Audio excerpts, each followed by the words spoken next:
think it just gives you access. It's like a key or a doorway into a kinetic world of beauty, and you're actually in the medium. So you become part of you're in the water, you become part of the water.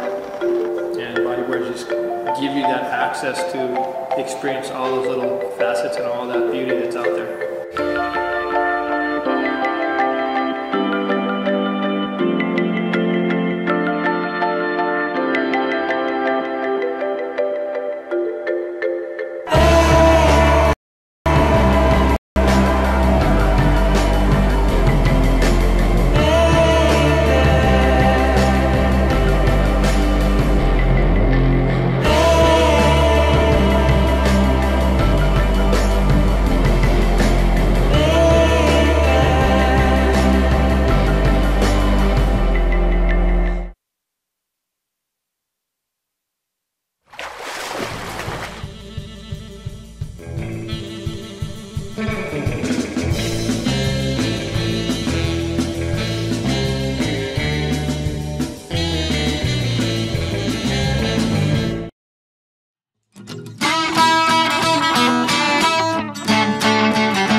Sempre sonhamos em ter uma loja de bodyboard.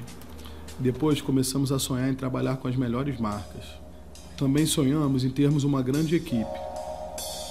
E um dia sonhamos com o maior campeonato de bodyboard do mundo.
I think it just gives you access. It's like a key or a doorway into a kinetic world of beauty, and you're actually in the medium.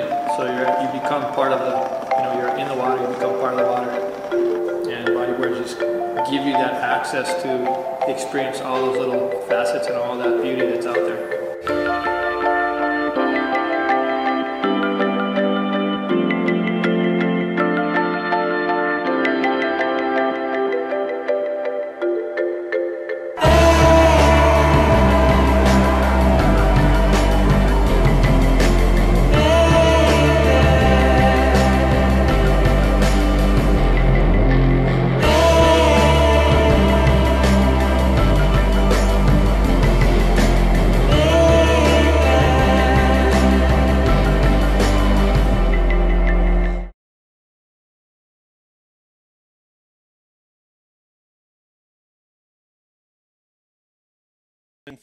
APB World Tour Itacoatiara Pro Brazil, presented by Toyota SGA.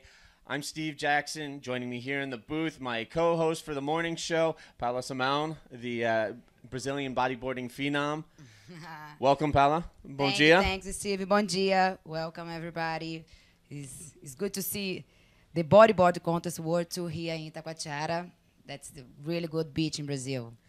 So we are just minutes away from getting things started here on day 3. Yesterday, the second day of the contest window, we finally got heats out in the water. We ran through the first 4 rounds of the Pro Junior division, and the big story yesterday was the 16-year-old Hawaiian, Tanner McDaniel, dominating his heats. He had the 3 highest wave scores, the 3 highest combined heat totals, including a 9.25 wave score. He had 1 wave yesterday. He got barreled, hit the ARS coming out, and then finished off strong with a roll, and that was enough to impress the judges and garner the highest scoring wave of the day in 9.25. We will see him in the quarterfinals along with a handful of other guys. Give us a quick rundown of who we can expect to see in the Pro Junior quarterfinal. Oh, the quarterfinal, we got like 4 Brazilians. Actually, 6 Brazilians guys here. And 2 guys, Tanner McDaniel, in one far. Yes, the men's no guys supposed to be, but we still got a little waves. I think the swell coming this afternoon. We hope so too. For tomorrow, we'll have a big show for the rest. But I think today depends off the waves. We're gonna run this quarterfinal, semifinal, final, and the big event. I think it's probably gonna be the first phase and the second one too. What do you think, Steve? Yeah, I'm interested to see what the swell is going to do. We're supposed to start seeing swell fill in today and tomorrow.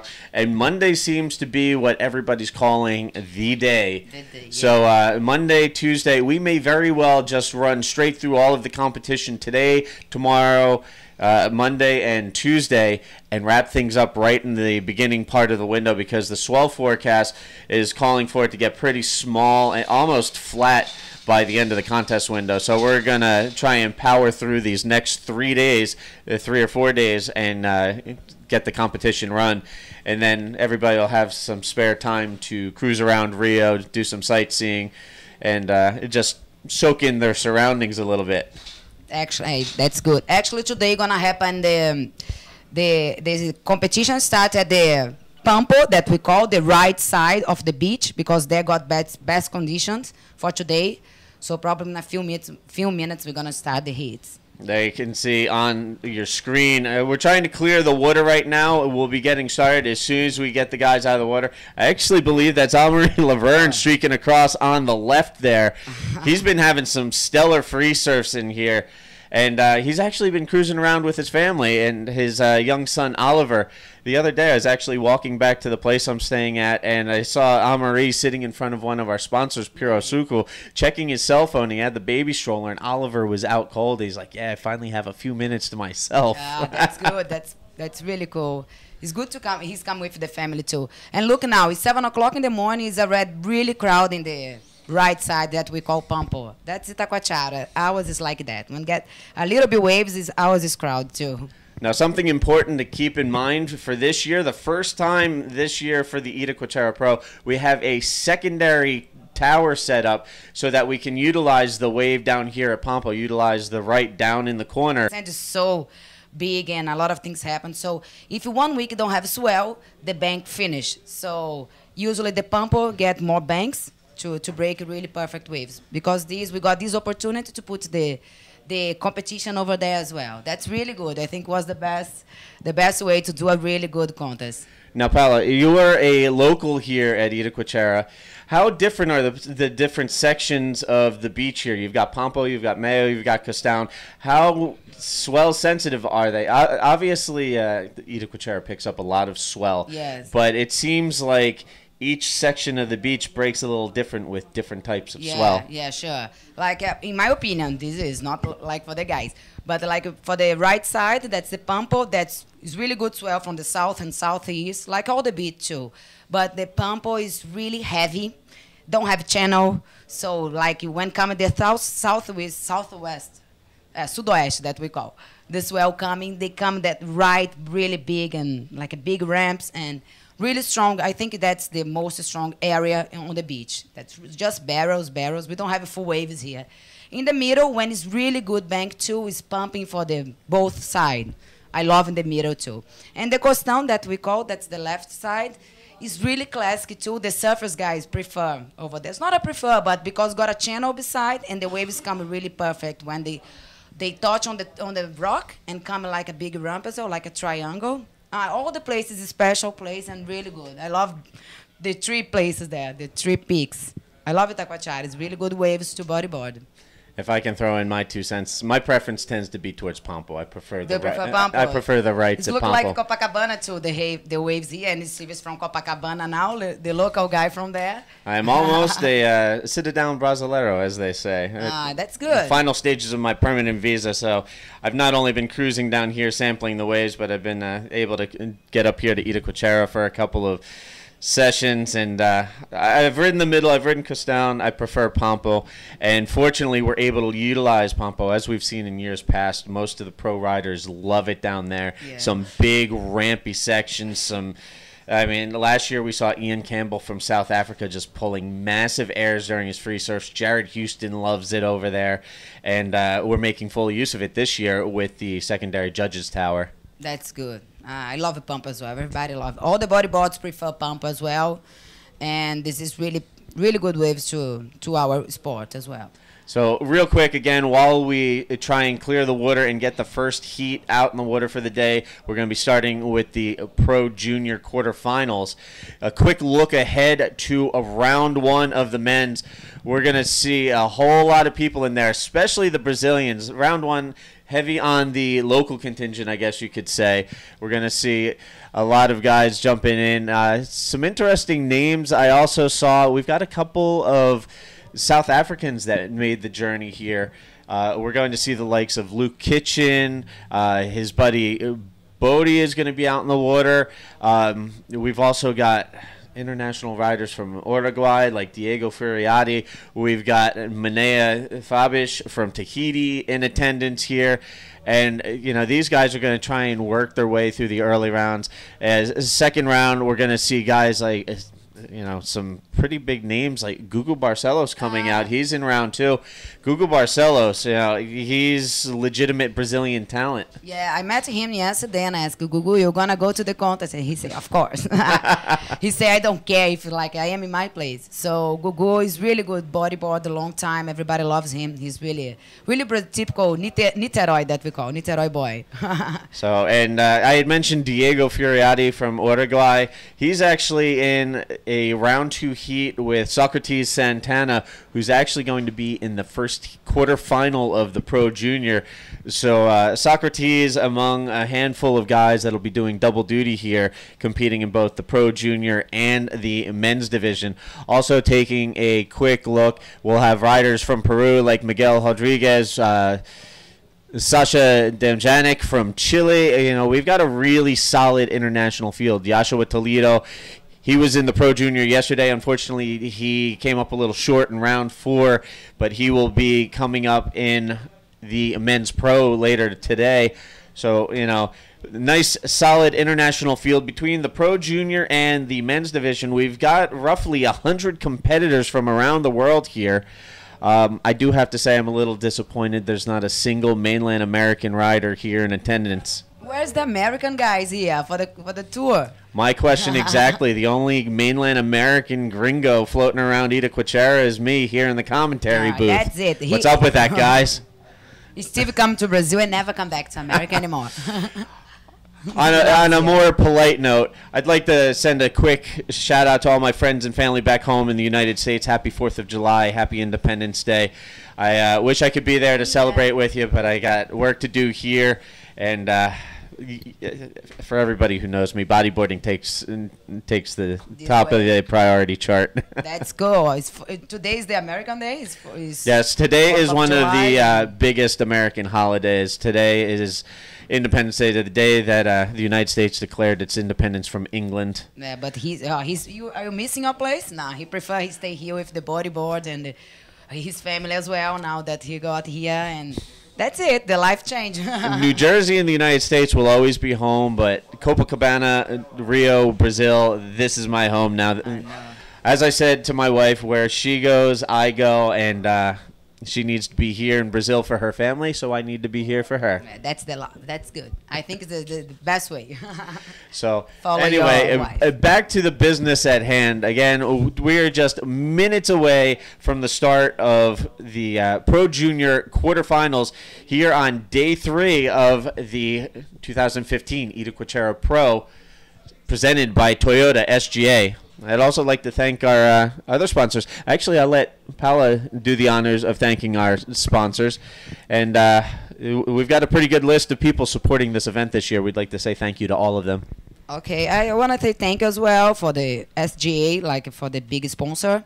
And also we got the sponsor like Águas de Niterói, that's we call Grupo de Águas do Brasil. Camona Surf Shop, Diamante, that's the new supermarket that we have beside here now. And the co-op sponsorship that we call Mineirinho, that's like a soft drink from Brazil, from Niterói actually. Net, W9 that we call. And the rest that we got the supports like Four Cantos, that's the tourism shopping that we call GX, Whey Supplements, the restaurant that we call Saboreando, Capaloa, Joama Construtora. And the medium that gonna support is the Rádio Cidade, ricosurf.com, Channel Off, and the collaborators that we call, that people that support too and help, is Itacoatiara Pampo Club, Puro Suco, that's just beside here. If someone is really hungry, just stop there and take the açaí.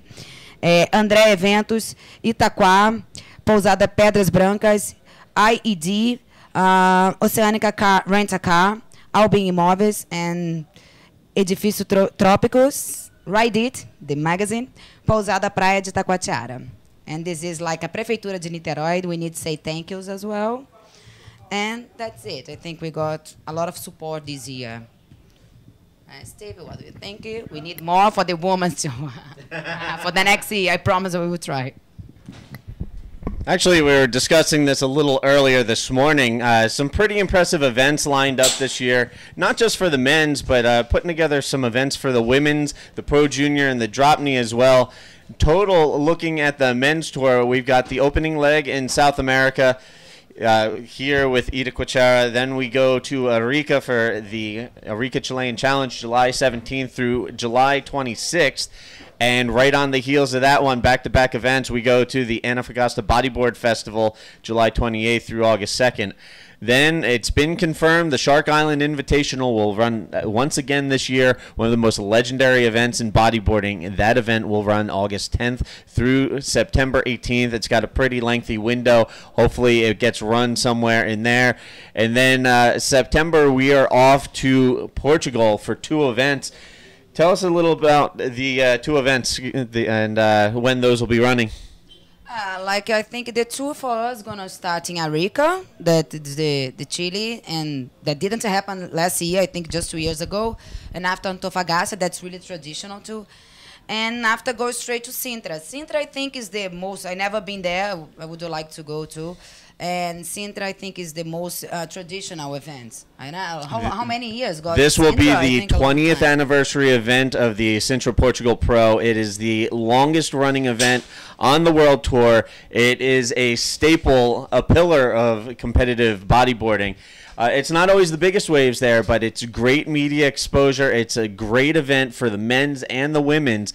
And again, it's the longest running event on the World Tour. Yeah, that's it. All the girls say that Portugal is one of the best because it's really traditional and everybody look after the girls and blah, blah, blah. And I think got a European tour as well, so the girls got the opportunity to do another contest as well. So we got, after that, Sintra, we got Nazaré. That's the first time, I think, on the World Tour for the men's and women's. So Nazaré gonna happen. I hope that's not big like that we call Canhão de Nazaré. That's the crazy guys for surf. Yeah, Praia Norte, very well known for its very large, some of the largest swells in the world, actually. And so an interesting mix there. You've got the 20th anniversary of Sintra, and then we go to the Itacoatiara Pro for the first time. And so doing double duty in Portugal in September. So Sintra running September 22nd through 27th.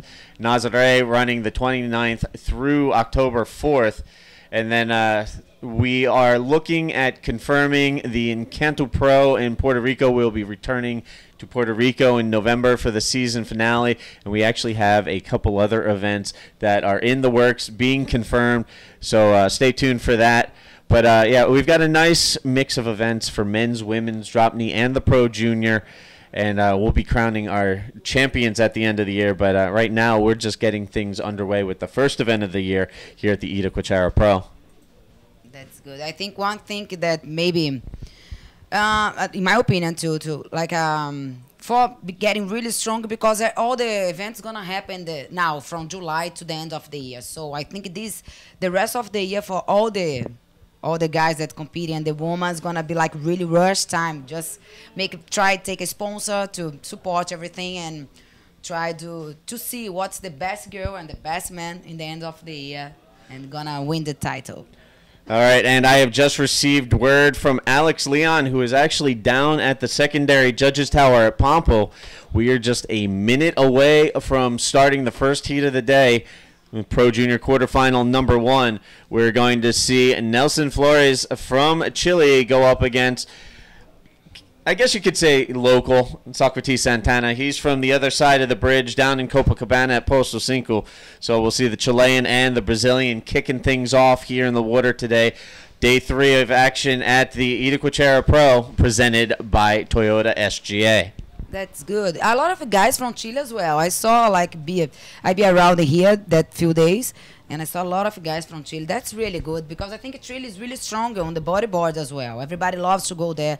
The events there, they say like all the media going straight to when got the contest show on the TV and magazines and newspaper every day. So it's really good that they got an opportunity to come here, surf this good wave too, because I know that Chile is really strong wave. So that's good. And, of course, Alan Munoz, ranked 14th in the world. He is here to compete in the men's pro division. I've seen him on the beach filming. He's been out in the water. He's been cruising around. So definitely seeing a nice pack of Chileans cruising around the contest site here to take care of business out in the water. That's good. Let's see what's going to happen now in this quarterfinal with the little boys that surf like a man. Yeah, for those of you not familiar with the Pro Junior division, it's basically the under-18 division on the World Tour, kind of filling in the gap between the local, national, and regional tours and giving the next generation of bodyboarders an opportunity to compete on the international level without having to necessarily step into the men's pro division and go up against guys like Amaury Laverne, Pierre-Louis Costas, Jared Houston, so these guys can continue to grow and build and develop and prepare themselves for a potential career as a professional bodyboarder on the World Tour. Yeah, like this Pro Junior, in my opinion, is really important. Like we call like a basic category. I can say that in English too. I don't know. Because we need the new guys that come and go straight to the tour. Otherwise, all these guys too, they are really good. Of course, they're gonna stay for a long time still. But I think we need the new ones to come and like to change this. Like for the women as well, the little girls, and they need this. We need this category, like a basic category to move this tour. The category, I think is really important. What's happened with they put the Pro Junior here. Yeah, and we've seen it from guys all around the world. Australia, no shortage of young talent. South Africa, you've got guys like Tristan Roberts, who won the first Pro Junior event in Sintra last year. And also Storm Prestwich, another young South African that looks very impressive. And then you've got guys that are here competing, like David Barbosa, Socrates Santana, Tanner McDaniel, Joshua Toledo, Nelson Flores. I mean, you're talking about kids that are, yes, they're competing in the Pro Junior division, but it's also giving them the confidence to get their feet wet and try and battle it out in the men's division. So, I mean, you're talking about the next generation of bodyboarding. These kids are our future. So to cultivate the Pro Junior with 4 events this year, very, very important for the future of our sport. And I give the APB kudos for putting that together and organizing that this year, because it's something bodyboarding needs. Yeah, that's it. That guys too, Miguel Medina, that I saw surf a lot of times too, Gabriel Oliveira, Matheus Bastos, Gerson Luiz, all these guys, I think they are really, they got all the 100% the condition to getting like the hit with the professional guys. Of course, the guys got more experience. They are the guys for the main tour. And these guys are new, but of course, like they got too much power, and I think they're gonna be really good, because some of them is going to the main event as well. Massive. Yes, I mean, again, I don't want to mention them too much and beat their names to death, but we don't know yet. Guys like Tanner McDaniel, Socrates Santana, they're doing very well and performing in an impressive manner in the Pro Junior division. But here last year in the men's division, I mean, we saw these guys working their way through into, the 5th round of competition, taking out some pretty big names along the way. There were some big upsets last year. Also, guys like David Barbosa, they really drove deep into competition and made people take note, hey, these young guys are serious. Yes, and I think they got, I know that Soccer Santana and Tanner McDaniel, they are ready in the main tour, the main events, all of them. I don't know, I'm not sure which one they're gonna... Because if they're gonna competing today too, they're gonna be like. And Tanner McDaniel is seeded into round 4 of the men's. Socrates Santana is seeded into round 2 of the men's. And like I said, they're both still alive in the Pro Junior quarterfinals. So these kids are going to be hitting the water a lot. They rode at least 3 times yesterday, and they'll probably be doing something similar today. That's good. I think they need like concentrate and save energy to go to the another heat as well. Well, that's something else I give these athletes a lot of credit for. Their physical training and stamina are remarkable. Mm-hmm. I mean, I look at these 16-year-old kids, running up and down the beach, doing 3 heats, 20 minutes each, battling it out, and they just keep going and going and going. I can't even imagine what that's like, because bodyboarding was such a different sport when I was that age. At 15, 16 years old, the idea of competing on the world tour was a pipe dream for me. That's the kind of stuff I dreamt about when I was looking through Bodyboarding Magazine or watching videos, but it wasn't realistic, or at least that's what people were always telling me. No, because now we got like all different, I think, like kind of training that we can do beside. Like if you are not in the water, you can go to the gym and do all the how can you say, training, funcional treinamento we call, or we can go to the mountain, or we can just run. We can have a lot of different things to getting more energy, getting fit, and this helps a lot. I think, in my opinion, for me, helps a lot to go to the water and make the difference. Yeah, well, you see the young kids training on a regular basis. Honestly, these young kids are some of the most fit athletes I've ever seen at that age. It's really impressive. It's no wonder you're seeing them, mixing it up with the big names. especially with guys like Amaury Laverne, who we always refer to Amaury because he's one of the most fit bodybuilders in the world. You see his training routine; it's unbelievable. I mean, I'm constantly, doesn't matter what contest I go to, I'm almost always running into him in the morning. He's out for his morning run. Really? He's gonna just probably gonna go to the water tomorrow or Monday, I don't know. And he's, of course, he got a I think it is focus, and they got a routine like Steve says. So when you got the routine, it's hard to get another way, change this. So Yeah. I think he put himself like a lifestyle already to Amaury. And Oh yeah, if he's not out in the water, he's training, he's doing yoga, he's running, he's spending time with his family, obviously, but he is probably one of the hardest training individuals I know on the world tour, and constantly making reference to him because he's the perfect example of that commitment, that dedication and focus, and it's paid off in the terms of 2 world championships. He's also a previous event winner here at Itacoatiara back in 2013. that's good, and probably he come really strong this year again. I hope so. We see all the guys again because yesterday, all the 4 years was really impressive. How bodyboard changed, the maneuvers, and the guys make something that you cannot imagine that they can do. So we hope to see a big show here in Itacoatiara in a few days and start today. All right, so I do believe we are underway out in the water, just waiting for some live scores to filter in, and I'll give you an update on that in just a moment.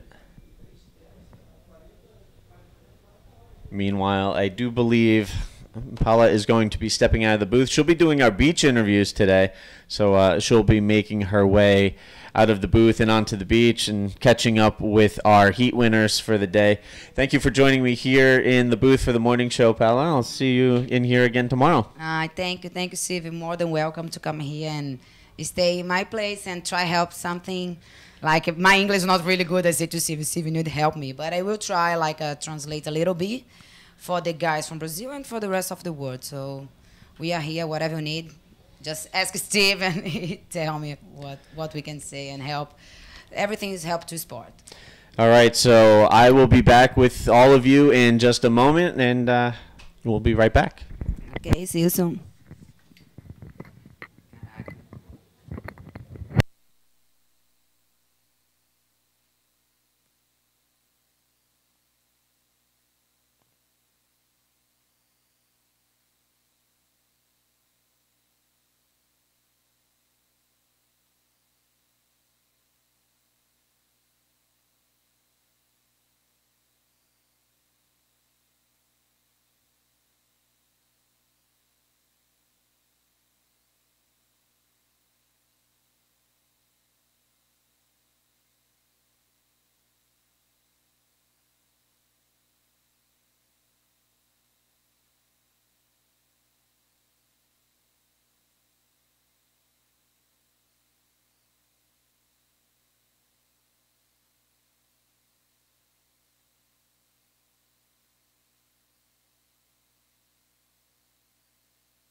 All right, Steve Action Jackson back in the booth with you. And there you could see paddling across your screen, making his way out into the water. That looked like Socrates Santana in the white jersey. He will be going up against Nelson Flores in red. So Flores from Chile, Santana from Brazil. Getting ready to start things off here with quarterfinal number 1 of the Pro Junior Division here on day 3 at the APB Itacoatiara Pro Brazil, presented by Toyota SGA.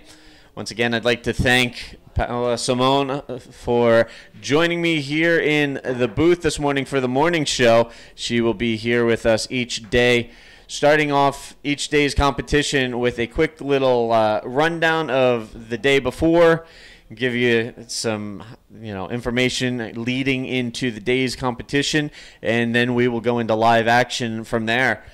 So again, she will be joining us with beach interviews throughout the course of the day, so stay tuned for that. Meanwhile, I will be joined by various guest commentators throughout the course of the day today, so we'll see who comes through the commentary booth door and joins me for a little bodyboarding conversation here at the Itacoatiara Pro. For now, I am in the booth solo, just waiting to get things going, and I'll give you an update in just a second.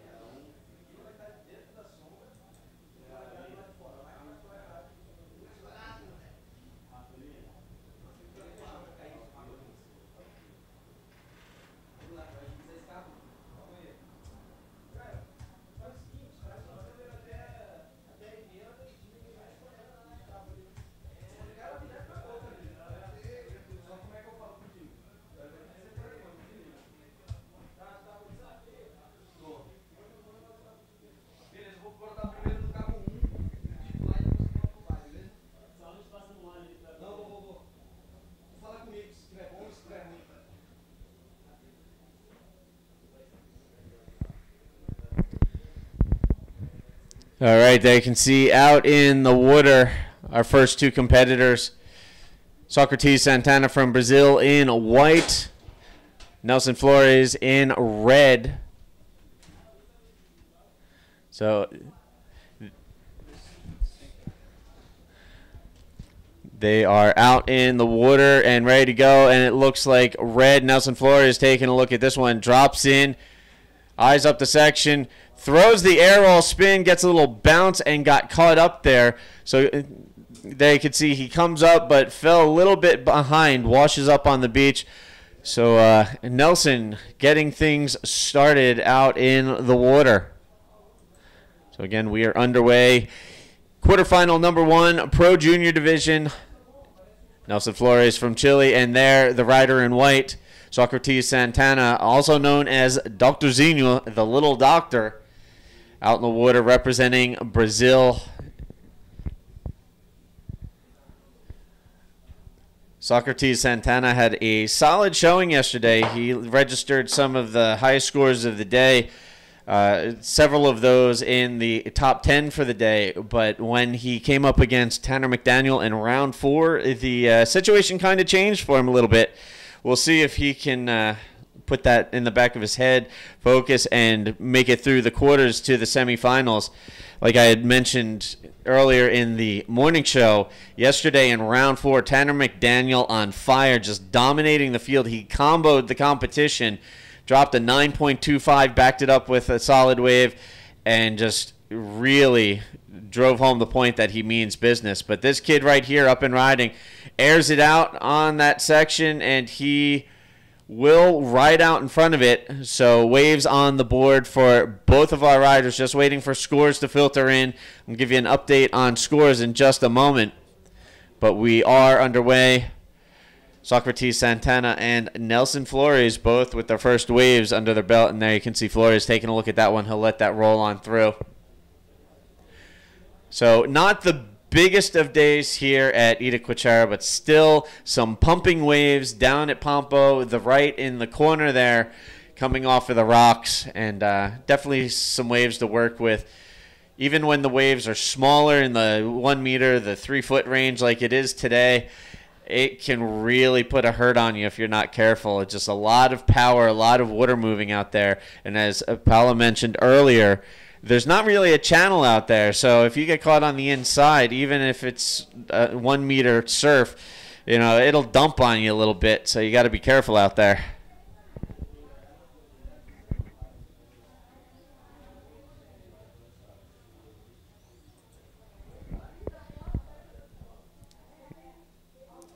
Meanwhile, as our riders wait for the next round of waves to roll through, taking a look ahead on deck, quarterfinal 2, the young Super Grom I was just talking about, Tanner McDaniel, he'll be coming up in quarterfinal number 2 against Igor Almeida.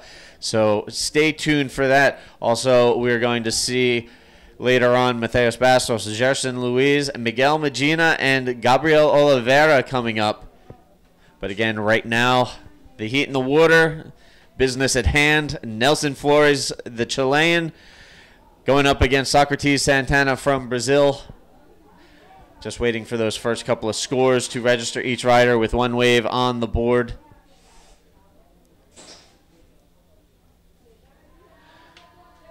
We're looking at a full slate of action today as we work our way through the quarters and the semifinals for the Pro Junior before changing gears and going into rounds 1 and 2 of the men's Pro Division.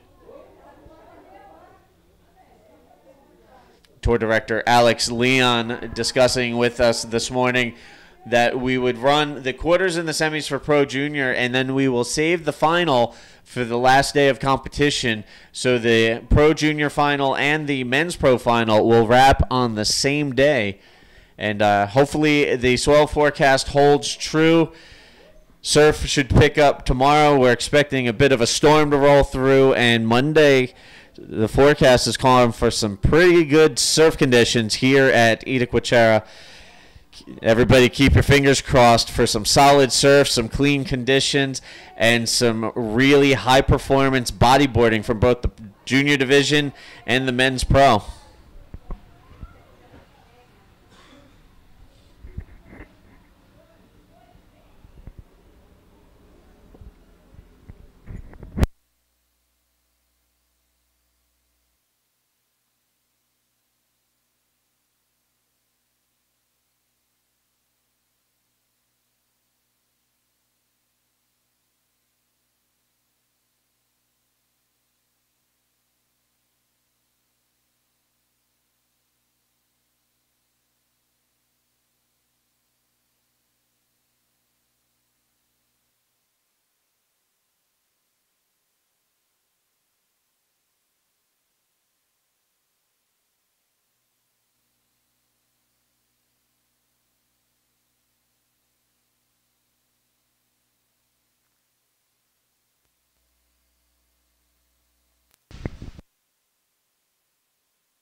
All right, so it looked like Jeremy Flores had 1 wave, and now Socrates Santana taking another.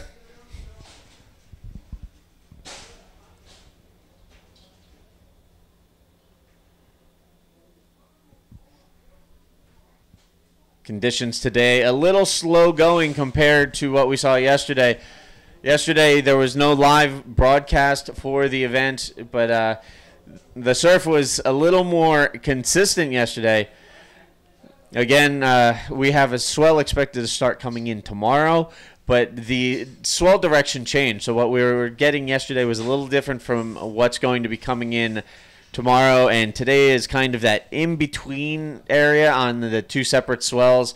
So a little slow going with the waves coming in.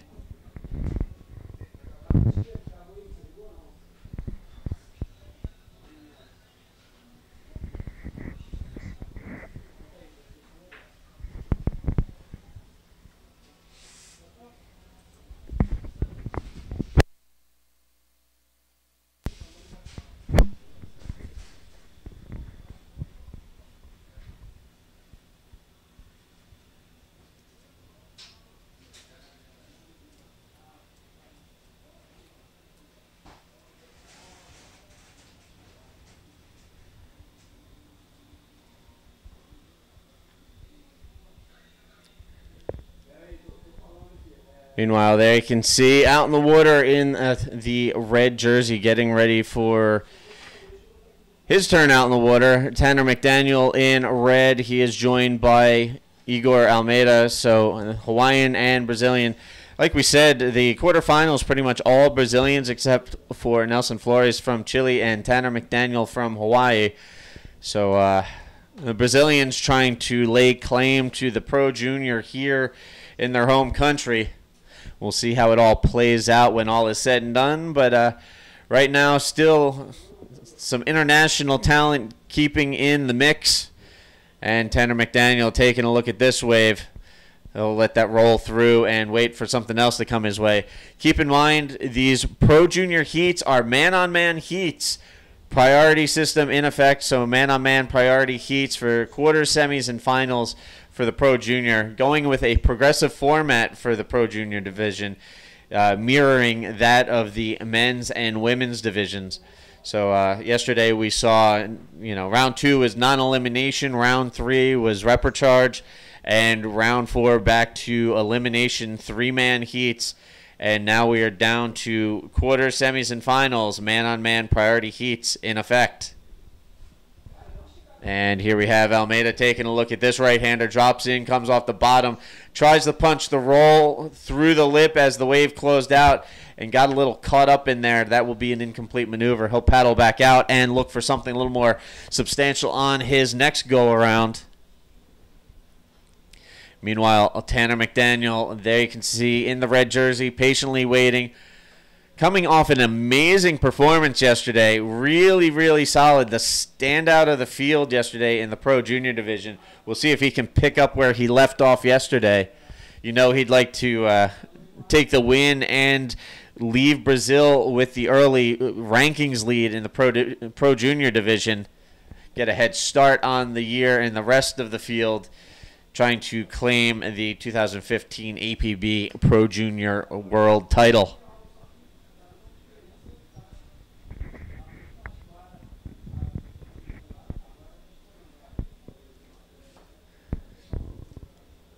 Again, while I have a spare moment, I'd like to thank all of our sponsors for helping to support this year's event.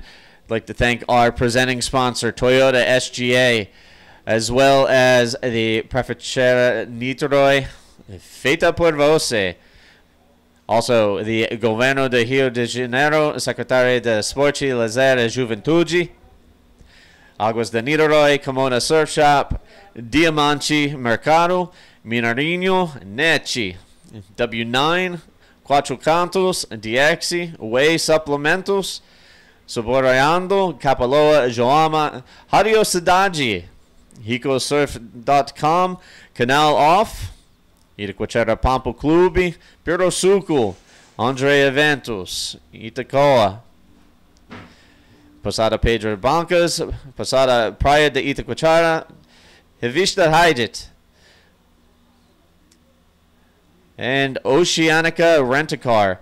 Again, thank you to all of our sponsors for helping to make this year's event possible. Definitely been stoked on the support we've been getting from the Prefeitura de Niterói and the state government of Rio, as well as Toyota SGA. Toyota SGA really making this all possible. And they've gone out of their way to really make this something special. There's the promotional car that's been driven around by the event staff, wrapped in event graphics that looks absolutely amazing. And the opening event party held at the Toyota dealership was unbelievable. Catered by multiple food vendors, Soberando and Mixi Sushi. And there were boats of sushi. There were tables full of salgadinhos, as they call them, like little salty hors d'oeuvres. Unbelievable. And, I mean, there was a DJ, the whole 9 yards. And it was just an amazing night for everybody involved. Thank you again to Toyota SGA for putting that all together and for making this event possible. Meanwhile, out in the water, Tanner McDaniel up and riding, pulls in and Looks like he got a little caught up in there. That inside section's a little tricky. There's a little bit of backwash. You can see it kind of blowing out the back of the wave. So if you get caught in there, there's a bit of a shock wave. There's a blowback, a closeout section. It gets a little sketchy on that inside there. Difficult to complete the movers. If you're just a second behind, your timing's a little bit off, chances are you're going to get caught up in there.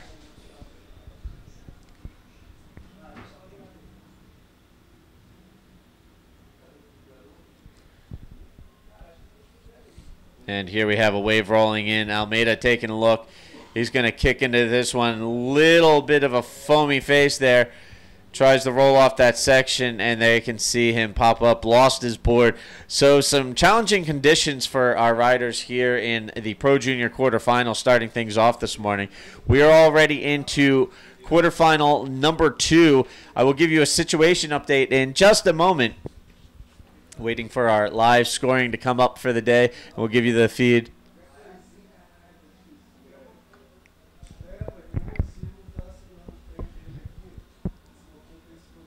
So again, right now out in the water, Tanner McDaniel, Igor Almeida, and on deck we're going to see Mateus Bastos go up against Gerson Luiz.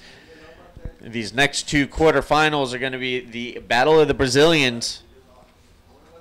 Mateus Bastos having a solid day yesterday. Put in some solid work. Was a little quiet behind the hype on Tanner McDaniel and Socrates Santana. But you do have to keep in mind that he also was one of those riders that had top 10 scores for the day. And he managed to win his heats and quietly but consistently won his heats and advanced through the competition. And he'll be coming up next in the quarterfinal, going up against Gerson Luiz.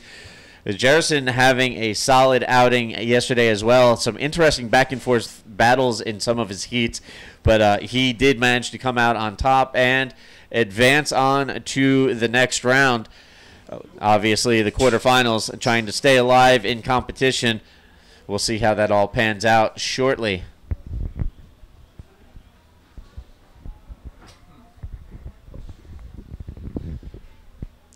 And I just received a message that Ian Campbell, the South African, is on his way to the commentary booth. So Ian should be joining me shortly. Actually stoked to have him coming into the booth because I have yet to run into him here at the event. He flew in late from South Africa. I talked to him on Facebook before he left. But he was out in the water yesterday while I was in the judges' tower taking notes to write the press release for the first day of Pro Junior action. And so actually looking forward to catching up with Ian here in the commentary booth. Was stoked to cruise around with Ian at this event and the Chile events last year. And I actually got to catch up with him at in Chile in December. And always stoked to cruise with Ian and the South African contingent. We've actually got a bunch of South Africans here in attendance this year. We've got several competitors, and of course we have the ever legendary Mark Rosso up in the judges tower doing his thing as part of the judges panel. So Dan Russo, and Ian Campbell here. We've also got the young Safas in Bodie and Luke cruising around. Been stoked running into them at Puro Sucul, one of our sponsors for the event. That's pretty much where everybody goes and hangs out every day. We all go there, get our acai, get our Italiano rolls, and hang out, catch up, and talk bodyboarding for a little bit, amongst other things. So definitely one of the spots to check out. If you're here in Itacoatiara, you can chase some waves and walk down the street, go hit up Puro Sucul, and Mixi Sushi is right next door to them. So it's like, you have your options when you come here to chase after some waves at Pompo, Castown, or Mayo here prior to Itacoatiara.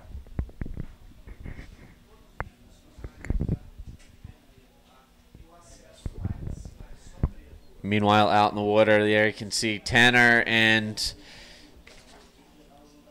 his competition, Igor Almeida, patiently waiting for something else to roll through, putting some waves together, just waiting for an update on scores. We'll give you a situation update as soon as possible. Again, conditions today, slightly overcast. The wind is calm. We've got 2 to 3 feet out in the water. You know, it's about 1 meter for those of you that judge by the metric scale.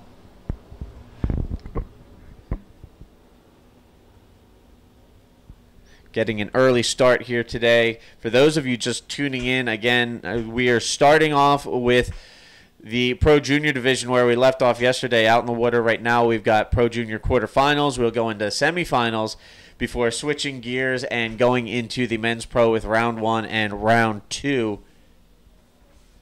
We'll be saving the Pro Junior final for the last day of competition. Meanwhile, competition going on right now. Tanner McDaniel up and riding. Nice solid roll, comes out clean, rides out in front and then ducks out. And meanwhile, there you can see along the rocks paddling out for the next heat. It looks like Gerson Luis making his way out into the water. He'll be going up against Mateus Bastos in quarterfinal number 3.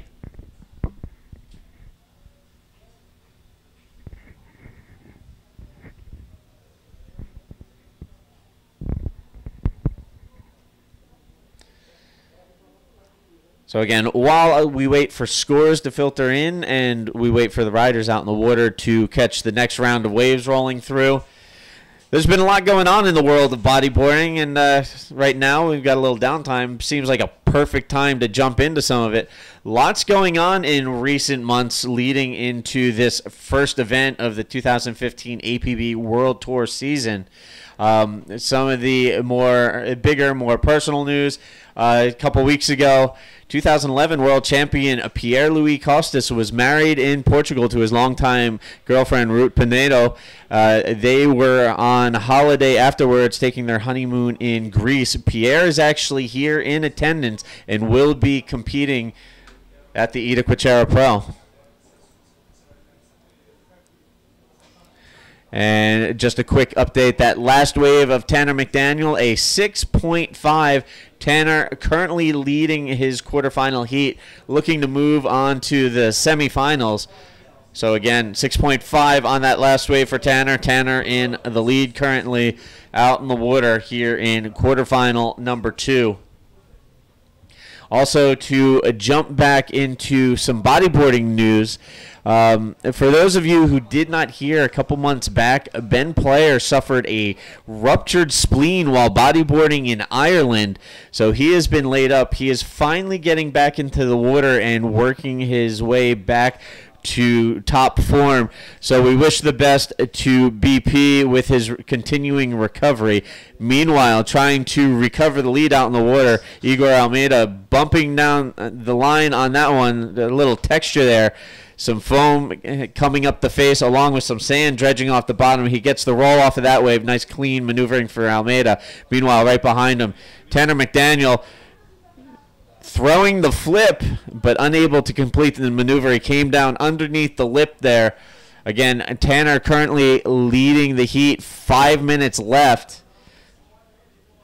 So Tanner and Igor will both paddle back out to lineup and look to add to their scores. Igor looking to overtake Tanner, but again, Tanner McDaniel holding the lead out in the water here in Pro Junior quarterfinal number 2.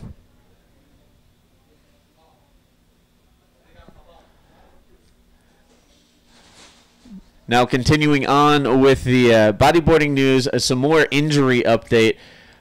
Jeff Hubbard has been recovering from a broken foot. He came down foot first on a rock and broke his heel, I believe. I forget the name of the bone. I apologize, Jeff. I remember reading what you had posted. But Jeff Hubbard breaking his foot while bodyboarding. And he just recently, literally a couple of days ago, got back in the water for the first time in 6 weeks. So, unfortunately, Jeff not in attendance here at the Itacoatiara Pro. It's always great to have Jeff here in Brazil, but recovering from a broken foot. So, Ben Player recovering from a ruptured spleen. Jeff Hubbard recovering from a broken foot. There's a price to pay with high-performance bodyboarding. There's a reason why everybody tries to maintain top physical condition, but sometimes injuries are just unavoidable, especially when you're pushing the envelope like some of the top names in the sport of bodyboarding. So, Jeff, BP, speedy recovery to both of you. Stoked to hear you're both back out in the water. Hopefully we'll see you back in competition soon. Meanwhile, in competition out in the water, Almeida with a nice set wave rolls off of the oncoming section, gets lost in the white water, and there he comes up. He was unable to hold on. He just got caught up in a lot of turbulence there. So he will make his way back out. But that was a nice solid set rolling in, critical section, and trying to roll off of it. So unfortunately, not able to complete the maneuver. He will make his way back out. As we count down the last couple of minutes here in this heat, again, Tanner McDaniel holding the lead. There you can see in the red jersey.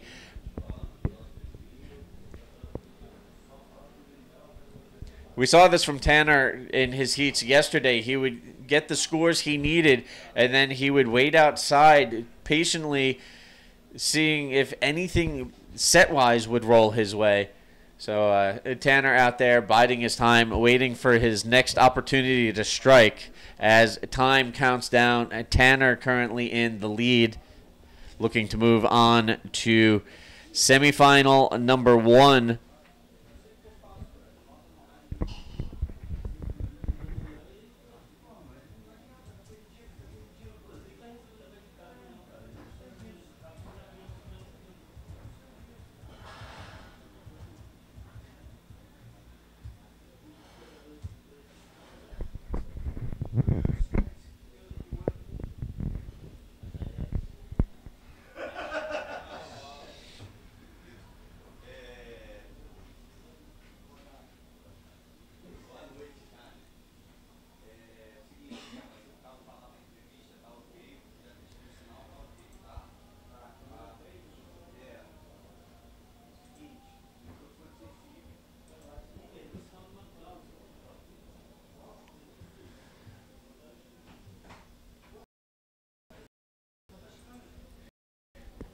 All right, and hey, there we are.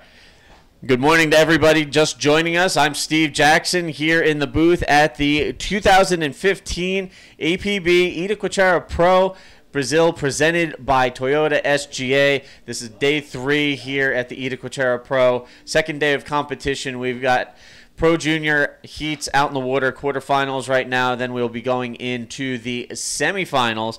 Picking up where we left off, we worked through the first 4 rounds of Pro Junior yesterday. So going through quarterfinals and semifinals today before transitioning into the men's division. We'll try and knock out the first 2 rounds of the men's pro today. So stay tuned. Plenty of action to come out in the water as we have a strong international field. Almost 100 competitors here total for the Pro Junior and the men's division. Riders from all over the place. Obviously, a large Brazilian contingent here, but we also have riders from Peru, Uruguay, Argentina, Chile, Tahiti, Hawaii, South Africa, Australia. I mean, full international mix.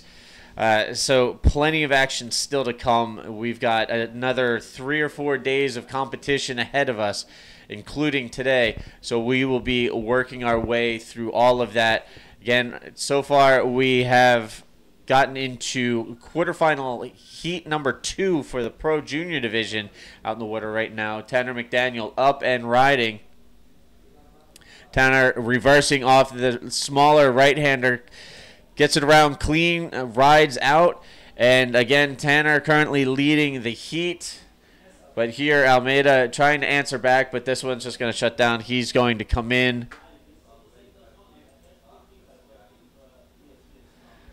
And that will be the end of the heat. And as we mentioned as a possibility earlier this morning, squaring off, rounding out semifinal number 1 for the Pro Junior, we will see Tanner McDaniel versus Socrates Santana, part 2 today in the semifinal. So 2 of the bigger talents in the world of Pro Junior bodyboarding. The 16-year-old Brazilian going up against the 16-year-old Hawaiian in the first semifinal. This will be an interesting matchup. Tanner got the better of Socrates yesterday and rounds each other again in semifinal number 1 coming up later. Water, we are underway with quarterfinal number 3. Mateus Bastos in red and Jerson Louise in yellow. So there we have our next quarterfinalists. The winner will be going on to semifinal number 2, where they will go up against the winner of the last quarterfinal, Miguel Medina or Gabriel Oliveira. So things getting interesting. It's kind of cool for someone like me who's been involved with bodyboarding for so many years to see this next generation coming up, especially when you look at Tanner McDaniel and Socrates Santana. You've got Tanner under the tutelage of 9-time world champion Mike Stewart, Socrates Santana, the protege of 6-time world champion Guilherme Tamega. This is the next generation. I mean, there's a lot of expectation on these riders, and you know, a lot of weight comes with that. So there's a lot of pressure, you know, being trained and taught by 2 of the biggest world champions bodyboarding has ever known. And, you know, people, myself included, have even referred to these guys as future world champions. You know, it'll be interesting to see how they continue to develop, how they learn to deal with the attention and the pressure of expectation, the weight of expectation for what the future may hold for the 2 of them. But right now, the future for both of them and the future for bodyboarding, the next generation, looks pretty bright with these kids. And it'll be a really exciting semifinal to take a look at later on today, coming up in a little while. But again, meanwhile, we still have business at hand out in the water right now. Mateus Bastos, Jerson Louise in quarterfinal number 3, underway out in the water. So I've spent a lot of time talking about Tanner and Socrates. A lot of us do. But we cannot ignore these other guys out in the water. I mean, while everybody's focusing on the other guys, you know, these guys out in the water and the guys coming up in the next heat, they have quietly, consistently gotten the job done, making it through the first 4 rounds yesterday and appearing now this morning in the Pro Junior quarterfinal. It'll be interesting to see how they pick up and carry on today, who will round out the semifinals and potentially go to the final and battle it out on the last day of competition. But, you know, that's still a ways off.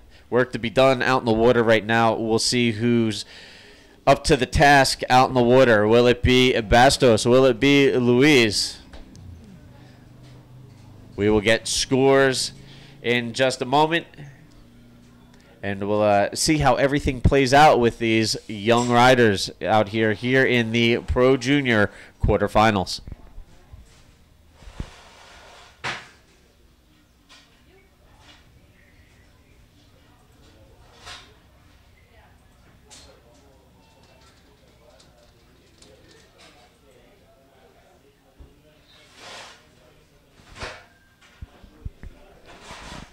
And there you can see up and riding on that wave, that was Mateus Bastos, also known as Matuzinho, another rider in Posto Cinco, the area I've been living in and riding at since I relocated to Brazil.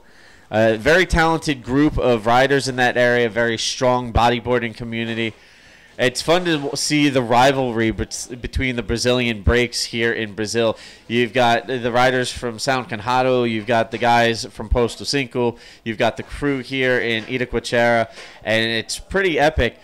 And speaking of pretty epic, making his way into the commentary booth, we've got Ian Campbell from South Africa. So let's get him set up, things rolling with him in just a second.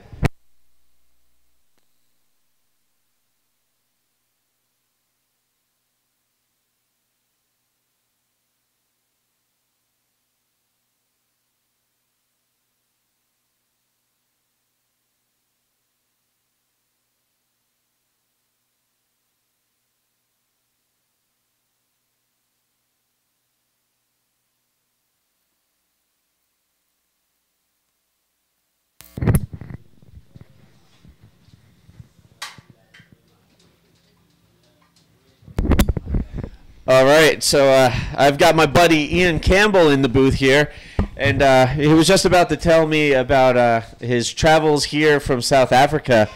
How long is that?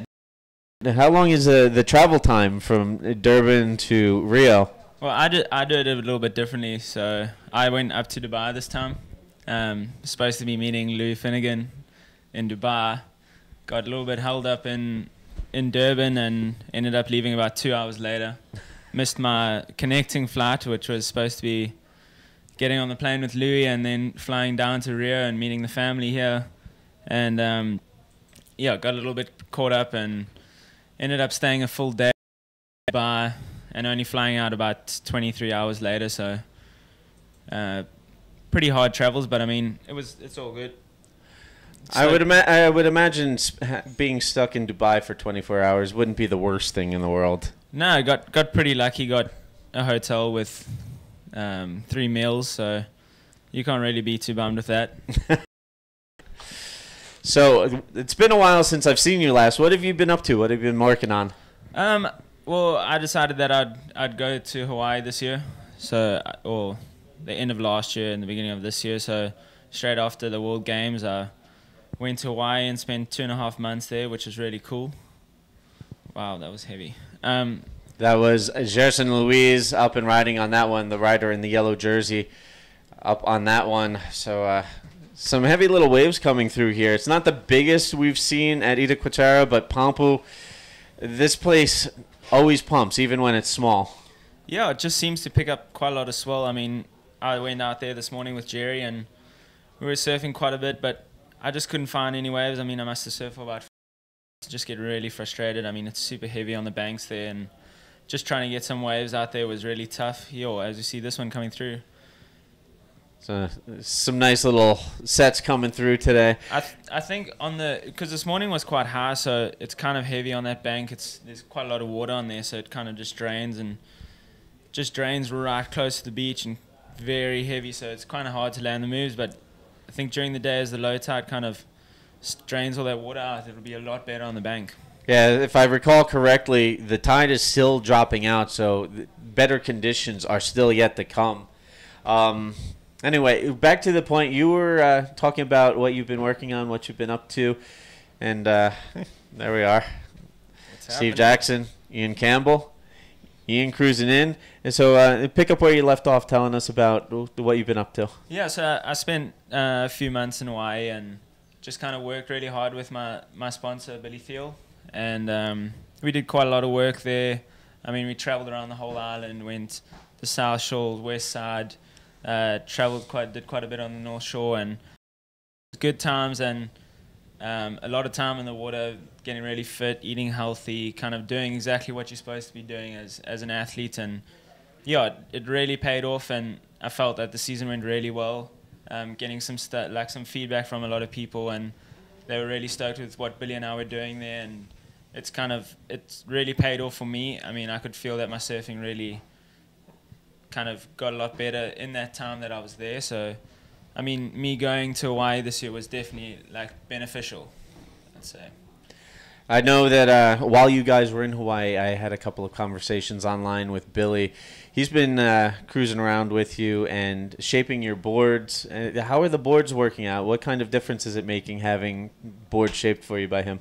Yeah, well, I was working with Jimmy Linville in the US, and for him to shape me a board in Hawaii was very different. I mean, I'm usually looking at either stock boards or getting boards shaped by Mark Rousseau in South Africa, and getting someone else that doesn't really know me, that's watched my riding style, kind of shape a board around what I like and what I feel was necessary in the boards, really paid off in Hawaii. I mean, the boards that I used there, it wasn't exactly what I wanted, but it worked out to being really good. And I got back to California and sat down with Jimmy, told him exactly what I liked about the boards, what I didn't like, where I would like to improve, and he shaped me another 2 boards that I'm actually riding now. I really couldn't ask for anything better. So big ups to Jimmy for those boards being shaped, and he's done an amazing job. Over the years, I've had a couple of boards shaped by Jimmy Linville, and I would definitely classify them as magic boards, dialed right into what I was looking for. And for those of you who don't quite understand the whole behind the scenes with bodyboard shaping, there are some really legit shapers out there. Jimmy Linville is one of those shapers. Billy Thiel has been learning from Jimmy Linville.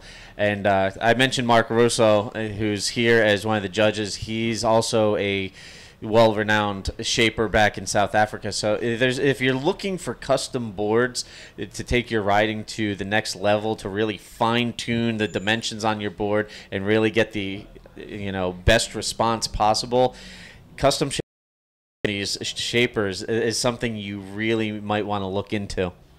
Yeah, for sure. I mean, it really progresses your riding. You can kind of design the boards exactly how you want, or that's going to be beneficial for your riding style. So it's really good.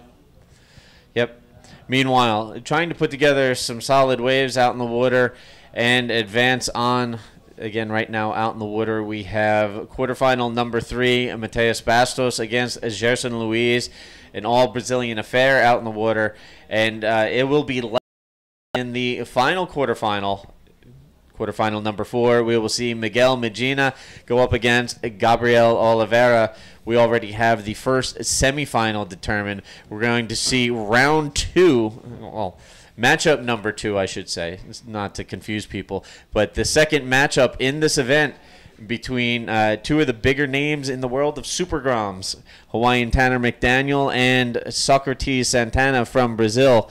So again, if you missed it yesterday, you missed me mentioning it yesterday, they squared off in round 4. Tanner McDaniel got the better of Socrates Santana, as Tanner McDaniel pretty much just ruled the roost yesterday.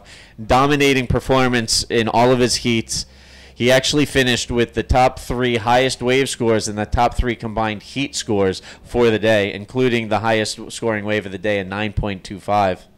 Yeah, we were lucky enough to see a couple of Tanner's heats from the water, because we decided to go jumping at about 10 o'clock. And yeah, he's really riding well. I mean, especially against these guys, he's kind of pushing the levels of the Groms and kind of putting the guys into a new level, which is really cool to see. Meanwhile, there you can see the riders out in the water waiting for sets to roll through. We've seen some interesting waves come through on the sets. It wedges up, it reels a little bit before closing. There's definitely some sections to work with out there. Yeah, I'm sure as the tide gets lower, like we said earlier, I'm sure it's going to get a lot better. Kind of give them a little bit more of a wave to ride, rather than just having this heavy kind of shore break style wave that they've been having the whole morning. And here it looks like something's going to roll up coming off of the rocks. And it looked like Gerson Luiz was going to take a look, but it didn't really stand up the way it looked like it was going to initially.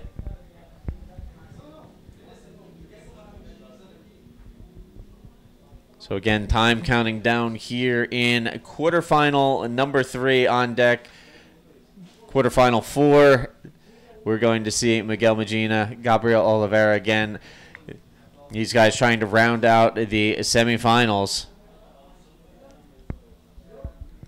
Mateus Bastos in the red jersey takes a look at that one real quick, but decides otherwise, not going for it. Mateus Bastos in the top 10 yesterday in terms of wave scores. Like I had been talking about this kid earlier, he very quietly but very consistently won his heats yesterday, made it through the competition. Here he is today, still going in the quarterfinals. We'll see if he's able to move on to the semis. We'll give you a situation update in just a moment. Meanwhile, up and riding. Yeah, you can see that wave kind of not really standing up until you get really close to the beach. I mean, it's really tough. These guys are really doing a good job kind of getting onto that inside section and getting work done right on the shore break and trying to ride out of it. I mean, it's not easy for these guys. They're still Grammies. They don't really have the kind of power and the strength that the men's riders do have, but they're really putting on a good show for us, yeah. Yeah, you have to keep in mind with the pro junior division, these kids are literally kids still. You're talking about 15, 16 years old and competing on an international level. I had mentioned earlier, bodyboarding a very different sport now in 2015 than it was, say, even 10 years ago, let alone 20 years ago. So the teenagers competing today are much more athletic, I would say, than in years past. I mean, there's a lot of physical conditioning, a lot of mental conditioning to be able to travel and compete and, for lack of better phrasing, maintain your sanity. Yeah, I mean, it's like you said, it's really is about being in your peak physical condition. I mean, you can't really just do this and expect yourself to just surf all the time. I mean, you got to get into the gym. You got to make sure that you're healthy and you fit and you're ready for these conditions. I mean, this wave especially kind of drills you into the sandbank. If you're not prepared for that, then you're going to get hurt for sure. So a little bit of a lull. I mentioned it earlier, transitioning from one swell to the other. It's a little less consistent today, but if forecast holds up, tomorrow the storm coming through in the direction of the swell that's coming through, things should really pick up and light things up for Sunday. And from what I understand, Monday might be the optimal competition here, trying to run as many heats as possible and jam through the competition today, tomorrow, Monday, and possibly Tuesday, because unfortunately the forecast for later in the week and next weekend, the end of the contest window, is looking a little small. Yeah, I mean, the guys have been looking at the swell charts and they kind of know what's going on here. I mean, I had a really good talk with Dudu the other day, and he seems to think that, like you said, Monday would be the optimum day for us to be out there. And I think the guys here are just working really hard to kind of put us into the best possible conditions for the men's and just get us riding on the best waves so we can show the guys how it's really done. So with that said, real quick, just want to take a look at what we've got coming in the men's division, round 1, round 2, later today, to take a look forward a little bit. Just waiting to pull up the heat draw. Later on today, we're going to get into things, like I had mentioned, a large contingent of Brazilians in round 1, but they will be joined by a handful of Chileans, riders from Portugal. I forgot to mention them earlier, but a field here. Besides the South American countries, Brazil, Chile, Argentina, Uruguay, we've got riders from Portugal, South Africa, Tahiti. It's really impressive. And then you throw in Tanner McDaniel from Hawaii, Louis Finnegan from Australia. Pretty solid international field here today. Yeah, it's quite a surprise that there was only the one Australian and the one Hawaiian coming through. I mean, I'm staying with Louis now, and it's quite almost odd to see that there's only one Australian here. They're usually here in kind of good force and are the force to be reckoned with, really. Yeah, well, unfortunately, we know that Jeff Hubbard has been recovering from a broken foot, so he's kind of been out of commission for the last 6 weeks. He just hit the water. I saw some photos on Facebook. He actually just hit the water the other day for his first session since he broke his foot. So he's finally got the boot off his leg, and he's back in the water, but it might be a little time before competition mode again. So, like I said, best wishes to Jeff. Finish healing up, and hope to see you in competition soon. Also, on the Australian end, you have Ben Player, who is usually a regular here at Itacoatiara, recovering from a ruptured spleen that he suffered during a free surf session in Ireland a couple months ago. He as well just finally starting to get back into the water and ease back into things, but still not 100%. So, that affecting the field. And then, yes, unfortunately, we don't have regulars like Dave Winchester here in attendance. Dave, the 2012 Itacoatiara champion. I know he was involved with the Australian Bodyboarding Association tour this year. That just wrapped up in Australia. And as for Jacob Romero, I believe he was in I know for a fact he was in South Africa. He took the win at the Cave Rock Invitational. He's been traveling around with his girlfriend and unfortunately wasn't able to get things squared away in time to make it here to Brazil, but we will see him in Chile for the Eureka Chilean Challenge and the Antofagasta Bodyboard Festival. Yeah, it was really nice to see Jacob finally come to Africa. I know it's kind of been a dream of his to get there and to kind of just ride our waves, and he knows quite a few of the South Africans and he loves the way we handle ourselves, and it just kind of, it was almost a surprise when he said that he was coming, but it was really good to have him there. And I mean, everyone from South Africa kind of took him in with open arms, and he just loved his time there and got to see the wildlife, which he's never really been able to see. And yeah, he just had a good time with a really good win. I mean, it was awesome to have him there, and he actually just kind of blew minds when he was doing invert air reverses out of the bowls at Cave Rock, where some of the guys were, like myself, I was battling to even do rolls, and he came through and pretty much just smoked the field and really put on a good show there. So it was awesome to have him there. And there you can see on screen a look at our main event structure. That's where we're broadcasting out of, but the judges this year are actually holed up in a secondary structure down towards Pompo. This is the first year secondary structure, so that we've been able to utilize Pompo as the part of the contest venue. So this has actually helped a lot because Pompo has always been a favorite with the riders down there, and now we're actually utilizing it as part of the contest. In previous years, that was the free surf area. Yeah, it's awesome to see. I mean, I know a lot of the riders put in a kind of a petition to get the structure put further down the beach, and obviously for traffic purposes they can't put this full main structure down there, but they have been kind enough to put a judging booth down there, and it's awesome to see. I mean, the waves in the corner at Pampa are absolutely unbelievable.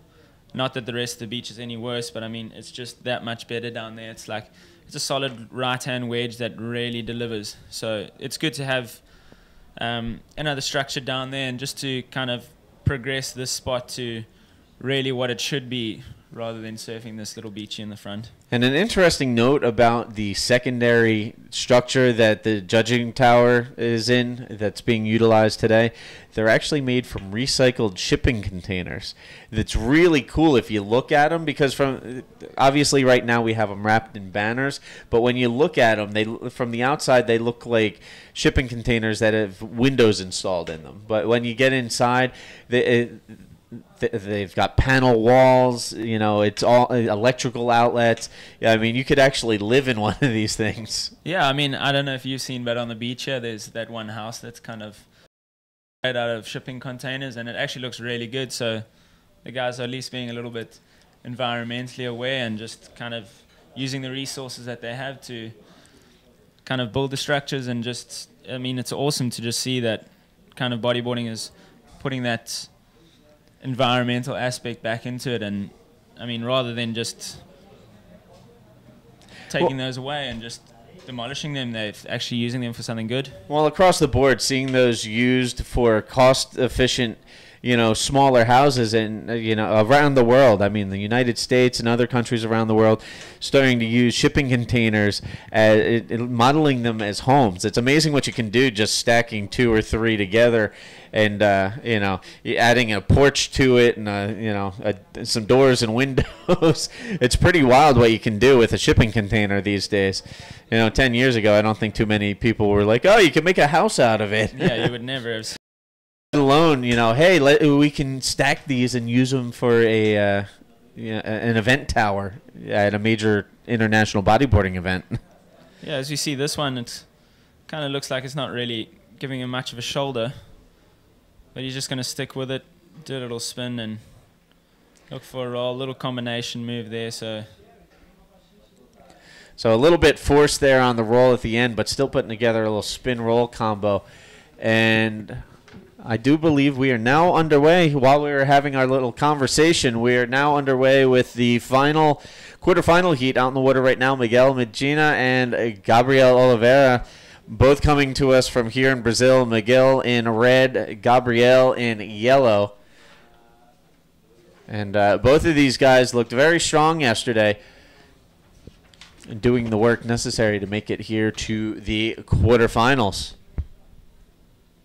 Yeah, it's just really good to see these pro juniors really coming out with some good technical riding. I mean, I only got to watch a few heats yesterday, but the guys are really putting on a show for everyone here, and it's good to see that these guys are kind of the future of the sport, and they're really putting together some good riding, so it's awesome to have them here.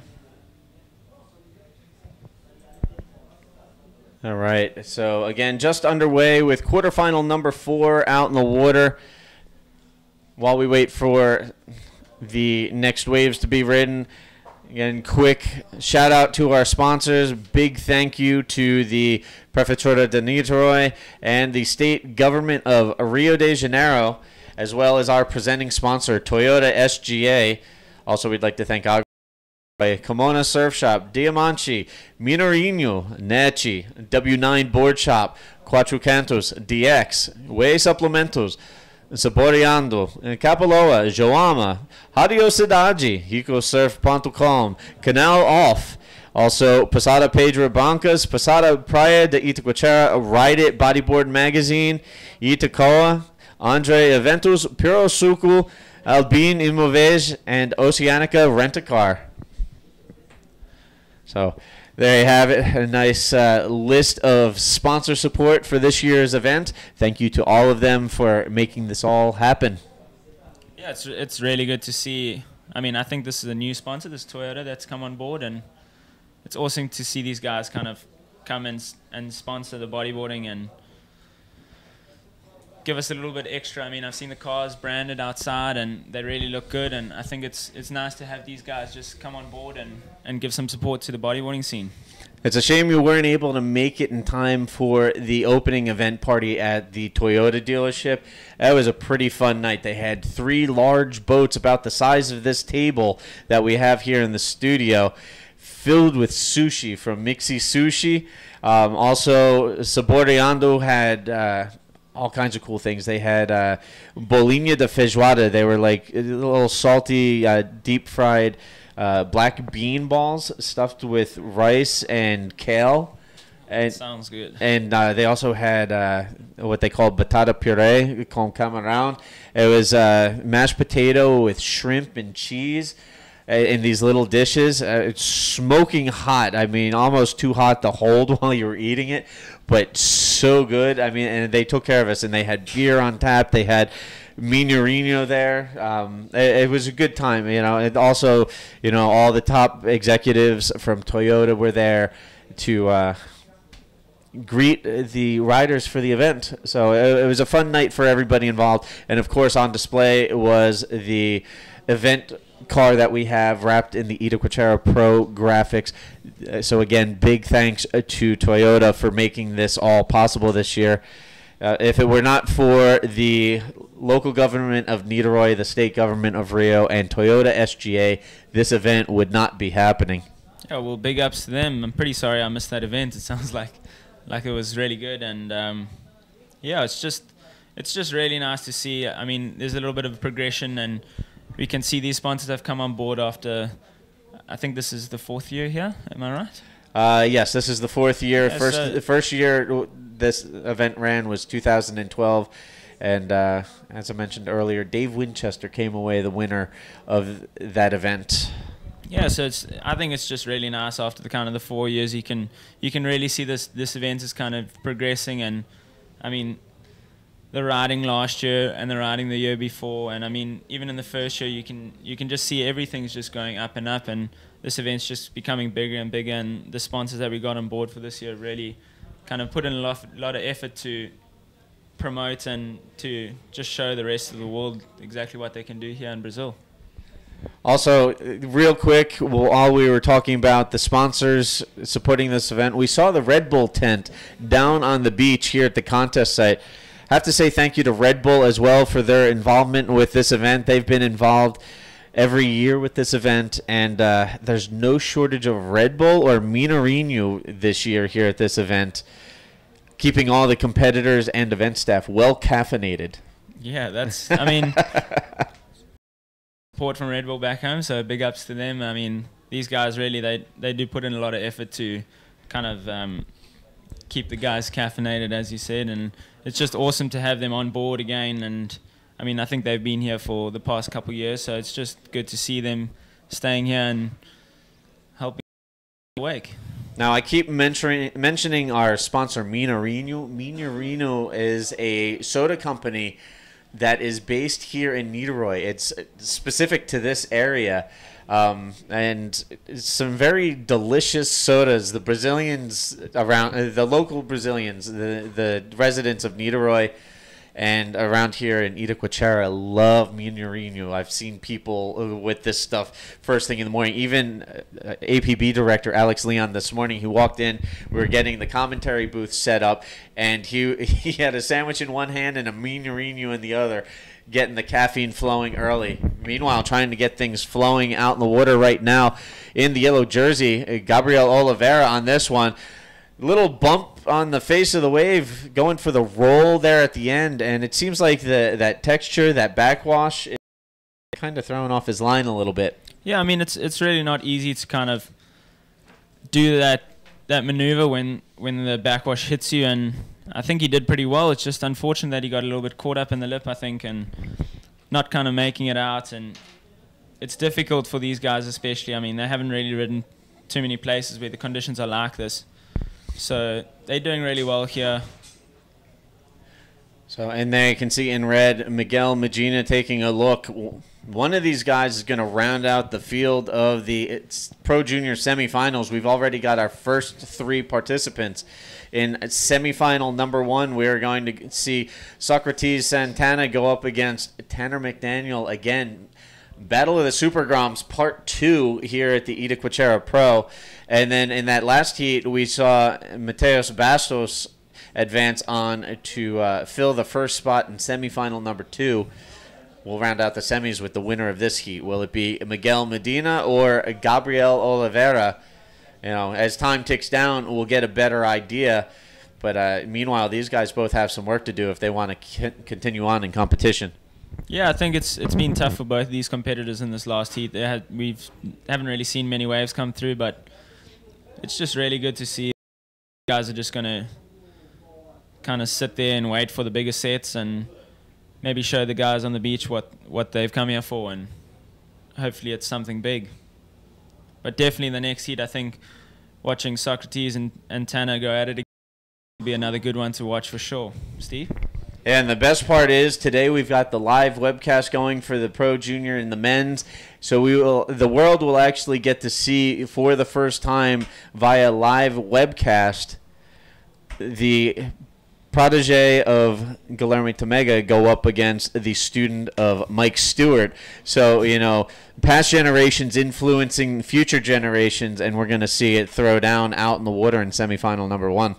Yeah, that's going to be awesome to watch. I mean, it's kind of, as the sport's progressed, you kind of almost see what there was in the past, Mark Stewart, now to the future, which is Tanner, and like you said, Socrates and Guilherme. It's kind of exactly like that, and it's awesome to see these guys kind of putting back into these 2 kids. And I know Socrates is he's really stoked to be here. I saw them on the first day when we had a little free surf, and it was just awesome to see these guys in the water and super pumped up and just happy to see everyone here, happy to be here. And I mean, that's what it's all about, really. It's just about the stoke.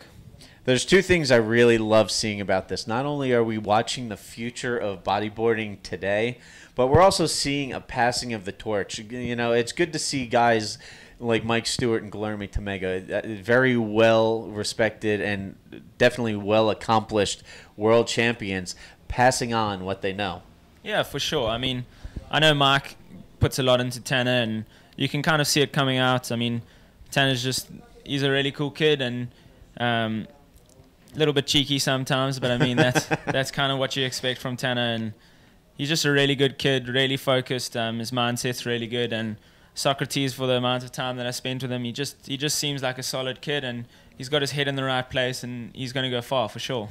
Yeah, that's something you see with these kids. You see the influence of their mentors, but you see their own personality, their own style coming out.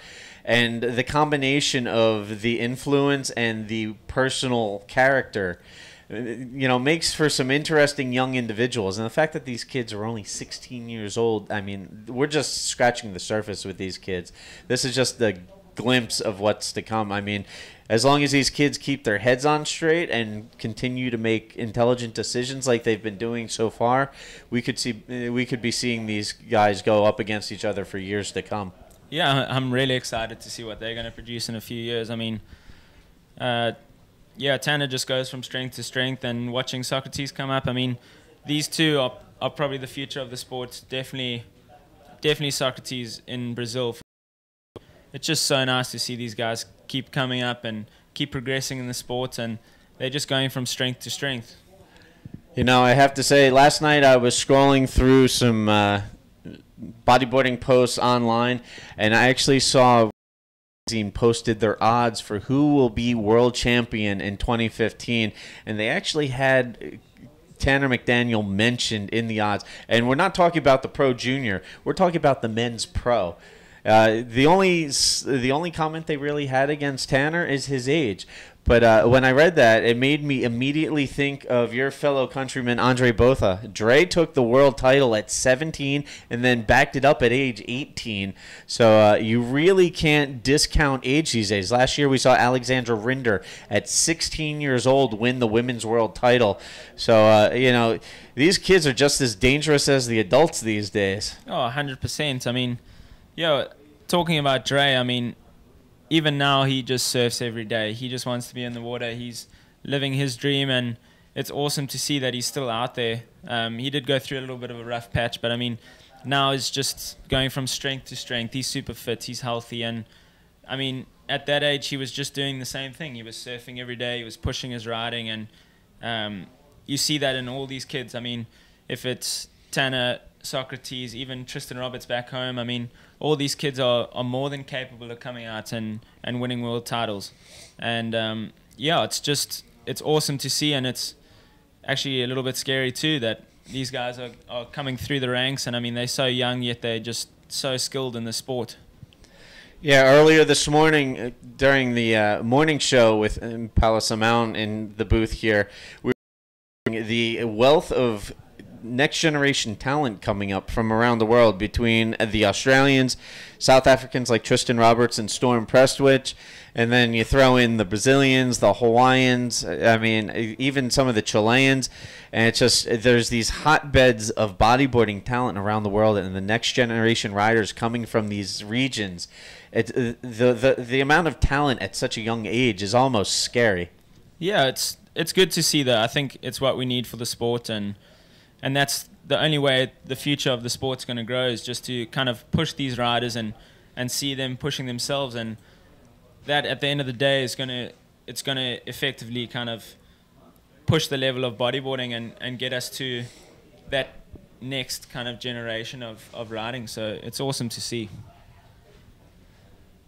So meanwhile, counting down towards the end of this quarterfinal, and there you can see the man in red, Miguel Medina, young man here in the Pro Junior division, trying to battle his way through the quarterfinals and advance on to the semis. Again, the Pro Junior final is going to be held on the final day of competition so that we can wrap up the Pro Junior and the men's all in one day. Meanwhile, here we have up and riding in yellow, Gabriel Oliveira on this one. Throws out the air roll, and then looks like he got a little caught up in the whitewater explosion, but there he washes up on the beach.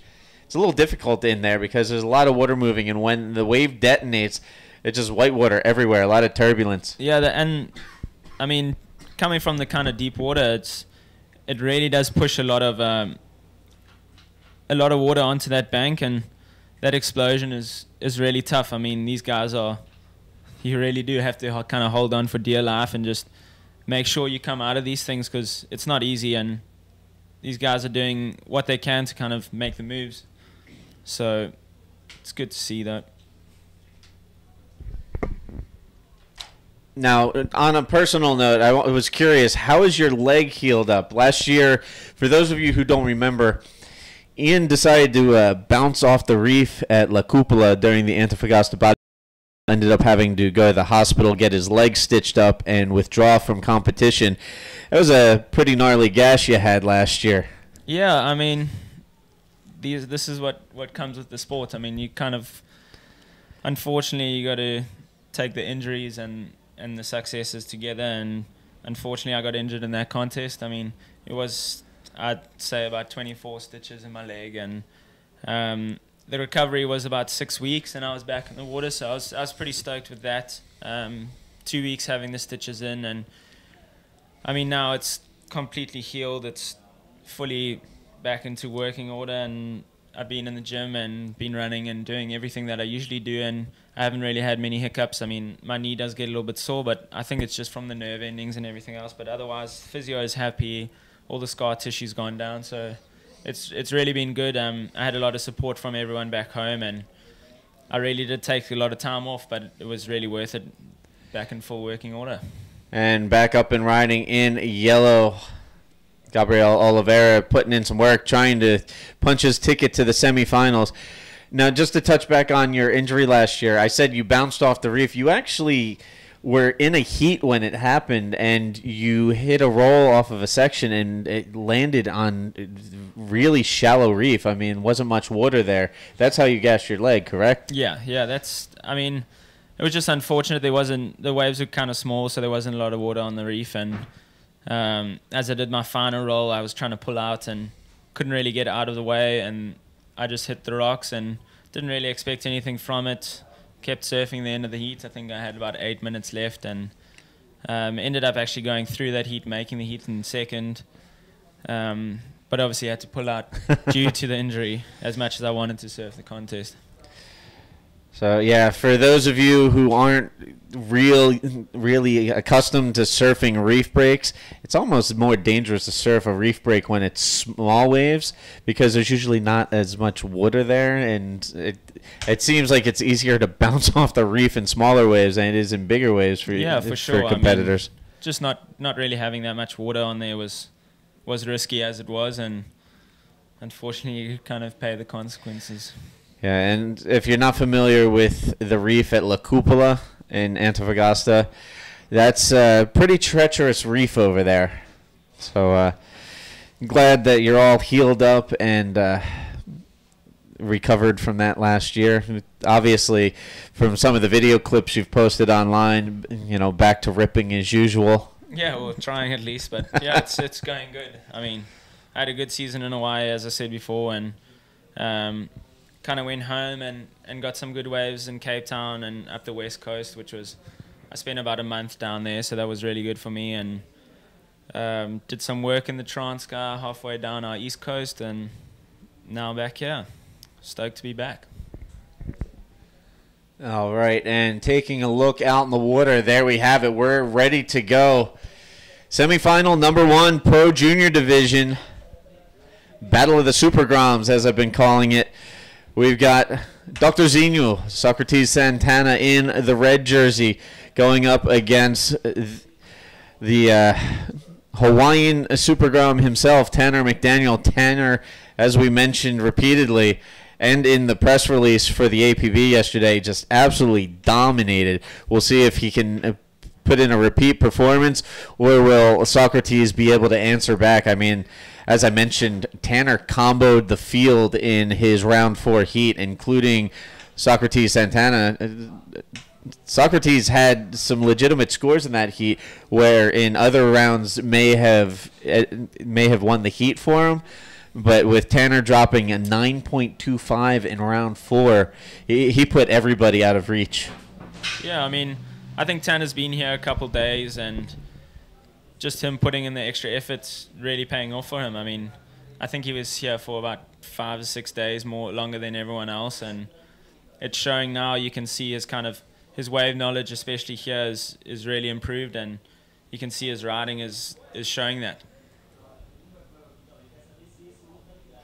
Yeah, I do believe Tanner came into town with APP tour director Alex Leon about a week ahead of the event.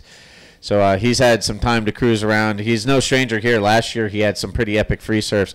And there you can see nice clean roll off a critical section for Socrates Santana. Smaller wave, but some clean maneuvering that'll get him on the board out in the water.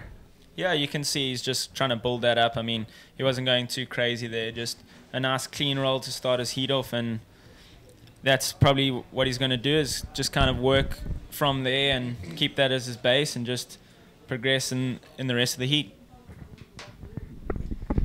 All right, so again, we are already underway with semifinal number 1 in the Pro Junior division. After the semifinals, we're going to transition into round 1 of men's competition and start getting the men's riders out in the water. And fortunately, right now here in the booth, I'm Steve Action Jackson, and joining me, Ian Campbell from South Africa, holding it down in the guest chair. So thanks for joining me here, Ian. Stoked to have you along for a few heats this morning. Yeah, good to be here. I mean, stoked to be back in the booth with you, Steve, and stoked to be back in Itacoatiara for sure. Yeah, we're definitely going to have to cruise for some acai at Pirasuku later. And Definitely. That's been the hot spot for everybody. It seems like you run into everybody at Pirasuku, and Mixi Sushi is right next door to it now. And it's like the combination. It's like you can hit up Pirasuku for a snack, or if you're looking for some dinner, and go hit up some sushi at Mixi. Yeah, I mean, these places, I see Pirasuku has moved a little bit around the corner, but it's still the same vibe. Everyone kind of going there to hang out and kind of meet and greet everyone there. So yeah, for everybody who hasn't been to Itacoatiara in a while, Pirasuku actually moved. They used to be on a side street. They're in the same building now, but they're on the main strip, and right next to them is Mixi Sushi. So in the process of moving from one side of the building to the other, they practically quadrupled the amount of space they have. They have a full-size patio with tables and chairs, and something cool about the place to check out. Inside, the stools are made out of recycled surfboards, and the tables are shaped like bodyboards. yeah, It's pretty cool. it's straight off the beach. I mean, it's right here, and it's a really cool vibe there. I really like just going and hanging out. I mean, we stay just across the road in the DeMatteis house, and yeah, it's just awesome to keep going back there. And service is good, the food is good, and probably going to go there this afternoon. Yeah, everybody pretty much goes there every day for some acai or an Italiano roll, or I'm a big fan of the pastel integral with spinach and feta cheese, or actually ricotta. But you know, some tasty, healthy snacks over there, and good place to cruise and hang out. It's kind of like the spot when you're done surfing. Yeah, as we see Tanner just kind of rushing a little bit out of the screen there. I think this is a second wave now, so And there you can see one of the surrounding mountains here at Itacoatiara. Pretty scenic around here. If you've never been here, there's mountains on both sides, and then there's the big mountain behind that actually resembles the shape of an elephant's head, hence the logo that gets used here every year for the Itacoatiara Pro. And the hashtag as well, the elephant is rising. So be sure to use that hashtag along with hashtag Itacoatiara Pro and hashtag APB Tour 2015 for any of your photos relating to this event.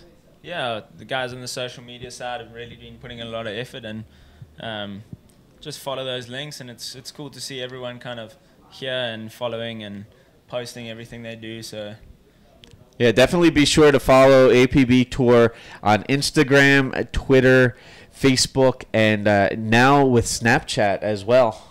So awesome. Just recently added Snapchat to the mix, so a full serving of social media at everybody's disposal. So be sure to hit all of those up. YouTube as well, the APB Tour channel. So all the latest videos and highlights will be there as well. cool, nice to see. So.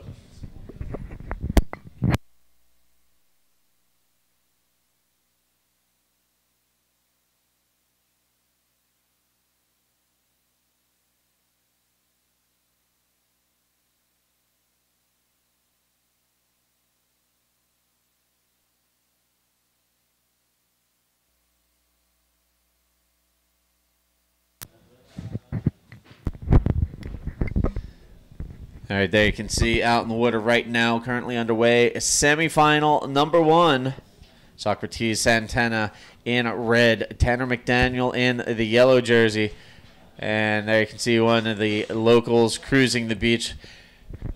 We've had lots of people here yesterday lined up watching the Pro Junior to see stuff like this. Tanner McDaniel flipping out on that one. Nice little flip there from the 16-year-old Hawaiian. Yeah, very clean move. I mean, you can just kind of see his knowledge. You saw the other guys that were getting a little bit stuck up, but Tanner maybe going up a little bit earlier and hitting that section. And you can really see he's been here for a while and he's put in the hours and the time in the water, and it's paying off now. You can just see clean moves out of the bowls, and yeah, Tanner's riding really well at the moment. Meanwhile, there you can see back out in the water, Socrates waiting for the next wave to roll through. And while he's out there waiting to get his next wave under his belt, waiting on deck, we're going to see in semifinal number 2, Mateus Bastos go up against the winner of the last quarterfinal heat, Gabriel Oliveira. So working our way through the pro division, the Pro Junior division, on our way to the men's pro. As I said previously, the Pro Junior final is going to be put on hold until the final day of competition. They will round things out along with the men's division on the final day of competition here at the 2015 APB Itacoatiara Pro Brazil, presented by Toyota SGA. And hey, there we are. Steve Action Jackson in the booth, Ian Campbell. We're partners in crime right now as we work our way through the Pro Junior semifinals. And stoked to have Ian here in the booth as always. Anyone you want to give a shout out to while you're here? Oh, just everyone back home. I mean, we got the South African guys coming up later, so I hope everyone's watching, kind of supporting Luke and Brode out here. So really stoked to be back here, and thanks to everyone here for taking us in with open arms. I mean, there's a lot of, it's kind of like coming back and straight back into the family vibe here. So yeah, just a big shout out to everyone back home, and watch the boys later. They're going to rip it up for sure. And here we have up and riding, flipping out, but it looks like he's going to get caught up in the explosion there. You saw his board pop up before he did, so going for the critical maneuver but unable to stick the landing. He'll paddle back out and look for something a little better the next go around.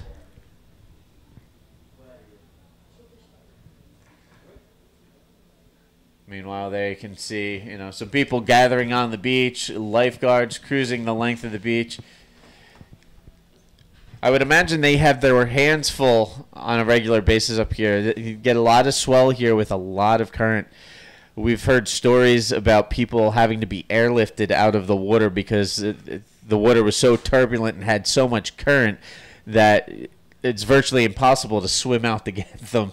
And with this place open to all kinds of swell, virtually a swell magnet, it's very easy to get caught up in the power out here. Yeah, that currents is not easy. I mean, I've seen for the last 2 years that I've been here, when it does come in, it's really hectic. As we see Tanner up here, just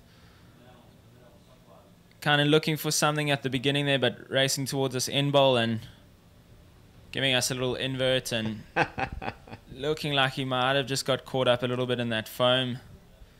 It's unfortunate. I mean, you see the guys riding down that section, and I think there's quite a, as we were talking about the current, there's quite a little bit of current there that's pushing out, and the guys kind of get stuck up a little bit in there, and that Tanner didn't make that one because it's actually quite a sick wave. That. Yeah, it seems like the backwash, or pororoca as they call it in Portuguese, is pushing out, and when it meets the whitewater explosion as they're landing their maneuvers, it's almost like you're landing and trying to avoid the explosion behind you, but you also have a small wave pushing forward and pushing you back into the whitewater. So it's just kind of jamming everybody up this morning. Yeah, it kind of just pushes both ways, and I mean, it's not easy, but these guys they're gonna just keep going. I'm sure they're gonna push through that one of these waves, and we'll see something cool coming out of one of these two, or probably even both of them. Yeah, so some pretty solid waves, but definitely a little challenging on that inside section where everybody's looking for those closing maneuvers. So definitely some work to be done for all of our riders today.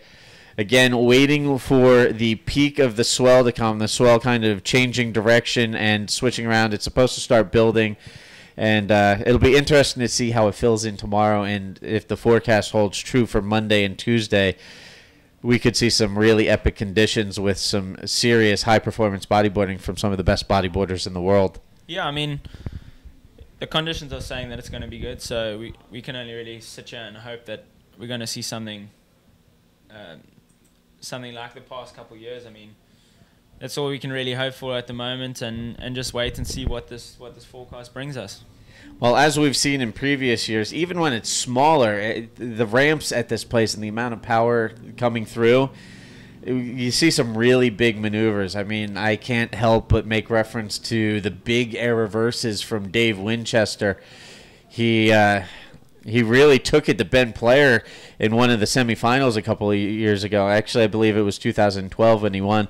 I mean, just absolutely boosting out in the water.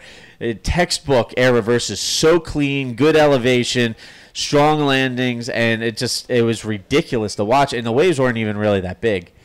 Yeah, I mean, this wave's just got so much power. As we see a little paddle battle between these two super groms. Looks like Socrates has just got the better of those two, so... Yeah, like I was saying, I mean, the power out here is just unbelievable. I mean, it's really raw, just kind of open area that just allows for that swell, and it's really tough. I mean, watching those guys do what they do is really spectacular. And I mean, they were doing clean, like you said, they were doing clean reverses out the bowls, big inverts. I mean, getting barreled across the beach. I mean, this beach really holds the swell well and really opens up the kind of aerobatics for everyone to go crazy on.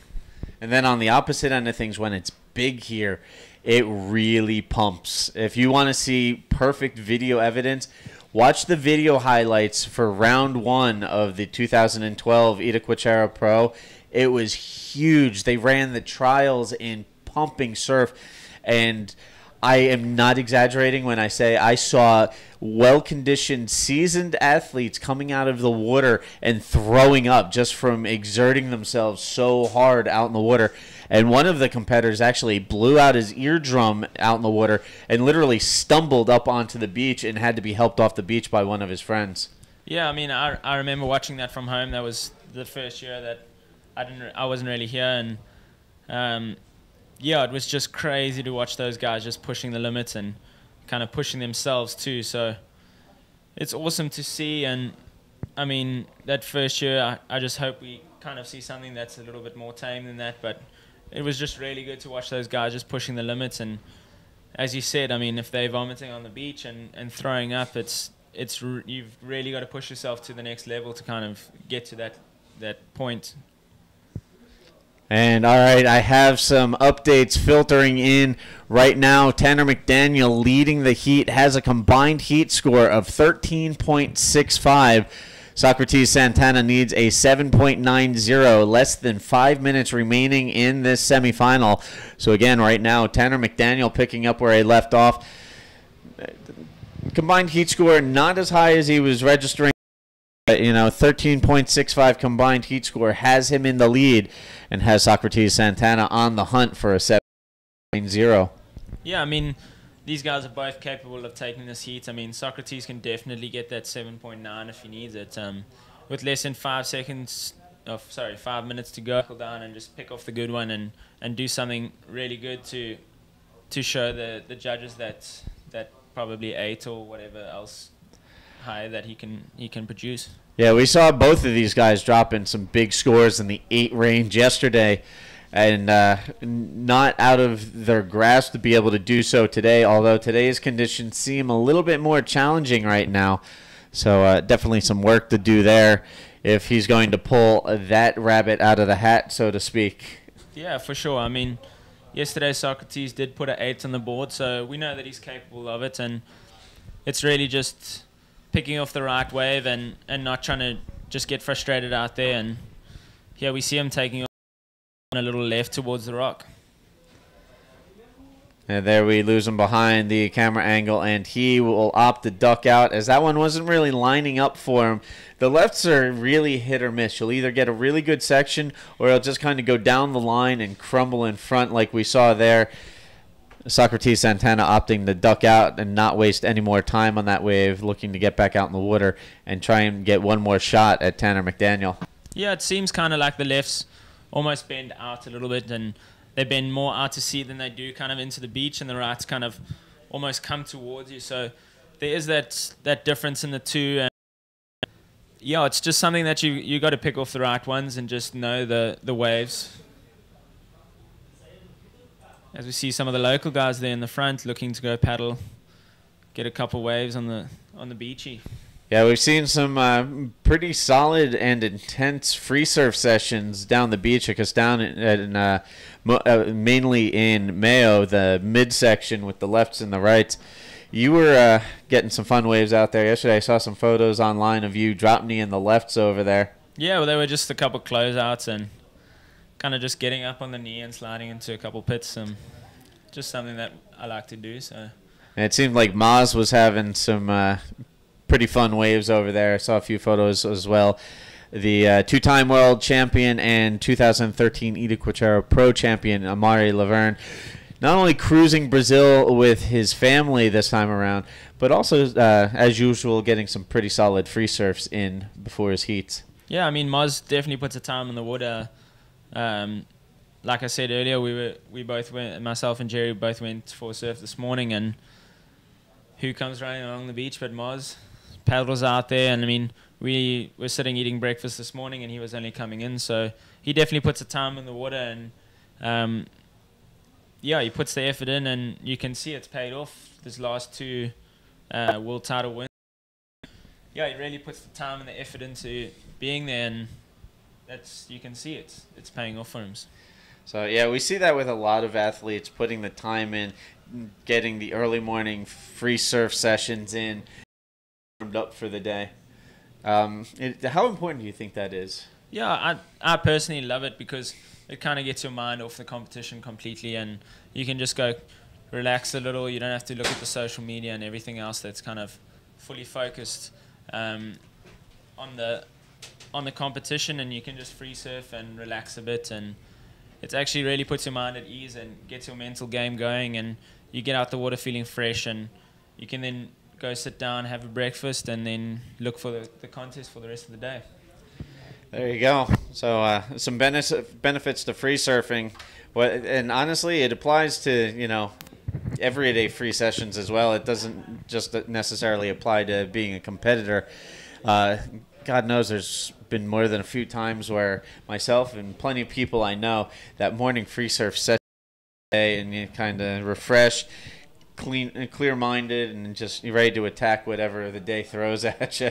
Yeah, I used to do that a lot when I was still at school. I mean, and at college, I did a lot of like early morning free surfs, and it really just gets your mind off everything and just clears your thoughts, and you can really just go at the day as you please and really put a smile on my face every morning, because when you used to get waves, you used to be really stoked for the rest of the day. So, I mean, the benefits of bodyboarding, huh? For me and you and probably quite a few other people, no better way to start the day than a good morning session. 100%. Couldn't think of anything better. So, all right, as we count down the final minutes in this first semifinal, Socrates Santana trying to play catch-up as Tanner McDaniel holds the lead, a combined heat score of 13.65. And here we have a look at Tanner and Dr. Zinho both paddling, and Tanner's going to hold them off. Again, this is man-on-man priority heats here in the semifinal. So it looked like a little bit of a block there by Tanner trying to keep Dr. Zinho from getting anything worthwhile. And here, Socrates, he's just going to ride in, and it looks like the heat may very well be done. Yeah, I think that one's over, and we're looking to the next heat with...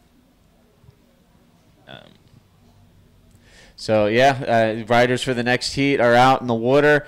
And it looks like Tanner McDaniel is going to take the second matchup against Socrates Santana, as he did yesterday in round 4. A little bit closer this time around. Dr. Zinho only needing a 7.90. Not quite the same as being in combination situation yesterday, but Tanner McDaniel is basically the guy to beat in the Pro Junior division right now. He has won every single one of his heats and just looking unstoppable at this point. Yeah, like I said earlier, I mean, he's put the time in here and he kind of deserves it. I mean, he was here, I don't know, 7 days before everyone else, and he's put the time in and he's riding really well at the moment. And it's all down to that, I think, Steve. Putting the time in at these places where you don't surf here all the time. I mean, Tanner comes from the islands of Hawaii, and he puts a lot of time in there. Just been to Australia where it's not really the same. Coming straight here and just putting a little bit extra effort in, and it's really showing everyone else. Now, as a competitor, how difficult is it for you if you have to show up someplace a day or two before a contest starts and you only get like 1 or 2 free surfs to really kind of try and feel out a wave that you've never ridden before?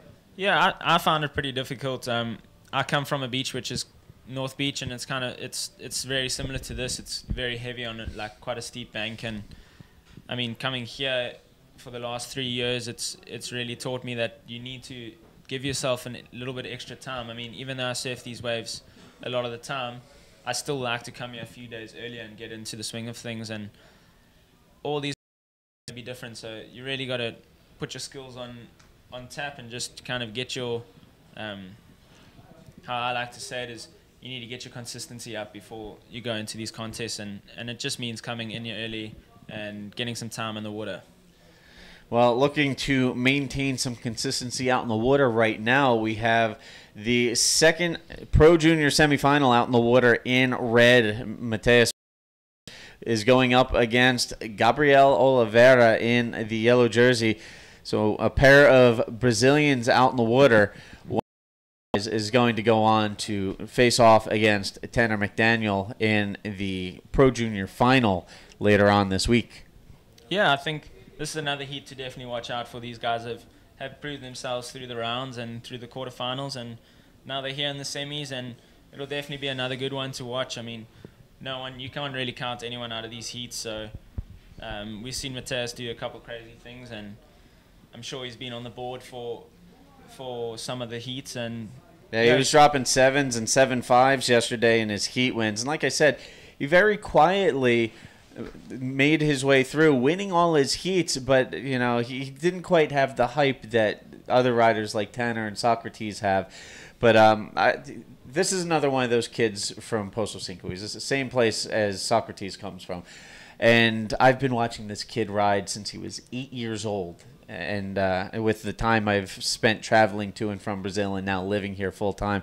And this kid is very quiet, very reserved, but when he goes out in the water, he knows how to bust out the big maneuvers and just really let his riding do the talking for him. Yeah, for sure. I mean, I've seen him here for the last few years, and it's really cool to just see this kid kind of going from strength to strength again. He's another one of these super groms that are kind of putting in the time and the effort, and it's really showing in his riding. So it's good to see these kids coming out of Brazil, and they're the future of our sport. And up and riding in red, that's the kid we're talking about, Mateus, Matthewzinho as we call him. There he comes up a little behind. Just a little roll there. I think he was just kind of, as we said before, they like to just go for the easier moves at the start and then kind of push the levels a little bit towards the end and get those higher scores. So just building throughout the heats, which is really cool to see. So again, he's out in the water with Gabriel Oliveira. Oliveira looking very strong, as I mentioned before, getting through competition yesterday to earn his spot here today, and here he is in the semifinals. It'll be interesting together out in the water if he can pick up where he left off yesterday with the momentum he had and carry that through to a finals berth, to see if he has an opportunity to try and take down Tanner, who's been almost unstoppable so far.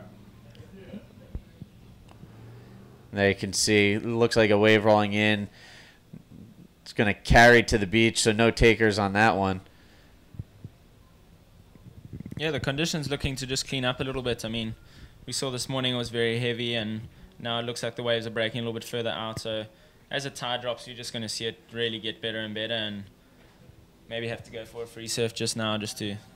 Yeah, waves are still a little fat right now. There you can see carrying in pretty far, turning into some heaving beach break with a little bit of backwash to make life interesting for all of our competitors. Yeah, that wave's very interesting in the corner pumper. I mean, as we said before, it is the right wave for this contest. I mean, that's where all the riders want to be, and it's just really the perfect way for us to show exactly what bodyboarding is all about: the high flying, power, really good technical riding, and the only place for it really is this pumper. It's just perfect for the big aerial moves, and that's really what the bodyboarders wanted, and I'm very stoked to see that we've got it. And we were talking about the backwash. You can quite literally see the backwash rolling back out. It looks like a small wave just pushing, and jacking up some of these waves, definitely making things a little bit challenging out there. There, perfect example. You just see that ripple rolling through the foamy section of water, and that right there has been making life a little challenging for our riders so far this morning.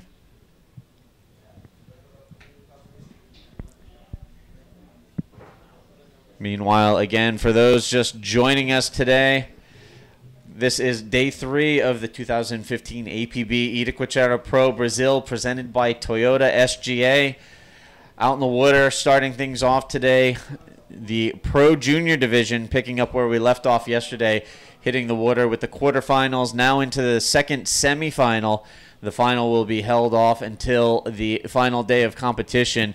After the semifinal heat, we will be going into round 1 of men's competition, getting the men's out in the water for the first time. We will try and run through round 1 and round 2 today of the men's pro as we work our way through the field here at the Itacoatiara Pro in Rio de Janeiro, in the state of Rio de Janeiro, the city of Niterói, here in Brazil. Event number 1 on the 2015 APB World Tour. After this, we'll be heading off to the remainder of the South America leg. 2 events back-to-back in Chile, the Arica Chilean Challenge, and then the Antofagasta Bodyboard Festival. Some changes this year. In case you haven't heard, this year Arica will feature both men's and women's, and then Antofagasta this year will play host to men's, women's, and the Pro Junior. So there's going to be a lot to get done in a 6-day time frame when we're in Antofagasta. 3 divisions, 6 days. There's going to be a whole lot of heats and some really long days packed with bodyboarding action for all of you at home watching online and for everybody on the beach as a spectator.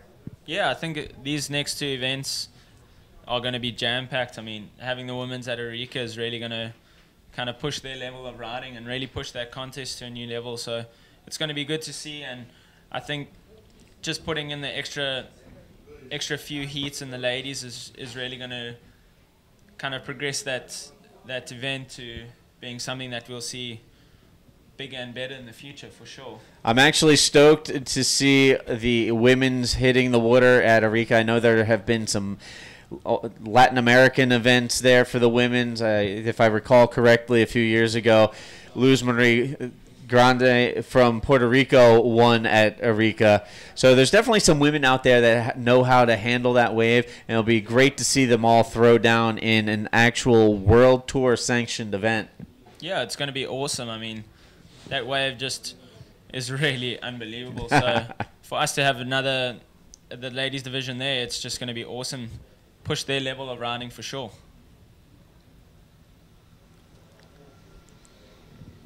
So again, the South American leg coming up. We're here at Event 1, Event 2, and coming up in Chile. And then from there, we have the Shark Island Invitational confirmed for the following month. And then in September, we have 2 events back-to-back in Portugal. The 20th anniversary running of the Sintra Portugal Pro and the first annual Nazaré Pro.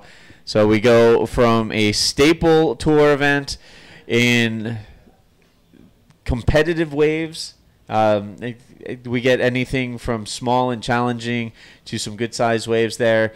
So we'll see what we get this year. But then to Nazare, which has a reputation for some really big, powerful surf.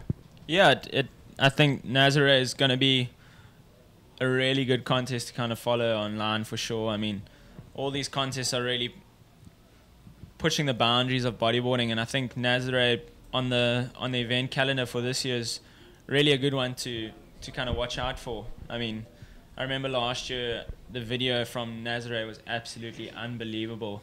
It really did look like the guys had put the effort in, and the contest went off really well, and it was amazing to see the guys getting unbelievable waves at that beach break, and I just hope it's going to be the same for this year. I agree. Also, some other events to look out for. Specialty event, the Enel Challenge in Brittany, France, will be returning again this year. That has a waiting period of July 1st through October 31st. And they're looking for the best swell conditions to be able to run that event, usually able to run in 1 or 2 days over there. And that event last year had some amazing waves. Pierre-Louis Costas taking the win there in that specialty event.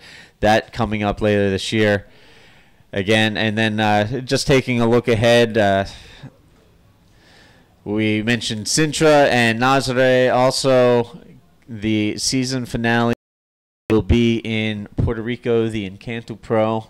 So returning to Puerto Rico after a year away. And I think everybody's pretty stoked to be going back to Puerto Rico and checking out the Itacoatiara Pro.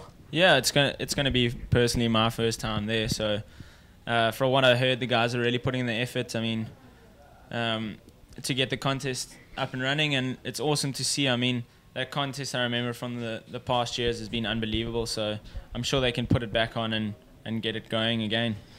And here we see Gabriel Oliveira up and riding on the left. And like we were saying, that left is a little hit or miss. There's a little bit of a side wave. It's almost like the backwash is hitting and creating a rebound wave off of the rock formation. And there's a little bit of a current. There's usually not much of a channel to paddle out in, but it seems like there's a little bit of a current along the rock. So it gets a little funky to maneuver over there in the pocket there on the left. But Oliveira giving it a go on that one. So he'll get on the board with that one. Again, working our way through semifinal number 2 here in the Pro Junior Division. And we were talking about the World Tour. I personally have a soft spot for Puerto Rico because the first surf trip I ever took was to Puerto Rico. I got to cruise the west side in the Rincon area and scored some fun waves, but I never have really gotten to explore the island the way I would like. I'm dying for the opportunity to go back. Yeah, let's see what the guys have got for us this year. I mean, I know it's going to be a good contest because it is every year, so it's just a matter of time until we can get back there, and hopefully you can get some waves, Steve. I would love that opportunity. Speaking of which, the event organizer, Natasha Sagadia, is involved with Jared Houston, who is here competing. They have a lovely daughter together. Natasha just recently retired from pro bodyboarding and was inducted into Sports Hall of Fame. Yeah, that's awesome to see. I mean, I know she's put a lot of effort into her bodyboarding over the years, and especially the event there in Puerto Rico, she really does put a lot of effort into it. So it's awesome to see that she's been recognized by that Hall of Fame, and I don't think there's really another bodyboarder that really deserves that other than her. Yeah, so congratulations, Natasha, on your successful career and being inducted into the Hall of Fame. Also, good luck with your work as an event organizer and promoter, doing some really good work in Puerto Rico. Keep up the good job.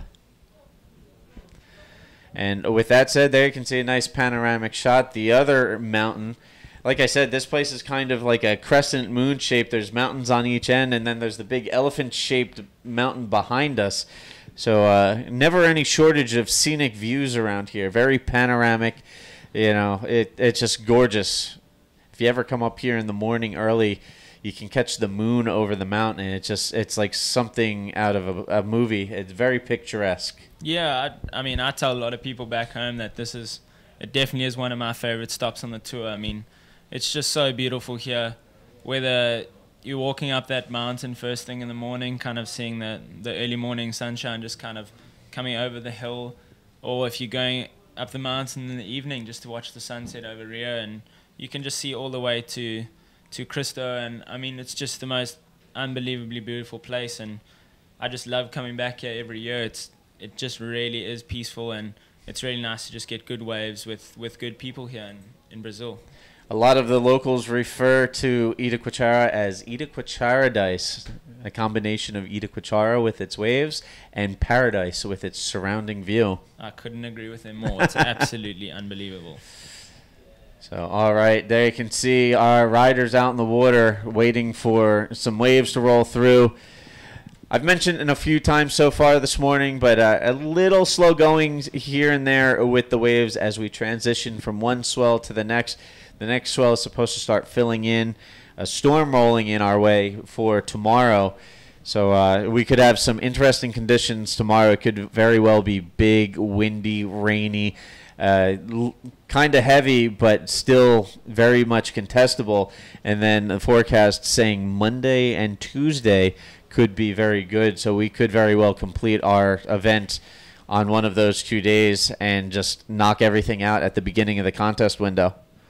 Yeah, I think that's a good idea. I mean, I know the guys have been looking really at the charts and seeing that it's kind of the best call would be to run it as soon as possible, as there's no waves further on for next week. So let's hope they can get it all knocked out and we can ride in some decent conditions and hopefully some waves pull in and do some radical maneuvers. And there's part of that panoramic view we were just discussing, complete with the Red Bull tent down on the beach. We've had a lot of competitors and beachgoers just kind of camp out under that thing.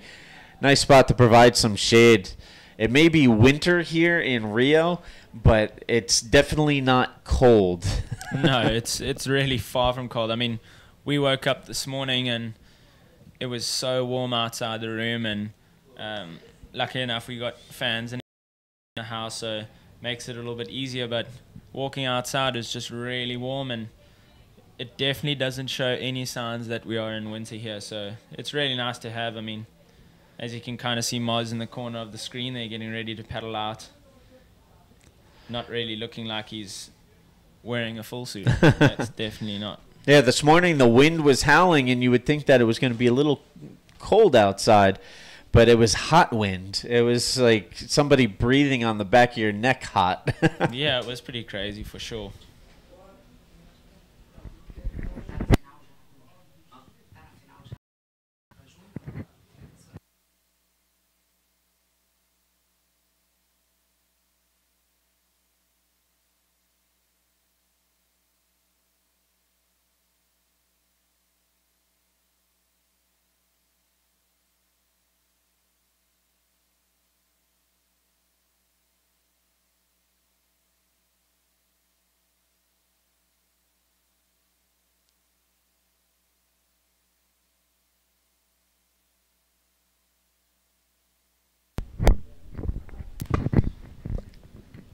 All right. Steve Action Jackson back in the booth here with Ian Campbell on day 3 of the 2015 APB Itacoatiara Pro Brazil, presented by Toyota SGA. And we're winding things down with the Pro Junior division. Here we are in semifinal number 2. And then we're going to go into round 1 of the men's Pro division. Just to take a quick look ahead. Coming up in that heat, we are going to see Miguel Cabrera, Daniel Silveira, and Leandro Chagas. So that'll get things started for the men's. Also on deck after that, we will see Nelson. Sorry, having trouble reading the name. Nelson Amiaza, Eric Poseidon, and Leander Cunha. So, as to be expected, we're going to see a lot of South Americans in this first round trying to work their way into the event. A large field of Brazilians, but also some international riders. We have some Chileans, Argentinians, and even some riders from Portugal. So peppering in some European and South American flair with the Brazilian field here in round 1 coming up next. Meanwhile, out in the water, trying to scrap into this one, Matheus Bastos, he's just going to straighten out and come in. I do believe that signals the end of the heat. We will give you a update in just a moment.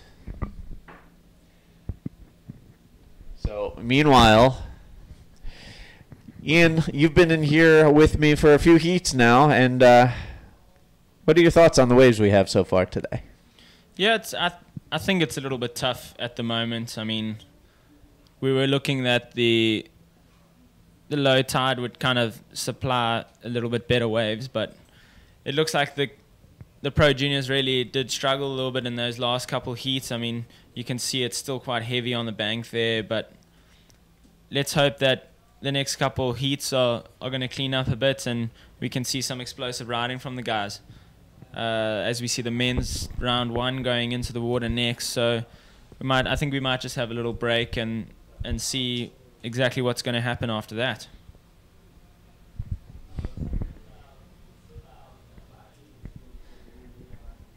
All right, and it looks like we've got a few SUPs out in the lineup. Yesterday we had a couple of people actually swim right into the middle of the contest area. So we'll see if they hang out there or move along. Earlier we saw a canoe team paddle through the area out just past the competitors area. Never any shortage of sports activities going on here at Itacoatiara. You know, whether it's in the water with surfing, skimboarding, bodyboarding, body surfing, SUP, canoe, you name it. And then on the beach, you got guys playing football, you got people running. There's a training school that's on the beach every morning. It's pretty wild around here. Yeah, I mean, there's also the slackliners. You can't forget them for sure. And yeah, definitely don't want to forget the slackline. No, they everywhere here. I mean, and the guys are brilliant at whatever they do. I mean, you can watch those guys keep the ball up for 5-10 minutes at a time, and it's just unbelievable. Everyone's just so fit and healthy here. It's awesome to see. I mean, it's the of canoers. Now you see the SUPs, guys running on the beach. I mean, it's absolutely unbelievable here. And like you said earlier, it's pretty much paradise here at Itacoatiara for sure. Not a bad deal, and the fact that it's winter and, you know, we're cruising around in shorts and flops and, you know, joking around about it being hot, it beats the heck out of cold water, or in my case, snow on the beach back home in New Jersey. Yeah, I think this temperature is definitely going to beat that. Yeah, just to joke around a little bit while we wait for the next waves to be ridden, my wife and I went back to the United States for a visit back in February. Normally we would never visit in February because it's dead of winter in New Jersey, and it snowed while we were there. And so there was snow on the beach. The winter had been so cold. The ocean water temperatures were 2 degrees Celsius, or about 37 Fahrenheit. There was literally ice in the ocean this winter. Wow, well, that doesn't really sound like fun. No, not at all. Meanwhile, it looked like our rider in yellow was having fun on that last wave. Gabriel Oliveira with a nice solid roll on his last wave. We'll see how that affects his position out in the water as we get down to the tail end of this. Meanwhile, Matheus Bastos up and riding on the right. Hits some chop, bounces over it. It's going to get a little funky. He tries to flip through and doesn't look like he's going to be able to complete the maneuver. So that one just got all kinds of wonky on him out there. Yeah, I think it's quite difficult now. I mean, we can see the tides are definitely shifting. It's definitely getting a little bit better for the guys out there, and it can only get better and better as the morning goes on. Meanwhile, there you can see Gabriel Oliveira paddling back out. And as we wrap up this semifinal for Pro Juniors and get ready to go into men's, I'm going to let Ian duck out of the booth so he can go grab a free surf and see if he can't grab another guest commentator to cruise in. And results for that last heat, the previous heat, because I believe we are now into the first heat of round 1 for men's. Mateus Bastos has won the second semifinal, so he will go up against Tanner McDaniel in the Pro Junior final. Again, the Pro Junior final will be held off until the end of the event and be run in coordination with the men's pro final. So we have our final set for the Pro Junior, which will come up later this week. It'll be Hawaiian Tanner McDaniel against Brazilian Mateus Bastos. So a couple of the young guns, the next generation, will square off later this week. Meanwhile, the men's field ready to hit the water as we get ready to jump into that and update some scores. Again, going to let Ian cruise out. Any shout-outs before you duck out? Yeah, just to everyone back home. Thanks for all the constant support. I mean, it's been great so far, and it's only day 3 of the contest. So if you guys just keep checking the Facebook page and all the live scoring and live updates, I mean, these guys are really putting a lot of effort here. So big shout-out to you guys here, the media teams, everyone else on the beach, from the APB and from the event organizers all the way down to the judges. I mean, everyone's doing a great job, so huge shout out to everyone, and thanks for having me in the booth. All right, Ian, great seeing you, great having you in the booth, and go enjoy your free surf, and I'll catch up with you later for some acai. Thanks very much. Cheers, Steve. All right, and we'll be back right after this.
All right, Steve Action Jackson back in the commentary booth with you. Again, we just wrapped up the Pro Junior for today, wrapping up the semifinals and setting our final for later this week.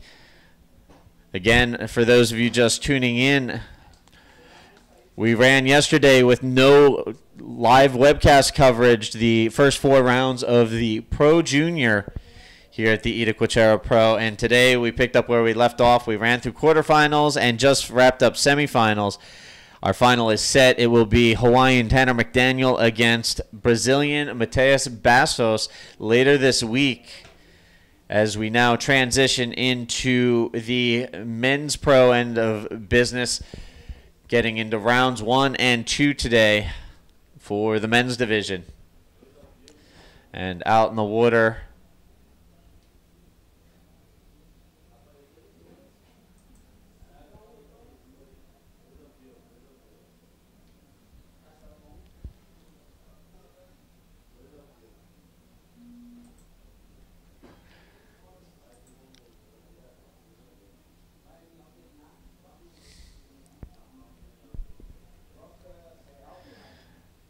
out in the water right now, we have Miguel Cabrera, Daniel Silveira,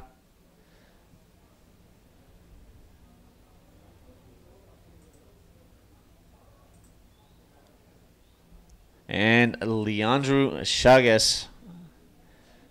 Cabrera in red, Silveira in white, and Chagas in yellow. There you can see a nice little crowd starting to gather on the beach down at Pompo, watching the action out in the water.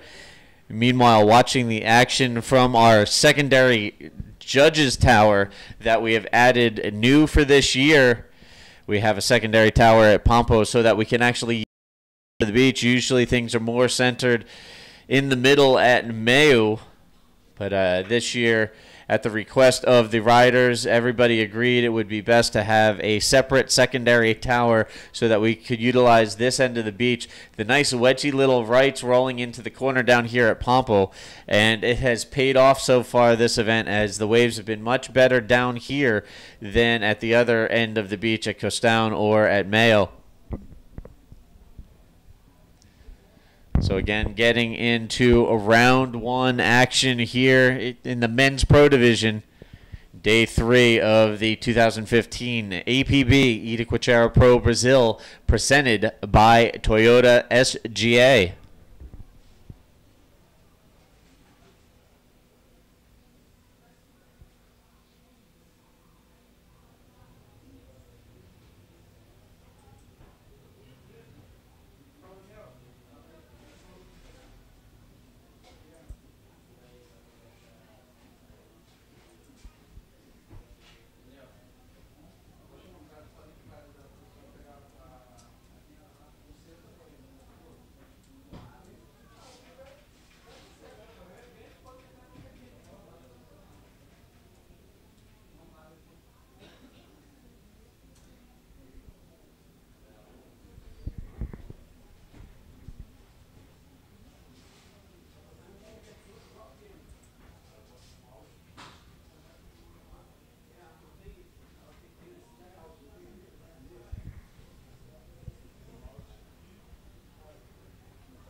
Up and riding in white, that is Daniel Silveira rolling off of that section there, comes out through the white water. He will wash up onto the beach. You can see stands up, running back, and he will jump back in and paddle back out. Meanwhile, answering right back, Miguel Cabrera. Miguel in the red jersey on that wave. So a quick wave exchange there between white and red. Daniel Silveira in white, Miguel Cabrera in red. This is Heat 1, Round 1 of the Men's Pro Division. And there you can see the man in yellow, Leandro Chagas, looking at that wave, but not going for it. He will try and line himself up in the lineup. Meanwhile, white and red both paddling back out.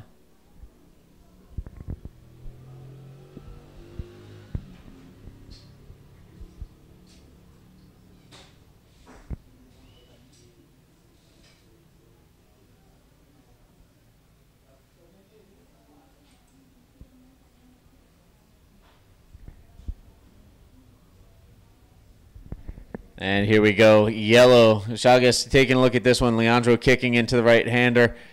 Drops in and tries to set his line, but this one really not lining up. There he finally lines up. He goes for the roll, but shuts down on him on the inside. Some tough maneuvering there for Leandro Chagas, trying to get things going for himself out in the water right now. And I'll be back right after this. I'm just going to get set up and bring another guest commentator into the booth. We'll be right back.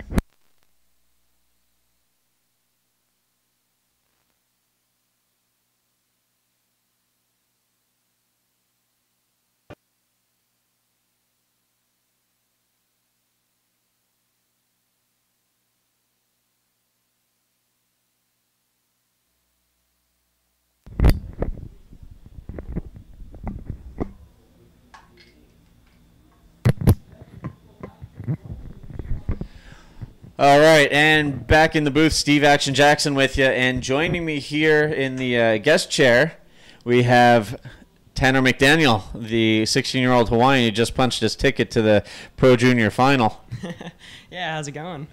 Not too bad. How were the conditions out there? It looked a little challenging. Yeah, it was pretty dumpy shore break, like just pretty hectic. So it's just kind of about getting the right ones and being in the right spot. And fortunately for me, I was kind of in the right spot, the right ones, I guess. Now tell us a little bit about the experiences you're having here so far in competition with the Pro Junior. Yesterday, you won all your heats. You had top 3 high wave scores, top heat scores, and then you kind of picked up where you left off today and jumped right back into it today and won your quarter and semifinal heat. Yeah, well, I don't know. I've just been the competition's so tough here. The kids, and oh, here's a wave being ridden by Red down the beach, and he's just trimming down the line, goes for a roll, and just kind of gets stuck in the lip. It's pretty tough out there. And here's White. So Miguel Cabrera on that last wave here. Daniel Silva up and riding, and some tough maneuvering out there. You were saying it's a little dumpy out there. It seems like it's carrying in.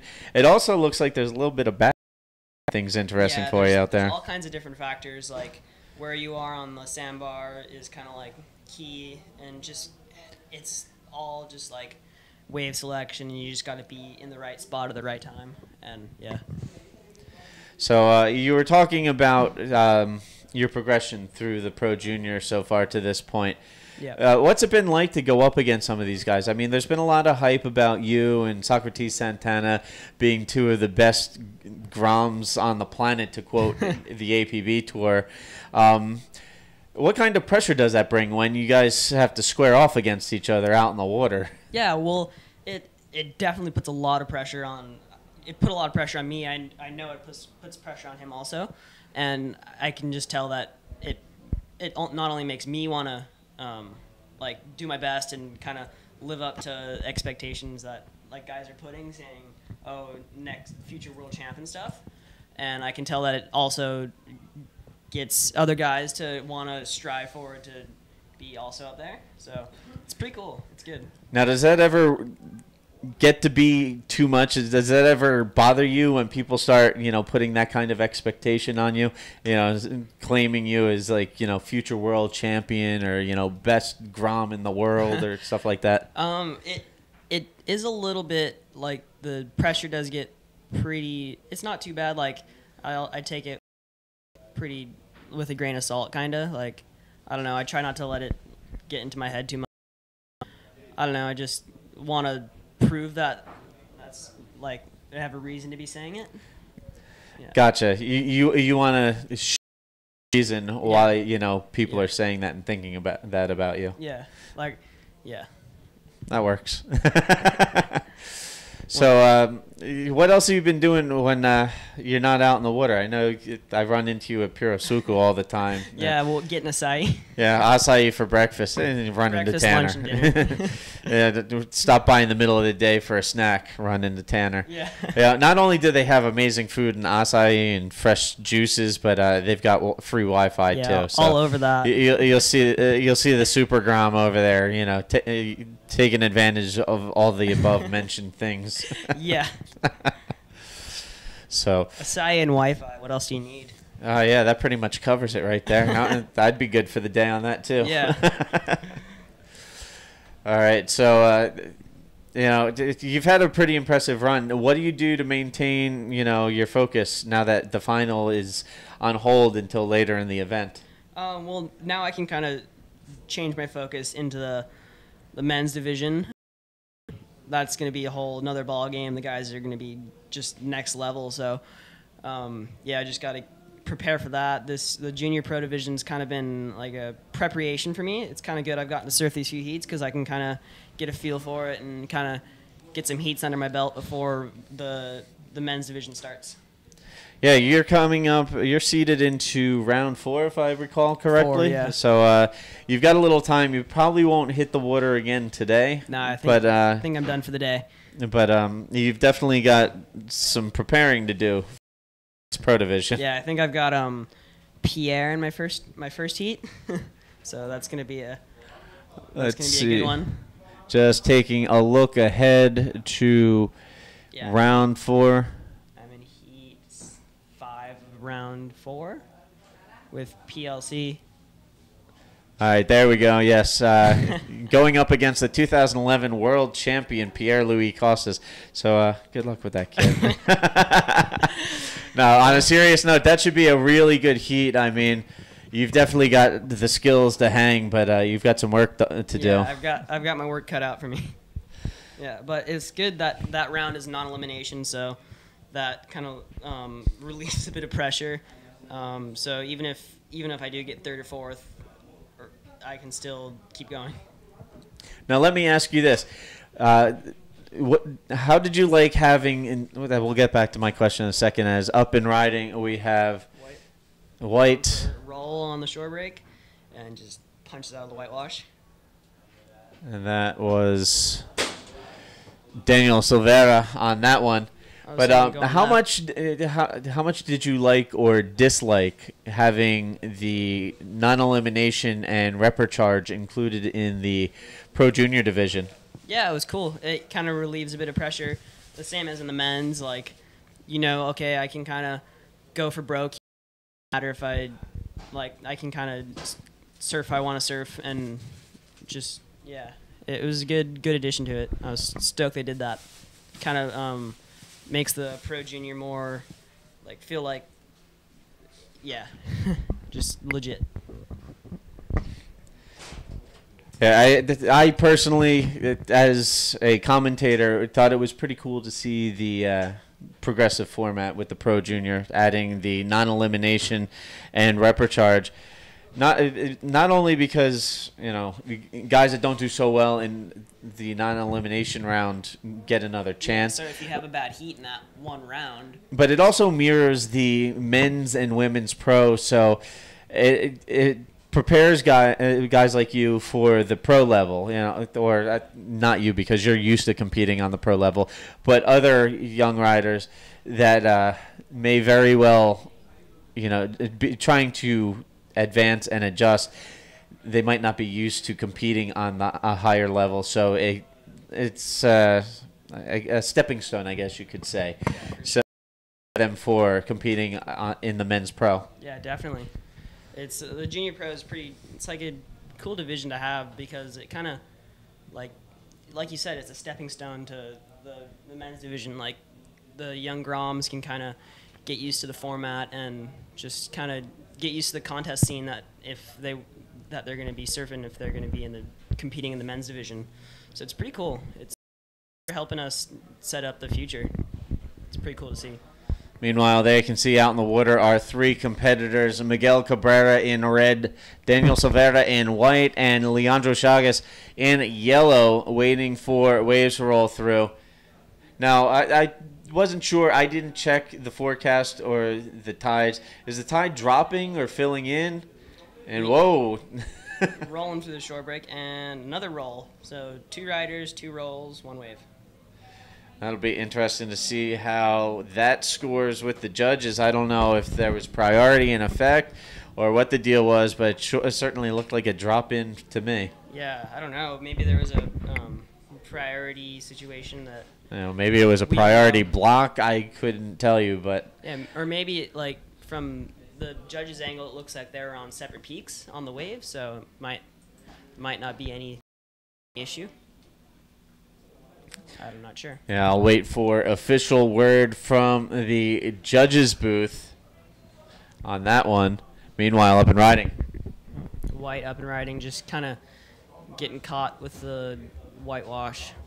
Like I said, it's pretty tricky to try to kind of be in the right spot and just kind of position yourself right is very tricky on this wave. It's just such a heavy and just, it's tricky.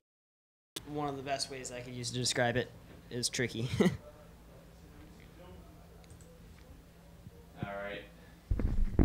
All right, so just waiting for official call on those last waves exchanged. Again, we are here in round 1, heat 1 of the men's. We've wrapped up for the day with the Pro Junior. And I've got one of our finalists here in the booth with me, Tanner McDaniel, making his way to the Pro Junior final here at Itacoatiara. He will be going up against Mateus Bastos from Brazil. So you're getting some good experience competing against the guys from Copacabana here at this contest. You just had your second heat against Socrates Santana in this event, and now you'll face off against one of his fighters in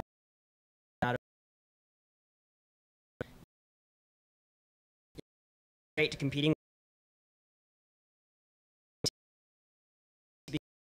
with these guys. I mean, yeah, every heat is such a yeah, you're always on your toes. Like, even if you've got 2 good scores and they need like a high score, they can still get it easily.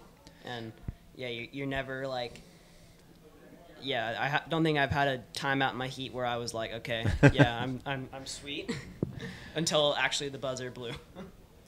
So I'm sure you've noticed a little bit. There's some pretty solid groups that are pretty tight knit down here. You have your guys from San Conrado, your guys from Copacabana, your bodyboarders from Itacoatiara, and everybody's pretty strongly devoted, very proud of, you know, the guys they ride with and the wave that they ride locally. It's pretty cool to see. I mean, it's similar to other places in the world, but it's cool to experience that. Experience it in different cultures in different countries, at least for me. I would love to know some of your experiences interacting with the Brazilians. I mean, I know yesterday you were invited to play some beach soccer with them, which I thought was pretty cool. Yeah, that was cool. I played the other day before the comp started. I was down on the beach, and we were playing soccer with Socrates and a couple other guys, and it was pretty funny. It's pretty cool how good they are at it. Like, they just go down and just shred on the soccer. It's pretty funny. Like, I was just getting schooled. Yeah, it's a pretty active beach lifestyle around here. If guys are either in the water riding or on the beach playing football on almost a daily basis, even during the winter months here, where it's a little cooler. This is winter. This is winter, and it's like, yeah. There are some nights that get a little cool. But usually the coldest it ever gets is me throwing on jeans and a hooded sweatshirt, and I'm still in flops. Yeah, I'm in a t-shirt and jeans right now, and I'm pretty warm. And this is winter. Yeah, there's some advantages of spending winter in South America. Yeah, gotta love that Southern Hemisphere winter. Meanwhile, trying to find some love up and riding in white. Going for a roll on the shore break, and he completes that maneuver and kicks out the back. So Daniel Silveira continuing to try and get some work done, put some waves together, get the scores he needs to move on to the next round. Again, we're in the first heat of round 1, men's pro division here on day 3 at the Itacoatiara Pro.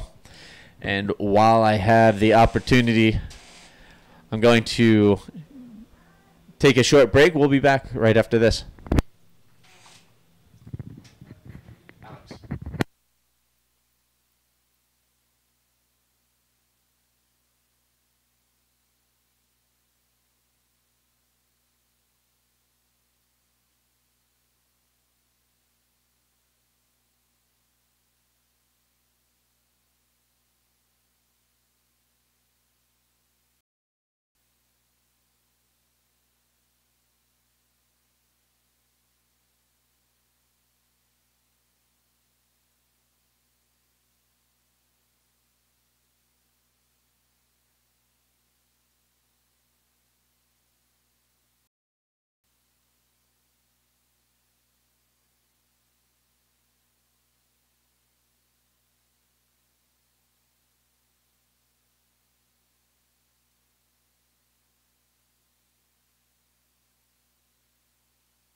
All right, Steve Jackson and Tanner McDaniel back in the booth.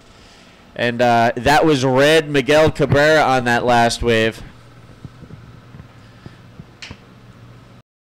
So just taking a quick break to duck out of the broadcast booth for a second. Back with you. And so we were talking about winter in Brazil and cruising with the Brazilians with Tanner. Yeah. And among other things, he loves the Pirasuco up the street. Pirasuco actually very cool business. They actually sponsor Hydra, and if you ever go there, the stools are made out of recycled surfboards, and the main table inside Pirasuco is shaped like a bodyboard. Yeah, I saw that. It was pretty cool.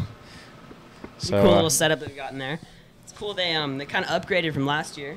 They were on the corner of one of the streets up, and they moved into one of the bigger kind of areas, and it's improved since I was here. Pretty cool. Yeah, for those of you who have been to Itacoatiara before but haven't been here recently, in the past year, Pirosuku moved from the side street to the main strip. They're in the same building. They just changed the side that they were on. In doing so, they quadrupled the amount of space they have. They have a full patio now with tables and chairs. There's room, much more room inside. They actually have a bar area on the side with stools. They have the bodyboard shaped table in the center, and a lot more space, but the same great acai, the same great snacks and pastels. Same great Wi-Fi that Tanner hits up every day.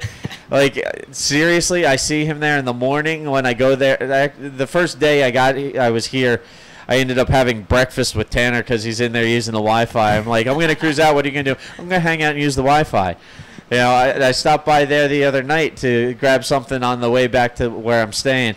And as I'm getting my order and leaving, Tanner's sitting down at the table. Hey, what's going on, Tanner? Nothing. Just needed to use the Wi-Fi.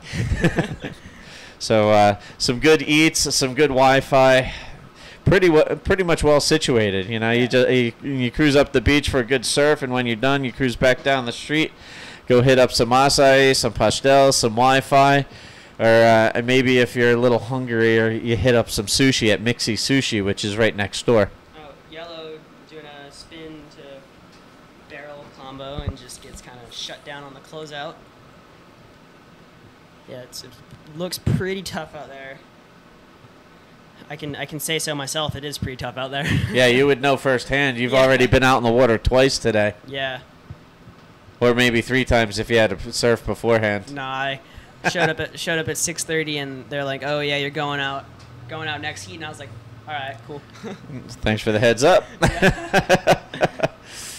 Yeah, an early start this morning. We were all on call for 6:30 this morning for a possible 7 a.m. start. We got started just after 7 o'clock. And you had the second heat of the morning, quarterfinal of number 2. So Tanner out in the water early this morning. Yeah, so. And just, yeah.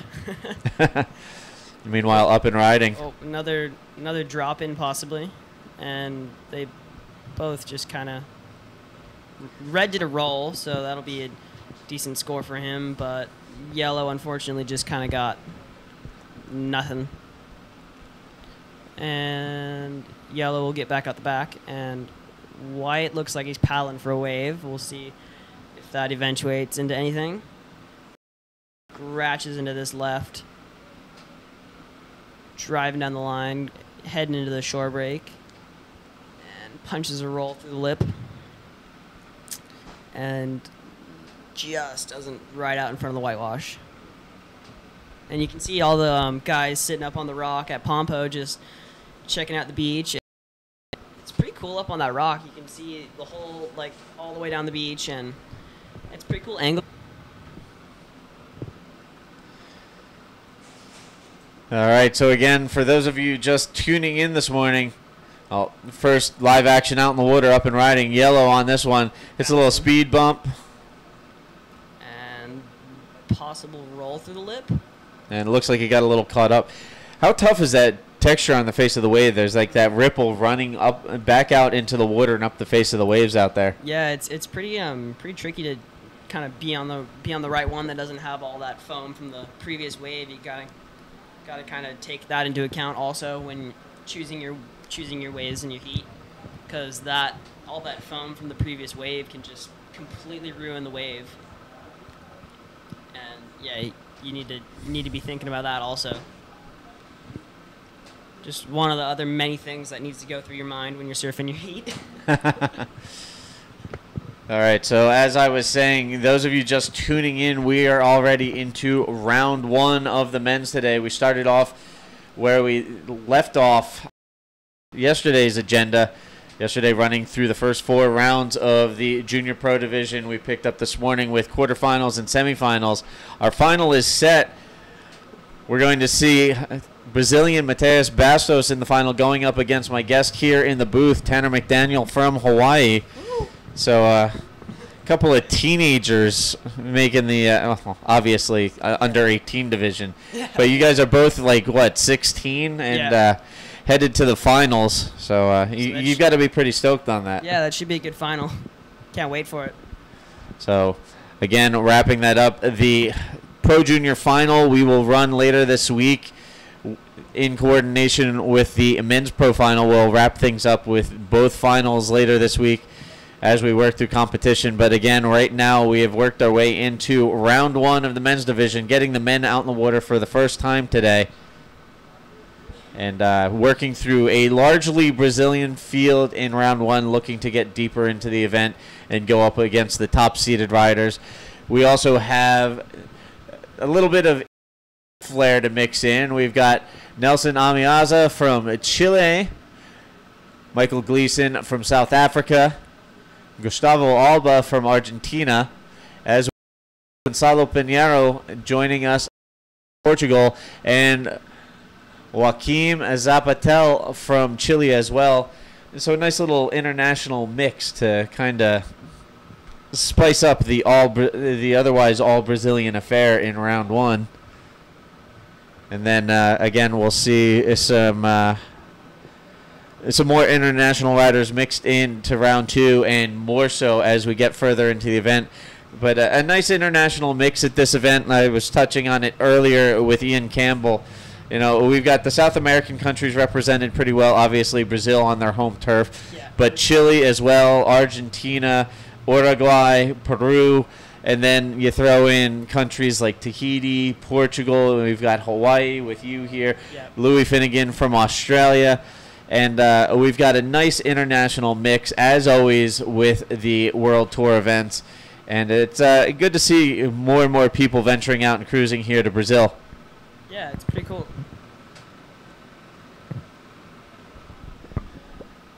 Meanwhile, out in the water, you can see our riders waiting for the next round of swell to come through. How inconsistent was it out there during your heats? Yeah, it kind of, the lulls coming in and out. Like, it seems like there were some heats that were just constant waves, and then the next one would just slow down. Both of my heats were kind of, there was waves at the beginning, and then it just stopped towards the end. And yeah, that was kind of, I didn't mind that because I had kind of an early lead in both heats. So I was all right with the lull when I was in first. So I was like, okay, yeah, this is all right with me. Yeah, if I recall correctly, at one point I was like, we've seen Tanner do this in a few of his other heats. He got the solid scores under his belt that he needed, and then he seemed to just kind of be waiting outside for something better to roll through. Yeah, I was just like, if you just get a good score, you might as well wait for a wave that's better. You don't need a wave anything less than the last one you got. So if you've got 2 decent scores, just wait for a wave you can get a 10 on. Yeah, and then again, as you mentioned, you can't really sleep on anybody out in the water until that final horn sounds. Yeah, definitely. All right, there you can see a pulled back shot, nice panoramic shot. Down at Pompo. It's pretty cool how all the rock formations here are, like, all the rocks look like they're just so smooth all around. Like, even the I forget the name of the big rock on the other side of the beach at Itacoatiara. When you're climbing up to the top of it, it's just like a big smooth slope all the way up to the top. It's pretty cool. Yeah, you've taken a few hikes up the mountain since you've been here, huh? Yeah. Yeah, I went up to the regular one already twice, and the other day we did this one to the top of the Elephant Mountain, and that was probably one of the craziest views I've ever seen. You can see all the way into Rio from the top of it, and all the way to the other side of the rock. I don't know the name of the towns that are over there, but it was amazing. Well, once you go over that long bridge to the other side, that's when you get into Copacabana and the city of Rio de Janeiro. Yeah, that's if you're standing up there, you can see Rio, and then the other side of the rock, which is, it's pretty cool. You get like a 360-degree view of like pretty much the area. Meanwhile, looking for a 360-degree view on this wave. Oh, going for the air reverse, banking it off the end. Speaking of 360s. Nice little segue. Yeah. And right up and riding behind him in white. A little foamy, this one, a little bumpy as well, trying to make something out of nothing. And unfortunately, this is just going to shut down and grind onto the beach. Unfortunately, that was going to be nothing. All right, so we were talking about the other side of the Niterói Bridge. That's when you get into the Zona Sul section of Rio de Janeiro. You've got Leme, Copacabana, Ipanema, Leblon, São Conrado, Rocinha. It's some really fun waves over there as well. No shortage of waves in this region. I don't know who started the rumor that Brazil has nothing but small, junky waves. It was probably a Brazilian trying to keep all the gringos from coming here and crowding up the lineup. But there's some really amazing waves here in Brazil. We surfed São Conrado last year when I was here. I think that was, I'm going to say, Red going for a roll on the shore break and just kind of getting unglued on his landing. But last year we surfed São Conrado. It's like a left-hand wedge in kind of near Rio, and that was so much fun. It was, yeah, I believe a bunch of us are going to be going to São Conrado later this week on a lay day or after competition has concluded and pay a visit to the bodyboarding school there, Escola de Bodyboard de Rocinha, and the head instructor, Vanderlei over there, Chiule. Meanwhile, up and riding in yellow on this wave. Going for a roll. It's pretty clean. That'll be a decent score for him. Rides out cleanly and just ducks out the back. So, yes, definitely some good waves at São Conrado. Talented bodyboarders over there, and you can see guys like Paulo Barcelos and Fabio Aquino over there on a regular basis. Also, guys like Eric Poseidon, who are here in competition. David regulars Barbosa over there. David Barbosa, who we saw in the Pro Junior and we'll see again in the men's Pro Division. Regular over there. Miguel Popol. There is no shortage of talented guys over there. One of the instructors for the bodyboard school, Pedro Henrique, who unfortunately was unable to make it to this event this year. I know he really wanted to compete up here. He's an unbelievable talent. I mean, I see that guy hit some of the biggest air reverses at São Conrado. It's ridiculous how good these guys are. Yeah, there's a lot of talent in Brazil. Just every beach you go to, there's just always people just going next level. It's pretty cool. Oh, definitely. Every beach has its crew of really talented guys. I mean, we mentioned Copacabana and Poço Cinco earlier, where guys that you've been competing against, like Dr. Zinho, Matthew Zinho from Poço Cinco. Also, we'll see Francerle Ferreira from Poço Cinco coming up in round 3, I believe, of the men's pro division.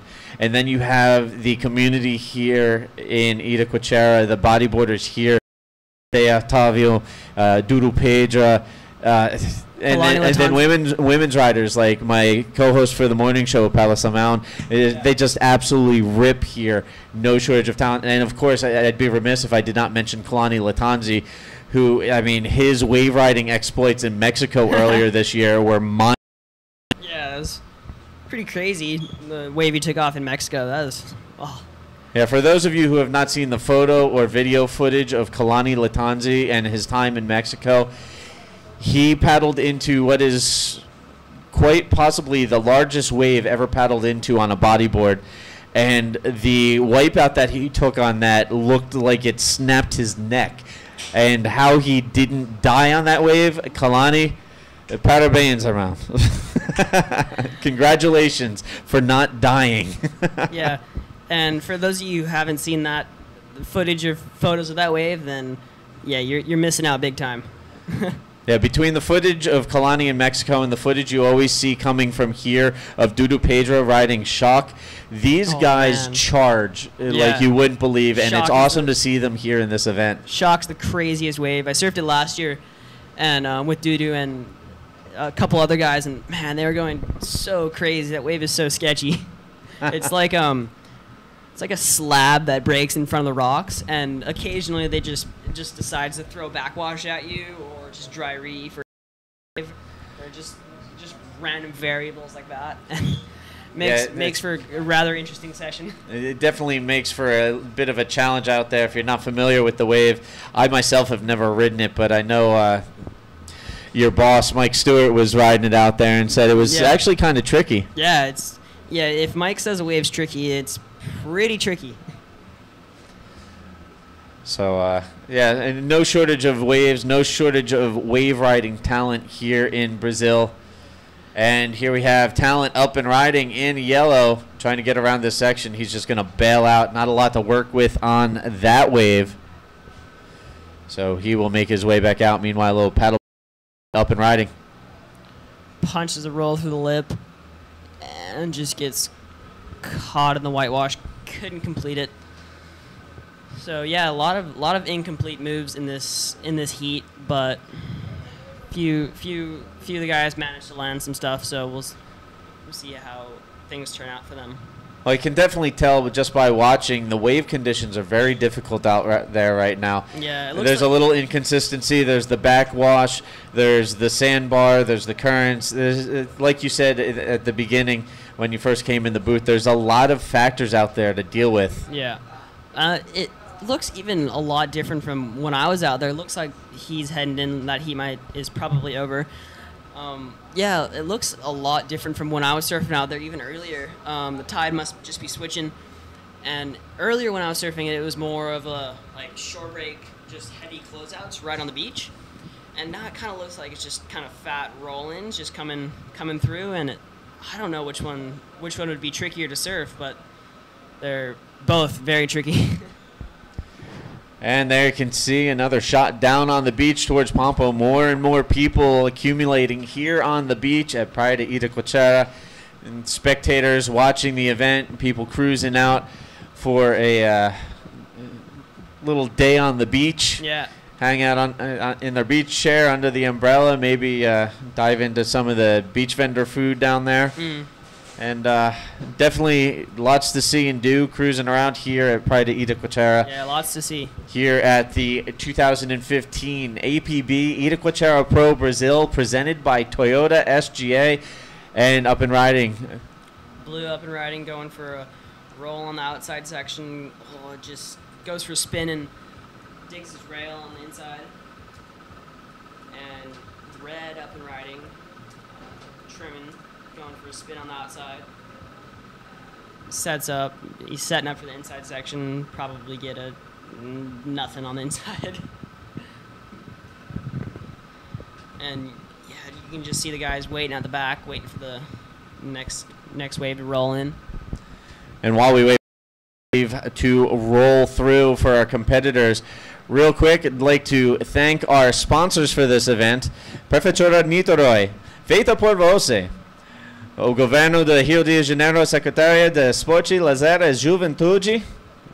Our presenting sponsor, Toyota SGA. Also, we'd like to thank Águas de Niterói, Kimona Surf Shop, Diamante, Mineirinho, Neti, W9 Board Shot, Quatro Cantos, DX, Whey Suplementos, Saboreando, Capaloa, Joama, Radio Cidade, RicoSurf.com, Canal Off, Perosuco, Itacoatiara Pampo Clube, Andre Eventos, Itacoa Clothing, Posada Pedras Bancas, Posada Praia de Itacoatiara, Revista Ride It, as well as Albine Imóveis and Oceanica Rent-A-Car. So thanks again to all of our sponsors for helping to make this year's event possible. Yeah, all of them.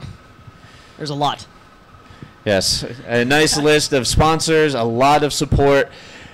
Please be sure to support our sponsors for this event in any way, shape, or form possible.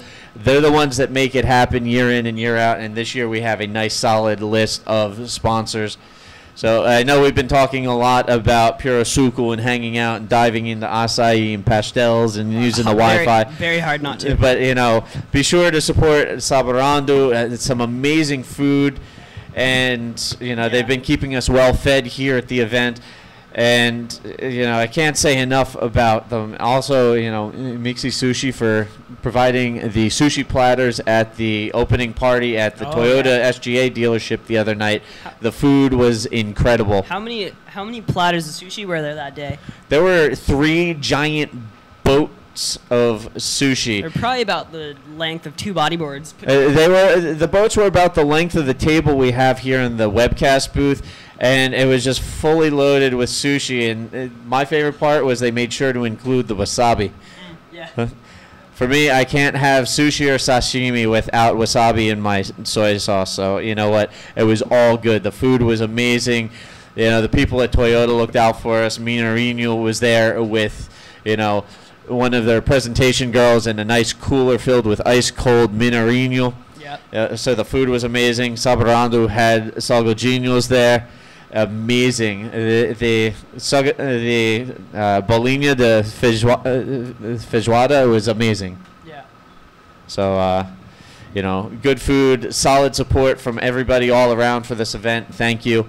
And, again, for all of you out there, please be sure to continue to support the people that support us.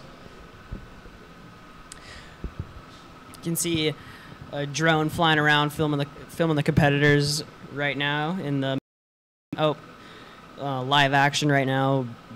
Blue trimming down the line, kind of hits a foamy section on the inside and goes for a flip on the inside and completes that. So he'll be stoked on that. It seems like the backwash has become a little more pronounced out there. A lot of these waves face a little bit of a wobble as the backwash rolls back through. That can completely throw your line off sometimes. Like, just a little bump can, if you're like not prepared for it, just completely throws you off of course. And yeah, you gotta be prepared for it.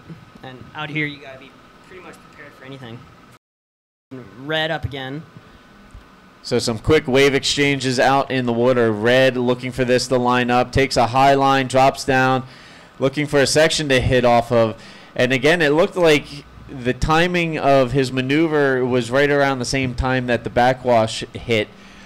Lost him behind the whitewater from that camera view, but definitely some difficult maneuvering out there. Yeah, for sure. Meanwhile, we've been talking story in the booth about cruising around here in Brazil and the World Tour and whatnot. Just to take a look ahead at what's on board Itacoatiara Pro, we will be moving on to event number 2 on the 2015 APB World Tour. That event, the Arica Chilean Challenge, that will run July 17th through July 26th at ex Isla Alacran in Arica. El Gringo. One of the highlights of the tour every year. The way this tour is starting off this year with Itacoatiara and Arica, we have 2 of the most popular waves on the World Tour back-to-back opening up the season. Yeah, it's pretty rad. Pretty stoked to be able to be a part of it. So, and this year we will also be featuring a women's division at the Arica Chilean Challenge. So some expansion this year for the APB World Tour. Here at Itacoatiara, we have added the Pro Junior division. Arica will be adding a women's division. And then from there, we will move on to the Antofagasta Bodyboard Festival, July 28th through August 2nd. There we will feature competition from the men's, the women's, and the Pro Junior. So a trifecta of bodyboarding talent at Antofagasta later this month. That'll be sweet. And then also confirmed the Shark Island Invitational with a waiting period of August 10th through September 18th. Back in Shark Island, a legendary wave. We've seen some amazing competitions, some incredible riding there, and also some major injuries over the years as that place gets really heavy really quick. When it gets big, it just drains off of that rock slab and becomes I believe it was Alistair Taylor who actually got sent to the hospital during one edition of the Shark Island Challenge. I believe it was the 2000, I want to say 2001 Shark Island Challenge, and Alistair Taylor got sent to the hospital because he hit that rock ledge underneath there. He recently referred to it as, I believe, Armageddon. Yeah. It was like an apocalypse out there. Andre Botha once referred to it as suicide out there. I think I heard it was one of the trailers one year for it, and I forget, it might have been Jeff Hubbard was saying that it's like driving in a car in a tunnel and being thrown out of the car and hitting the concrete if you don't make it.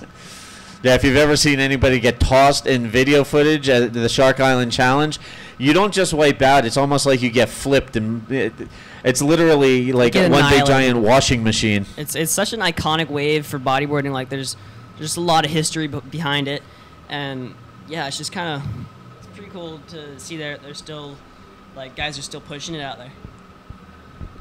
Also confirmed later this year on the APB World Tour, we'll be heading to Sintra, Portugal for the 20th anniversary running of the Sintra Portugal Pro, September 22nd through September 27th. That will be followed by the first running of the Nazare Pro. Meanwhile, out in the water, Red up and riding on this one, kind of getting caught up in the wash there and then just dumped. So some tricky riding there. And the waves really making life difficult for these guys. And the wave action back-to-back. Nice big air roll there for the rider in blue. Red. I mean, that was blue. His board was red. Getting mixed up.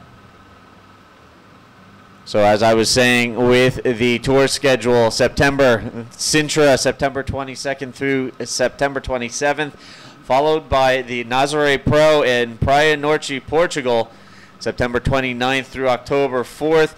And there are more events to come, still in the process of being confirmed for the end of the year. Stay tuned to www.apbtour.com for all the latest news, updates, highlights, live webcast coverage, and more tour information to follow. Also, all the social media outlets. I'll let Tanner run down the social media outlets since he seems to be the expert on that these days. Yeah, well, there's APB on Instagram, Facebook. Do they have a Twitter? I think so. Yeah. Twitter, they recently just put up started a Snapchat at APB Tour. Yeah, I think that's all, but you should be sure to be following all of those because that's how you're going to be getting all your news and just kind of know what's going on with the tour. So there you have it. Follow along APB Tour on all of the social media outlets. Also, don't forget APB Tour on YouTube. We have our own channel there. And, of course, apbworldtour.com website for all your World Bodyboarding Tour information. Rad. All right. And as we were talking about earlier, lots of news going on in the world of bodyboarding. Injuries to Ben Player, Jeff Hubbard, those guys. Jared Houston got hurt also. Working their way back. Yes, Jared Houston with a shoulder injury. Fortunately, he is back to compete. He is here. And, so Jared back in action. He's here to compete and defend his title at the Itacoatiara Pro. But unfortunately, Ben Player still recovering a little bit from a ruptured spleen he suffered in Ireland. Jeff Hubbard recovering from a broken foot. Just got out in the water the other day for the first time in about 6 weeks. I saw that on Facebook. Just getting back. I think he just got his cast off. Yeah, he had a big black boot on his foot for weeks and wasn't able to bodyboard. I don't know about Jeff, but me personally, 6 weeks out of the water, I'd be going insane. Yeah, I can only imagine what was going on for him. Yeah, do you actually know how he got hurt?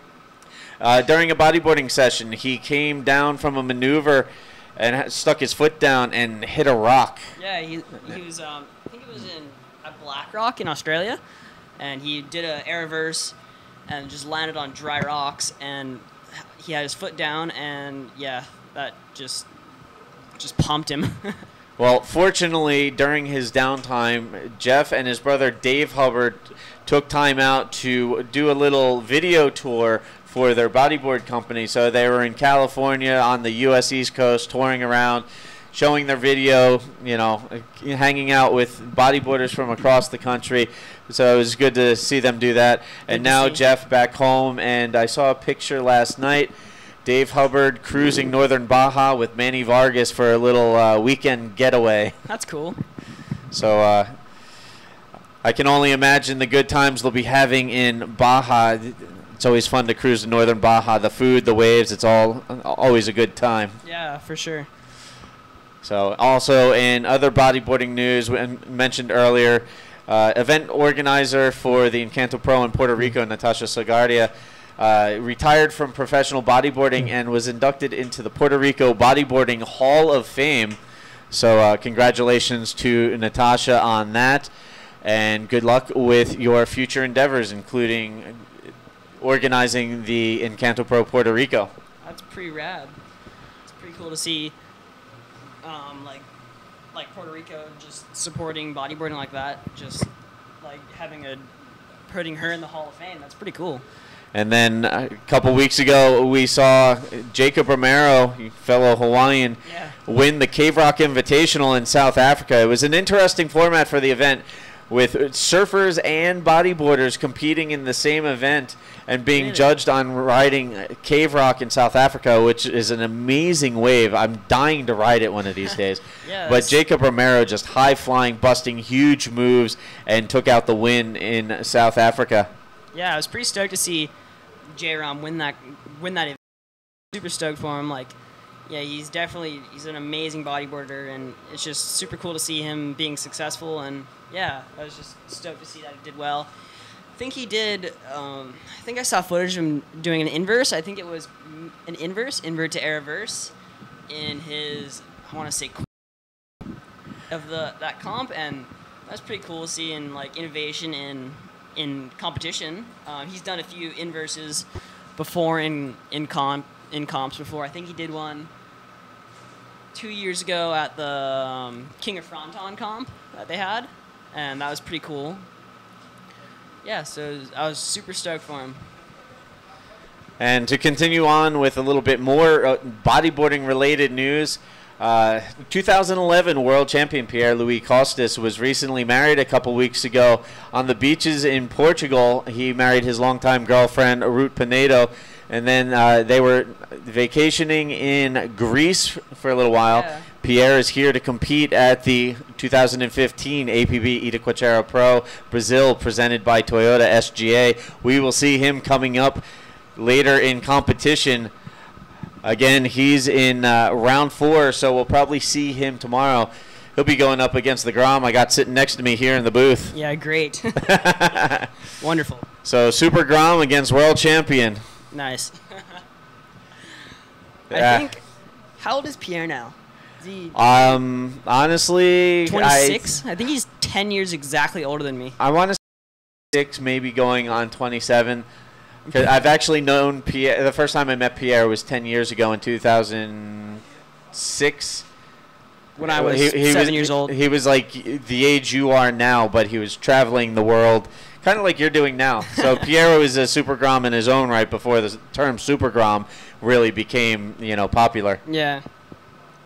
So yeah, because he was 16 or 17 years old, he had been traveling Australia.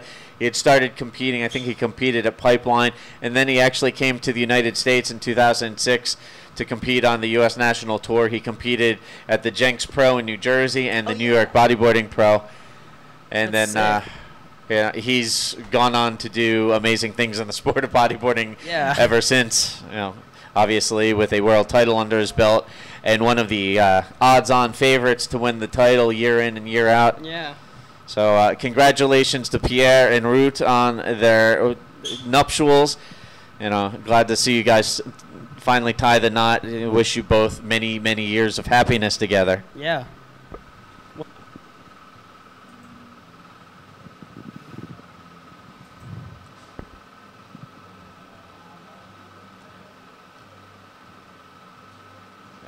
Meanwhile, I've got Tom Thomas from Reunion Island hitting me up with a question for Tanner. Tanner, would you recommend shrimp trucks in Haleiwa? He's going there for the holidays soon, and he would like your opinion on the food trucks. Yeah, I've only ate at the shrimp trucks once in Haleiwa, but the one time I did, it was pretty good, so I'd have to say yeah. All right, so there you go, Tom. A thumbs up from Tanner McDaniel on the shrimp trucks in Haleiwa. Yeah. So, and thank you again for Tom for checking in with us here on day 3 at the Itacoatiara Pro. As we work our way through competition, we're actually in heat number 3, round 1 right now of the men's pro division. Out in the water right now, Adejaldo Silva in red, Elton Neto in white, and Marcus Bueno. So Marcos, another one of those guys that is a regular at Sound Conhado, part of the Sound Conhado movement, trying to raise awareness regarding the water pollution. Yeah, I remember that. There's like a big sewage thing right at the break, which is pretty hectic. Guys are surfing right in the sewage, which is not very good. So raising awareness for ocean pollution and keeping the oceans clean. Yeah, we good need to effort. do that. And here's Blue kind of looking for an insider, gets a little barrel and sneaks out the front and does a roll onto the shore. So that'll Finding a little drainer on that one. Yeah, and then White trying to get something after that. Oh, just goes for a flip, and it kind of looked like he hit that a little bit early and just didn't get any the projection he wanted, and just went down with the lip. I can imagine that didn't feel too good. I've had that happen to me a few times out here, and yeah, it's not fun.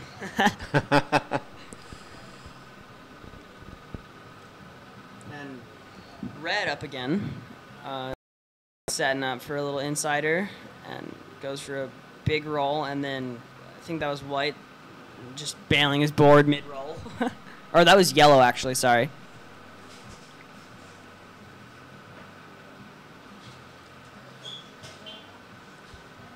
All right, so some wave exchange. Now it looks like a little bit of a lull on the outside, waiting for some waves to roll through. Again, I'm Steve Action Jackson here in the commentary. Joining me, Tanner McDaniel. Tanner working his way to the Pro Junior Final earlier this morning. Again, the Pro Junior Final we will run later this week. Coordination with the men's final on the last day of competition, whichever day that may be. We'll wait and see how things shake out with the swell. From what I understand, it's supposed to be a little stormy tomorrow and pick up swell-wise, and then Monday and Tuesday calling for decent waves. We'll be able to run through competition and crown our champions for this year here at Itacoatiara. Yeah.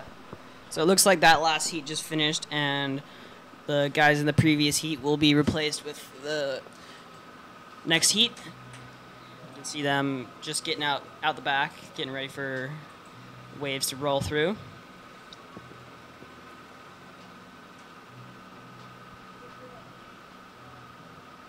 You see White kind of taking a look at that last one and decides it was a no-go for him. Looked like it was a good choice. Wave just didn't really do much on it. And looks like we have Tom Thomas checking in with us again real quick, sending out a shout-out to Josh and Chico. Big up to them, he says. World-class judges in the booth here at this event. Chico, Josh, Hano, Rogerio, all the guys up there, Mark, those guys, cream of the crop. They know what they need to do. They get the job done, time in and time out. So kudos to them, and thanks, Tom, for giving a shout-out to the judges. One of the thankless jobs in the world of bodyboarding. Yeah, for sure. It's pretty cool. Not only are they just really great judges, they're also both. I hung out with both Josh and Chico the time I've been here quite a bit, and they're both just really cool guys. Josh coming from Australia and Chico local here in Itacoatiara. Yeah, they're both just really cool guys. Chico's I think he's a jiu-jitsu teacher also. Yes. So he can yeah, he does that. And Josh is a really cool guy too. Yeah, just they're both really great guys.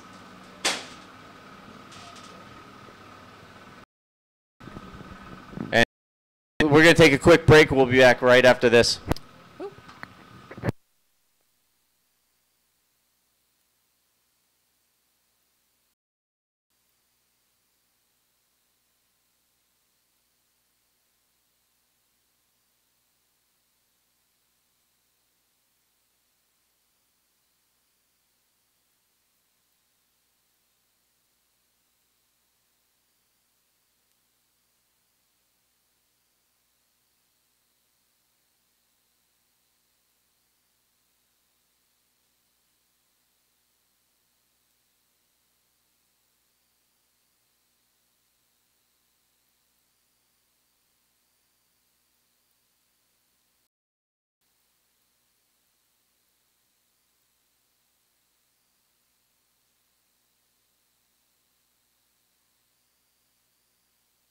But you're gonna check from the view?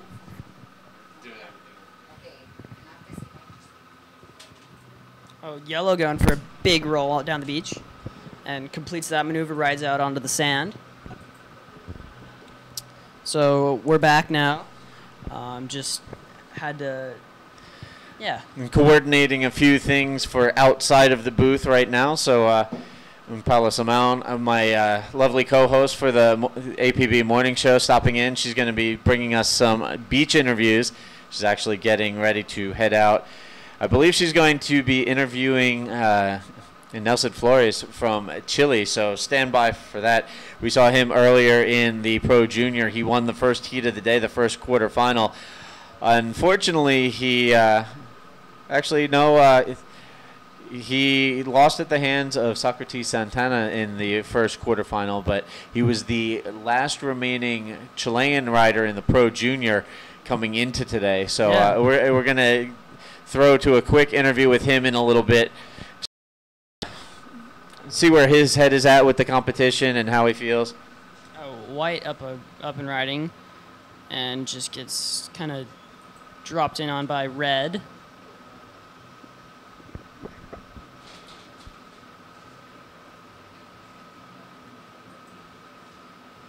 Not sure if that was a priority situation, but we'll see how things play out from that. You can see yellow's red making his way out the back to say what's up to yellow. Some guys playing what looks like beach volleyball on the bottom of the screen right now.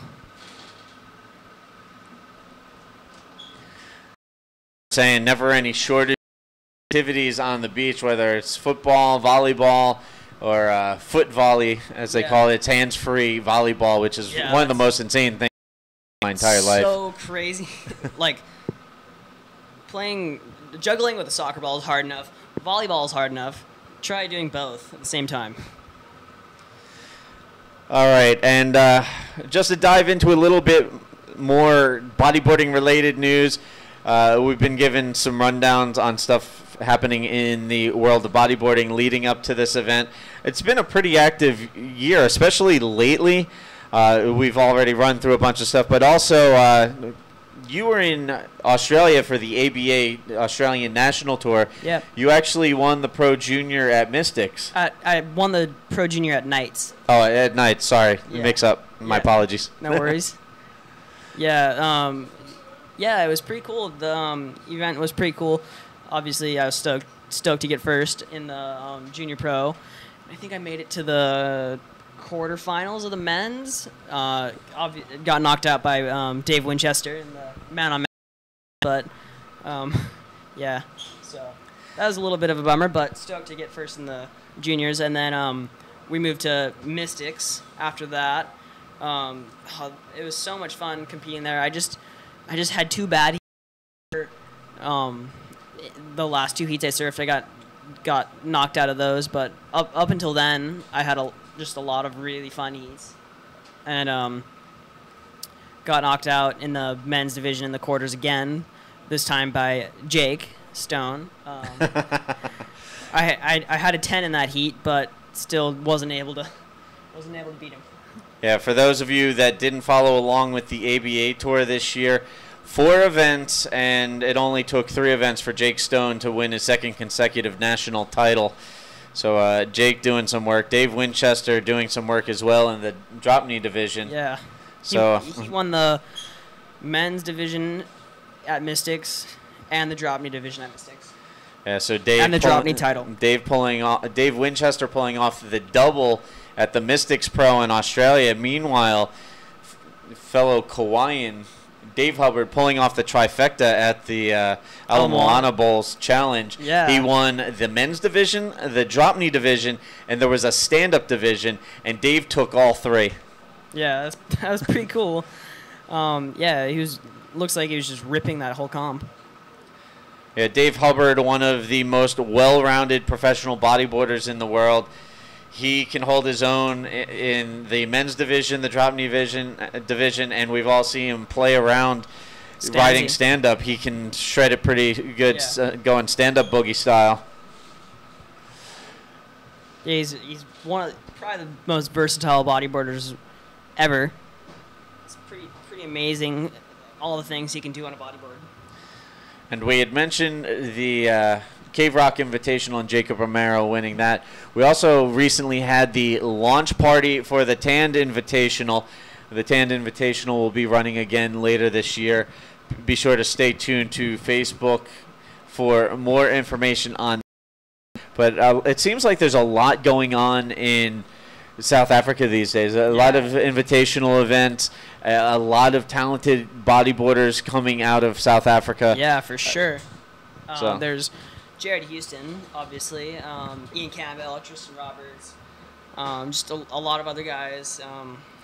Yeah, it's pretty cool to see all the guys coming out of South Africa, too.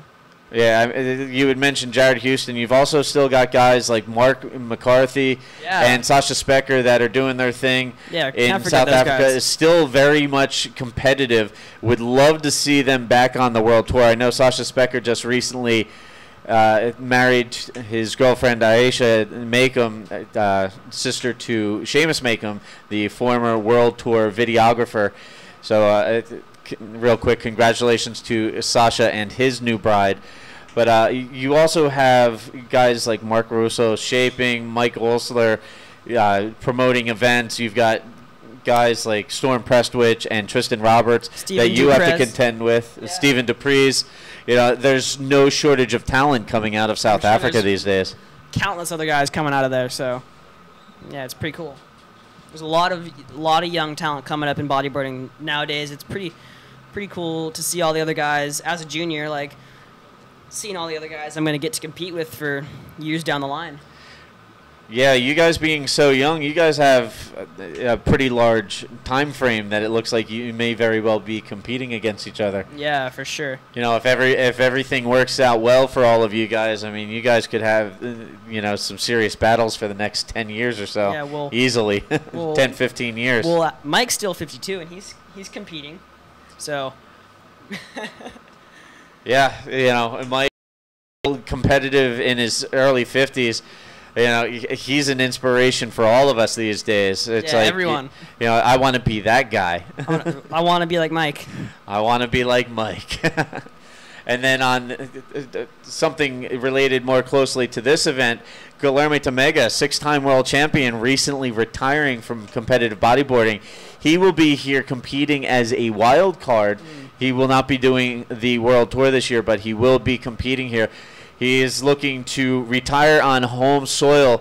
One of his first events that he ever won was here at Itacoatiara when he was a kid your age. That's crazy. And now here he is. You know, he's married, has family, he's got his own business, and lives in Hawaii. 6 world titles later, you know, he's going to retire by competing one last time here in his home country of Brazil. Pretty cool to go out with. It's like good way to finish your career. It seems like everything has come full circle. You know, he started as a young Grom in Copacabana, competing here at Itacoatiara in local events, and now years later, after 6 world titles, 6 vice championships, he's been runner-up 6 times as well. He's consistent. One of the most accomplished competitors in bodyboarding history. one of the most feared competitors in bodyboarding history. And he will be appearing here at the Itacoatiara Pro one last time before he makes his retirement official from the World Tour. I've had a couple heats with him in the past, and man, he's the toughest competitor. Like, oh, it's just, yeah, there's nothing to describe it. He's just like, he's a freak in the water. There's a reason why Guilherme Tamega earned the nickname the Animal. Yeah, he's definitely lives up to that nickname. One of the most aggressive competitors bodyboarding has ever seen, and that legacy has continued on here in Brazil. That's a legacy that will carry on long after Guilherme Tamega has passed on into the next world. Hopefully it won't be anytime soon. Yeah, but I mean, Guilherme Tamega has established himself as a legend, not only here in his home country of Brazil, but around the world for his accomplishments in bodyboarding. Yeah. And I'm kind of torn with seeing him here in the Itacoatiara Pro as his last event and seeing him retire from pro bodyboarding. Because there are certain guys in pro bodyboarding I just can't picture bodyboarding without. Mike Stewart, Guilherme Tamega, Jeff Hubbard, Ben Player, guys like that. These guys have been so influential in their style and their approach to the sport. They have been true ambassadors to the sport. Yeah, they've kind of been the ones who sculpted the sport in the last decade. Yes, and to see them transition to other roles outside of competing on the World Tour where they might not be as visible, you know, it's good that they're staying involved, and I love everything they've accomplished. I mean, I'm a fanatic when it comes to the history of the sport. But you know your stuff. You know, at the same time, I want to yell at these guys and be like, "Come on, keep going. You can still do it. Come on, let's go." You know, Mike, come on, go for the 10th world title. Yeah, Tamega, go for your 7th title. You're not done yet. He's not slowing down anytime soon.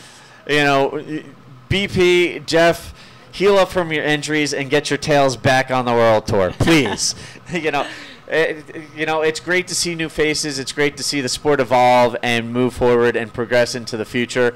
But there are guys that have established themselves, and it's like, you know, when you get to know somebody and then they go away, you miss them. Yeah, totally. No matter what kind of new talent or who's moving into the spotlight in the sport of bodyboarding, these are guys who are going to be missed, no matter what. Regardless, yeah. Those are the guys that I grew up idolizing, and yeah, it's pretty cool. Yeah, I mean, these guys have basically shaped the history of bodyboarding in its early years. I mean, when you think about it, bodyboarding is only about 45 years old. Yeah. We've had Mike Stewart pretty much since the beginning. We've had Tamega since the late 80s, pretty much since the beginning. You know, Ben Player, Jeff Hubbard are, you know, considered 2000s. next generation. But, I mean, these guys in the 90s and 2000s completely changed the sport. Yeah, and, totally. You know, the evolution of the sport needs people like this, but when you see them, you know, decide that they're going to pursue other avenues and put their focus in other places, it's a difficult position. I mean, I know there's a lot of people out there that are like, what's happening with the World Tour? We don't have, you know, Jeff or Dave, or, you know, Jeff or Ben or Mike or GT, you know, it's not the same.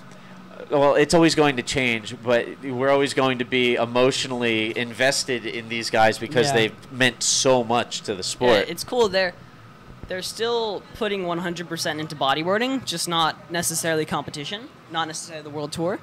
And it's still cool to see that they're, like, out there just, like, they're bodyboarders. And they're, Well, this is the great thing about our sport. We've seen the idols, the formative figures of our sport, you know, mold the way competitive bodyboarding is run. And they've shaped the sport with all of their accomplishments. But now, you know, they might be transitioning to more behind-the-scenes roles or taking more of a hands-on approach to, you know, the industry part of bodyboarding. Yeah, totally. You know, we've seen Mike Mike was the first one really to, start his own business, and he still competes on a regular basis.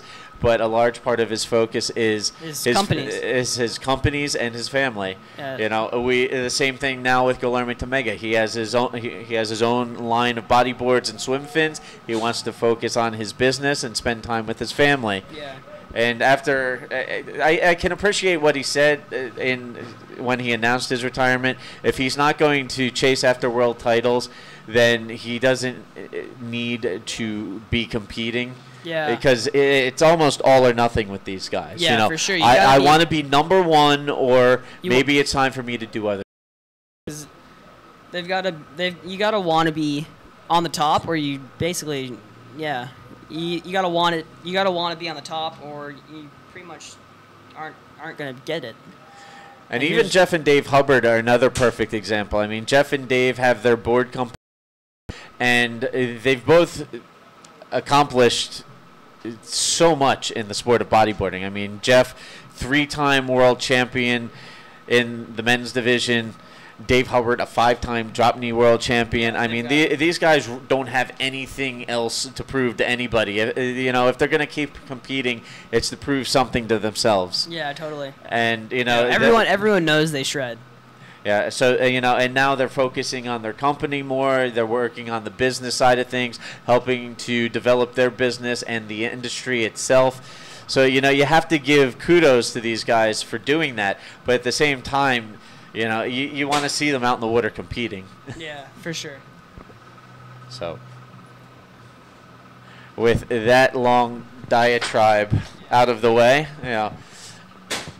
to cut back to the chase, Guilherme Tamega announcing his retirement. He will appear here as a wild card. This looks like it will be his last World Tour event, unless he reconsiders. Please reconsider.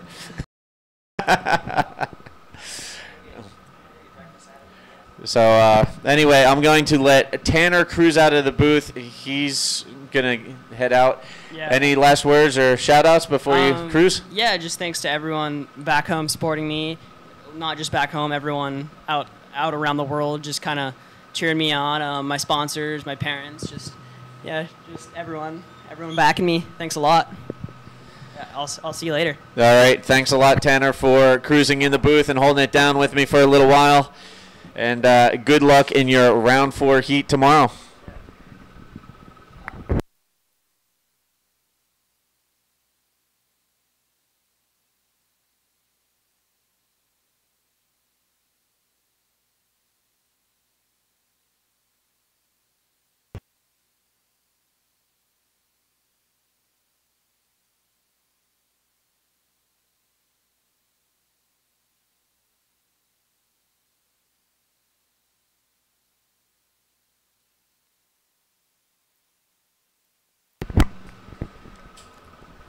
All right, so Steve Action Jackson back with you here in the booth. Tanner McDaniel cruising out. Not really a betting man, but I'd bet that he's about to head down to Pirasuku, grab himself something to eat. So anyway, here we are, day 3 at the 2015 APB Itacoatiara Pro Brazil, presented by Toyota SGA. Thank you to our other sponsors for making this event possible. Prefeitura Niterói, Governo de Rio de Janeiro, Águas de Niterói, Kimona Surf Shop, Diamante, Mineirinho, Neti, W9 Board Shop, Quatro Cantos, Dieixe, Way Suplementos, Soberando, Capaloa, Joama, Radio Cidade, RicoSurf.com, Canal Off, Itacoatiara Pampo Clube, Pirasuku, Andre Eventos, Itacoa Clothing, Posada Pedras Brancas, Posada Ride It Bodyboard Magazine, and Oceanica Rent-A-Car. Thanks again to all of them for making this event possible this year. Right now, out in the water, we are into round 1 of the men's division, working our way deeper into the day as we have already worked through the quarterfinals and semifinals for the Pro Junior division. The final will come up later this week. For now, we have transitioned into a portion of the event, round 1 of competition. We've got 8 heats, large field of Brazilians, but also a few internationals joining the fray out in the water. We've got riders from Chile, South Africa, Uruguay, Tahiti. I mean, there's guys from all over the place. We were talking about it earlier. Nice mix internationally. So we'll see them coming up through the course of competition.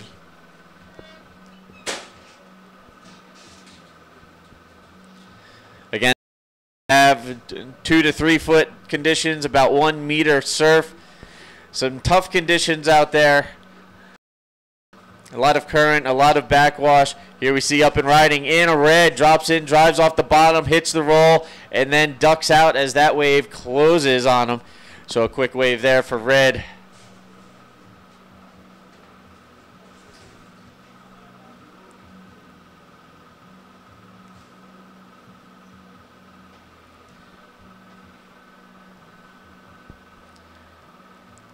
So again, thanks again to our guest commentators so far today. My lovely co-host, Paula Simone, was in here for the APB morning show. Meanwhile, Up and Riding, Miguel Popol, driving down the line, looking for a section, gets a little foamy, but he finds a section to roll off of. So as I was saying, thanks again to my guest commentators, Paula, for joining me as co-host of the APB morning show. Also, Ian Campbell from South Africa and Hawaiian Tanner McDaniel joining me here in the booth to talk you through some of the action out in the water, catch you up on some bodyboarding news, talk a little story, and just kind of picking the riders' brains about their experiences here at Itacoatiara. There you can see in red Gaston Alejandro rolling off that section. Meanwhile, here in yellow, Luke Kitchen, South African, flipping out off of that section.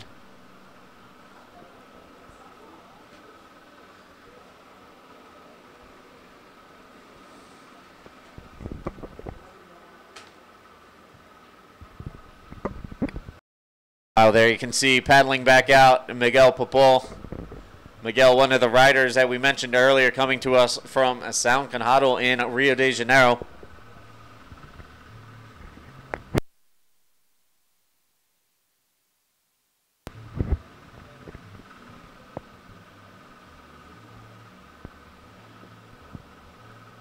Again, right now we are into... This is Heat 4, Round 1 of the men's on deck. We are going to see Gustavo Alba from Argentina go up against Gabriel Braga and Jose William from Brazil. Meanwhile, Popol Up and Riding again. Down the line, it's trying to throw the flip under the lip. Not quite able to make it out on that one. So he'll make his way back out to the lineup. Meanwhile, Up and Riding in yellow, Guilherme Camara. Guilherme Camara in the yellow jersey on that last wave. There you can see him washing up on the beach. And there on our view screen, we have a nice panning view of the event structure and the surrounding area of Praia de Itacoatiara, the mountains behind us, the beautiful beaches, the ambiance unbelievable year in and year out. It's great to come here. We have an amazing event structure. The waves are always consistent here, and just the surrounding beauty of Itacoatiara. This is a phenomenal venue for the sport of bodyboarding. Always stoked to be back here in Itacoatiara for this event.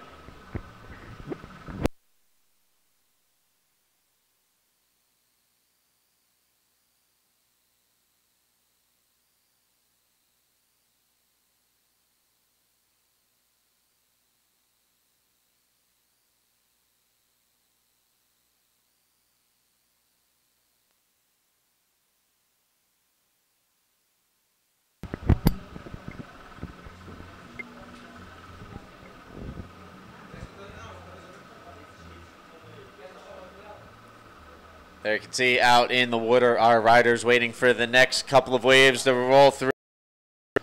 Here we see Popol taking a look at this left-hander, drops in, drives down the line, looking for a section.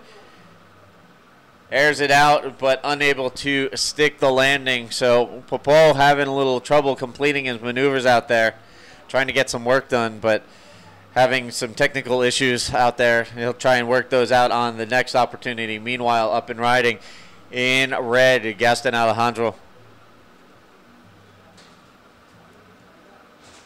And Gaston going for the flip.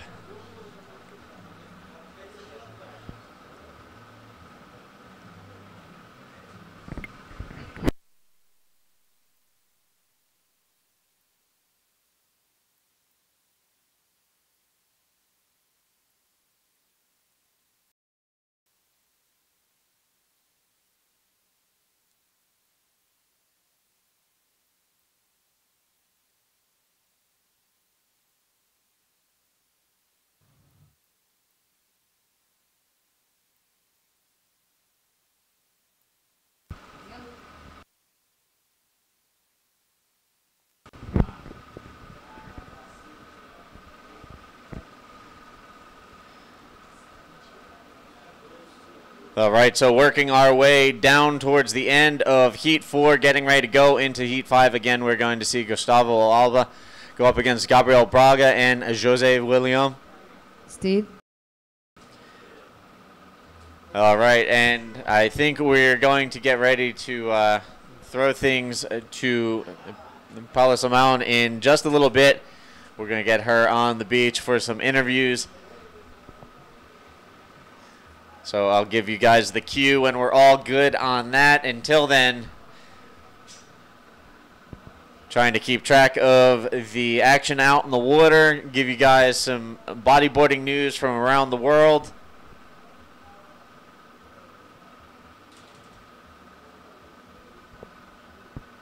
And maybe get a few more guest commentators here into the booth, talk a little story, and pick their brains a bit. So stay tuned for that. Also, again, be sure to check out APB Tour on all of our social media. We've got Twitter, Snapchat, Instagram, you know, the whole nine. APB Tour on YouTube as well, APB Tour on Facebook. And be sure to stay tuned to apbtour.com for all of the latest news, updates, press releases, video highlights, and live webcast coverage throughout the course of the 2015 Bodyboarding World Tour season.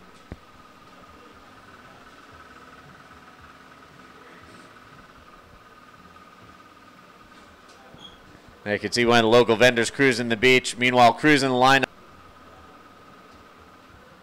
Nice forward spin, stays with it, looking to set up the inside for a closing maneuver.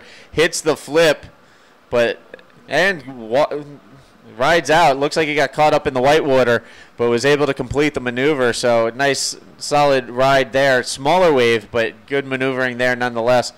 And meanwhile, up and riding in white. Kicks into this right-hander, drops in, drives off the bottom. Nice looping air roll off of that section. Clean move there for the rider in white. And right behind him in yellow, Jose William.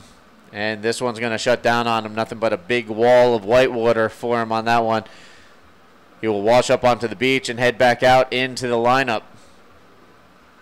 So quick wave exchange from our riders out in the water.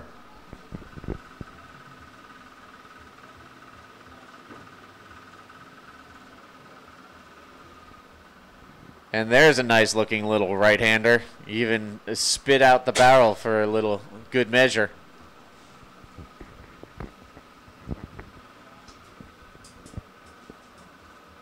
So it actually looks like the waves are picking up and cleaning up a little. Still some texture and backwash to deal with, but we may very well be seeing the start of the next swell coming in, as the swell was switching direction, and we should see an increase in swell size for tomorrow and Monday, possibly even Tuesday as well, some leftovers. So we'll see how the forecast unfolds, but right now it looks like conditions improving a little bit from what we saw first thing this morning. I know the tide has been dropping out, so that's probably helping things a little bit out there.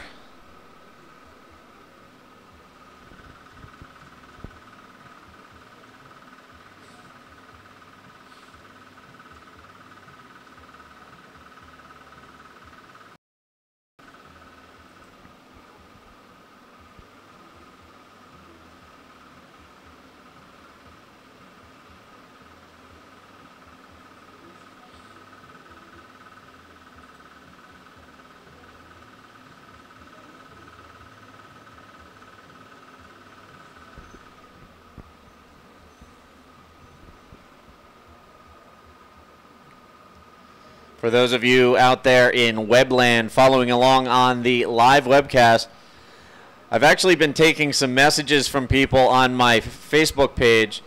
So if you want to hit me up, Steve Jackson on Facebook, I'll try and get some messages and shout outs and comments and whatnot, and filter those in throughout the course of the webcast today. Meanwhile, we're going to throw things down to the beach, and Paula Simon is down there with the first interview of the day. Take it away, Paula. And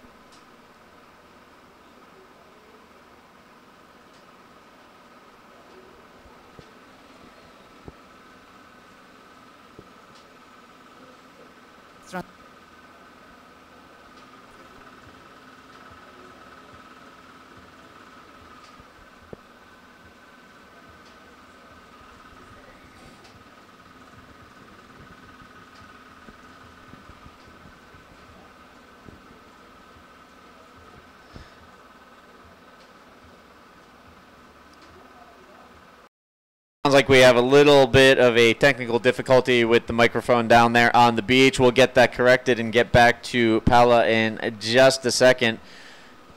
Meanwhile, out in the water, currently out in the water, Heat 5, Gustavo Alba, Gabriel Braga, Jose Williams. All right, and it sounds like we've got the audio worked out for the beach microphone. Let's try this again. Take it away, Paula.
Agora tá saindo.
All right, and a wave rolling in here. Yellow up and riding on this one. Drops in, looking down the line on the right, waiting for it to stand up. Sets his line, hits off the top. Nice clean roll there, and rides out through the whitewater. So solid wave there for Yellow. Meanwhile, there you can see on the video monitor on your screens, Red out in the lineup waiting for his next opportunity. Waiting for waves to roll through. My apologies for the technical difficulties with the mic on the beach. It's a remote mic, and we're having some technical issues that are being worked out right now. We'll get back to Palasamauan down on the beach with our beach interviews in just a little bit.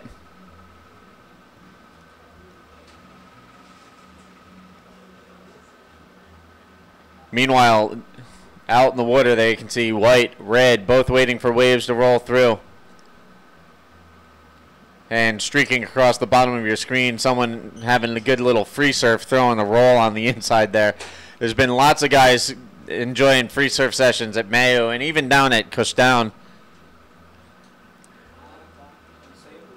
So we don't quite have the bigger waves that Itacoatiara is reputable for, but still some powerful, fun little surf coming through. Lots of guys out in the water enjoying the free surf, and like we mentioned, winter here in Rio, and there's still a lot of guys in board shorts and rash guards. If anything else, you know, maybe throwing on a spring suit to keep the wind off. But some nice warm Brazilian temperatures. The water's actually been a little warmer than usual for the winter around here. Up and riding. Nice size right hand set for White. Drives off the bottom, punches the roll through the lip, comes out clean. Nice wave there. And following right behind, Red up and riding on this little right-hander. Manages to negotiate the chop and then pulls off the back as that one was not lining up. That little ripple rolling up the face of the wave seemed to throw off his line enough that he decided to kick off that wave. Something else a little better the next go around.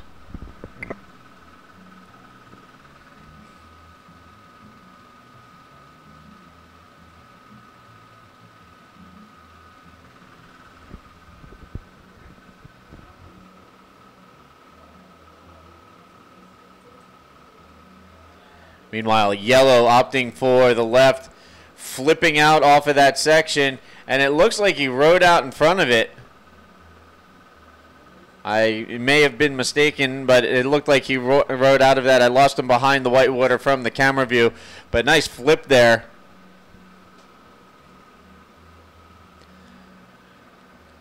So all of our riders getting waves back to back to back, keeping things busy out in the water right now. We'll see if it stays that way. Hopefully the swell will start to come in with a little more consistency and give our riders a little bit more to work with throughout the course of today's remaining schedule of competition.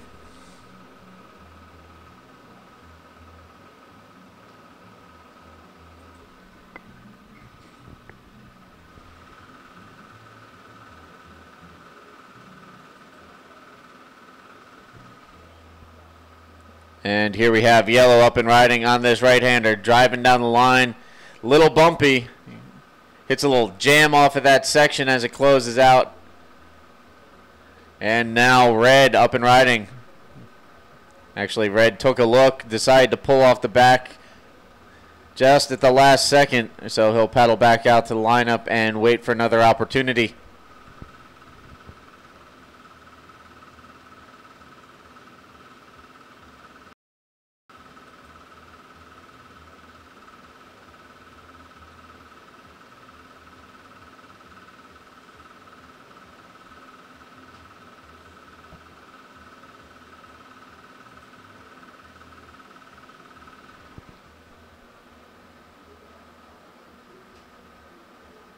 And once again, there you can see, you know, not just humans, but some doll. Well, definitely not a bad day to be on the beach here prior to Itacoatiara.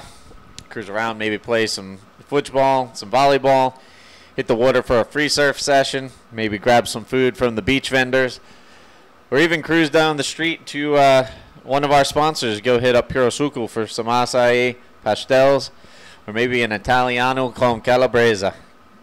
been eating plenty of those this week.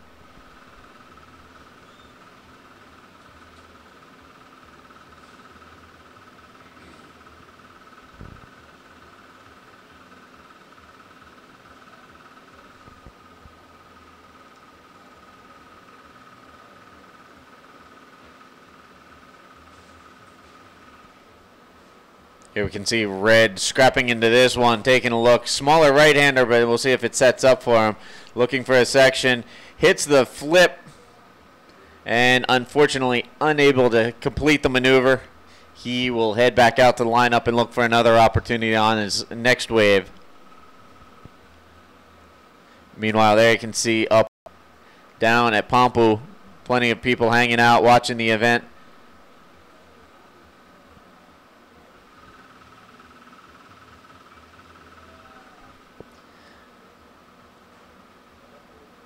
And there you can see on screen as our cameras pan back, the islands in the background out to sea. Some gray in the skies. We're expecting some storms. There you can see that oil rig out in the water, out in the distance. Meanwhile here, you've got the mountains, the greenery, the beaches, the ocean. It's just gorgeous and not a half bad day to be here on the beach for this event. Day 3. Here at the 2015 APB Itacoatiara Pro Brazil, presented by Toyota SGA.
And here we have a wave rolling in. White paddling into this one. Drops in. Sets his line. Looking down. Looking for a section. Nice big flip. Gets good projection off of that. But was he able to complete the maneuver? No. There he pops up. Tail first. Unfortunately, he had good positioning on that. Good elevation. Good projection. But he was not able to stick the landing. He'll head back out to the lineup.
All right, and there you can see yellow on that wave out in the water. Meanwhile, back here in the booth, just checking a few messages coming in. And just got a message from Angus Houston, the father of Pro Tour competitor and defending event champion here at Itacoatiara, Jared Houston. Jared, your dad checking in and giving us all a shout. So Angus tuning in, giving a shout out to his son Jared Houston and all of the SAFAs competing here at the 2015 APV Itacoatiara Pro Brazil, presented by Toyota SGA. Thanks, Angus, for tuning in.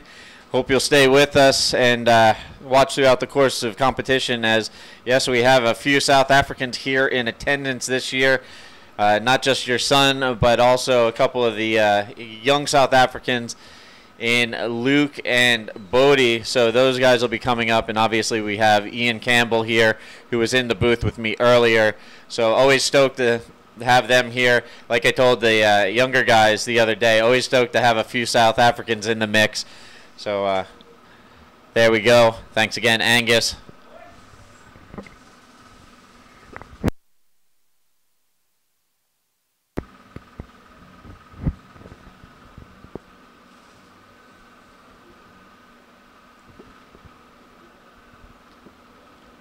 Also checking in with me this morning, I have Flavio Brito, bodyboarding promoter and event organizer here in Brazil. He's helped organize events such as Rio Bodyboarding International, Buzios Bodyboarding, as well as the Rio Karaoke Tour, the local Rio tour.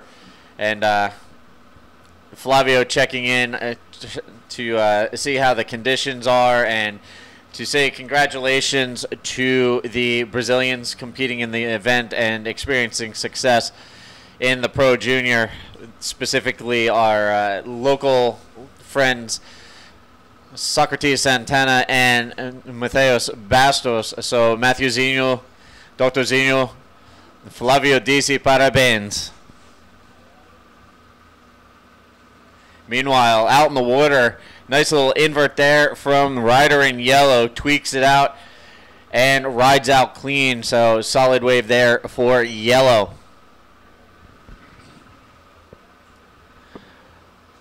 So trying to go back and forth a little bit with a little bit of everything today. Competition action out in the water. Some bodyboarding news for everybody at home and here on the beach. And having some people hit me up on social media with some shout outs. And just running through it today. Hopefully we'll get some more guest commentators here in the booth. Thanks again to Ian Campbell and Tanner McDaniel for taking time to jump in here on the mic with me.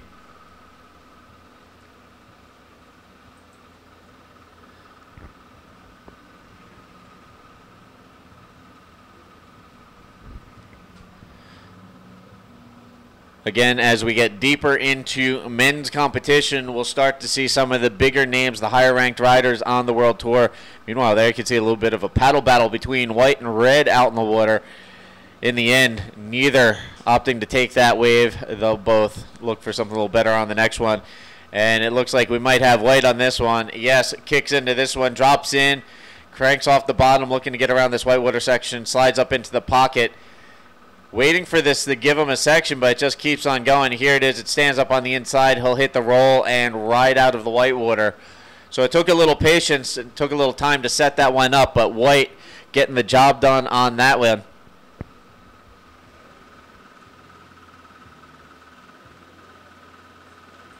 No.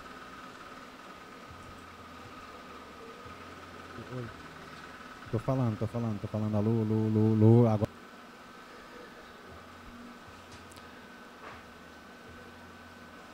And it sounds like we're working out the technical difficulties with our beach mic, our wireless. So we'll see if we can get that going for you in just a little bit. We've got the lovely Impala Simone, the very talented female bodyboarder from here in Niterói, one of the locals here at Itacoatiara, down on the beach, ready to bring us some beach interviews.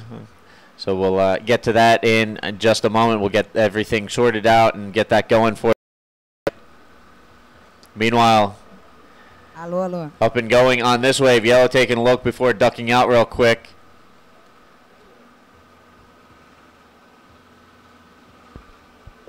So quick up and down ride for Yellow as he makes his way back out to the lineup.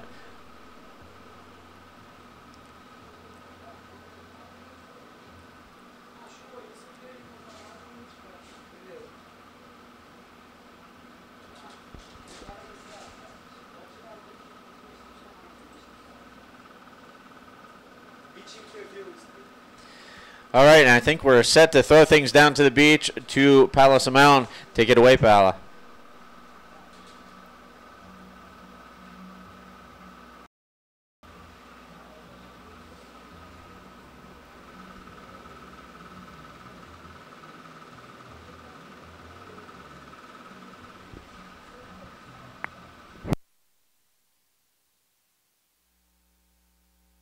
É muito mais fácil.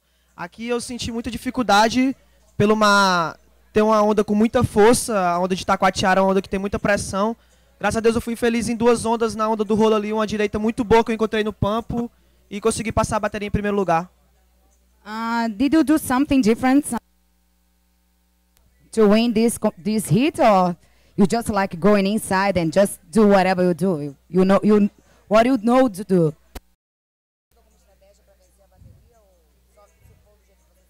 Eu procurei primeiro mandar a manobra que eu consegui mandar mais fluida, que eu consigo mandar mais fluidamente, que é o rolo, né?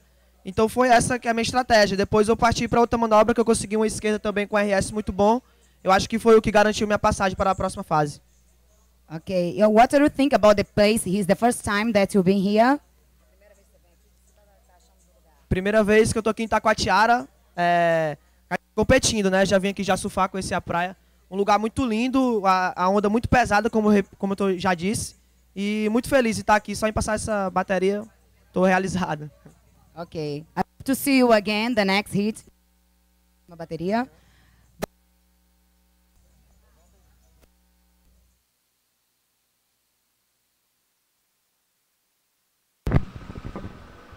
All right, thank you, Paula, for the beach interview. And meanwhile, out in the water, there you can see our competitors waiting for some waves to roll through.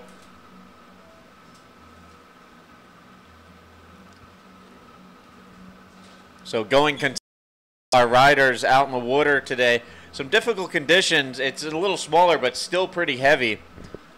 And of course, everybody enjoying the beautiful surroundings here at Itacoatiara.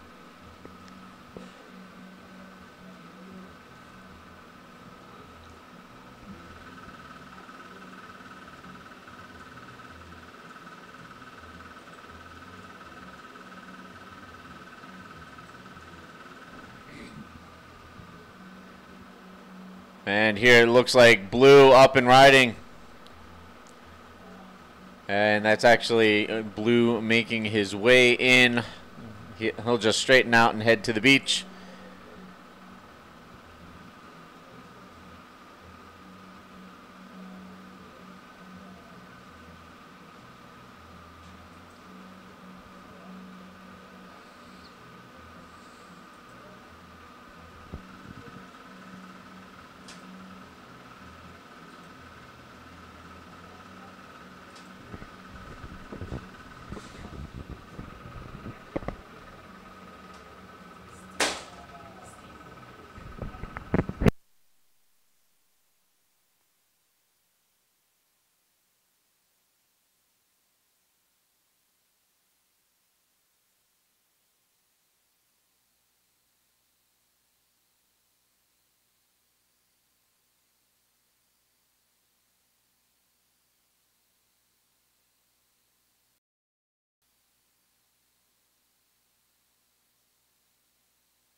All right, Steve Action Jackson back in the booth with you here on day 3 at the 2015 APB Itacoatiara Pro Brazil, presented by Toyota SGA.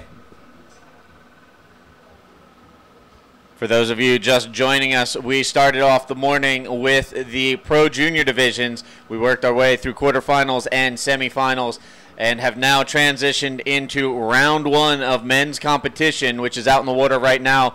We'll try and work through round 1 and round 2 of men's heats today, and then we will pick up tomorrow where we leave off. Right now, I'd like to run through our sponsors list real quick. We'd like to say thank you to Prefeitura Niterói, Governo de Rio de Janeiro, Toyota SGA, Águas de Niterói, Kimona Surf Shop, Giamanci, Mineirinho, Neti, W9 Board Shop, Quatro Cantos, Cambio e Turismo, DX, Whey Suplementos, Saboreando, Capaloa Swim Fins, Joama, Radio Cidade, RicoSurf.com, Canal Off, Itacoatiara Pampo Clube, Perusuco, Andre Eventos, Itacoa Clothing, Posada Pedras Brancas, Posada Praia de Itacoatiara, Ride It Bodyboard Magazine, Albion Imóveis, and Oceanica Rent-A-Car. Thank you again to all of our sponsors for their support of this year's event.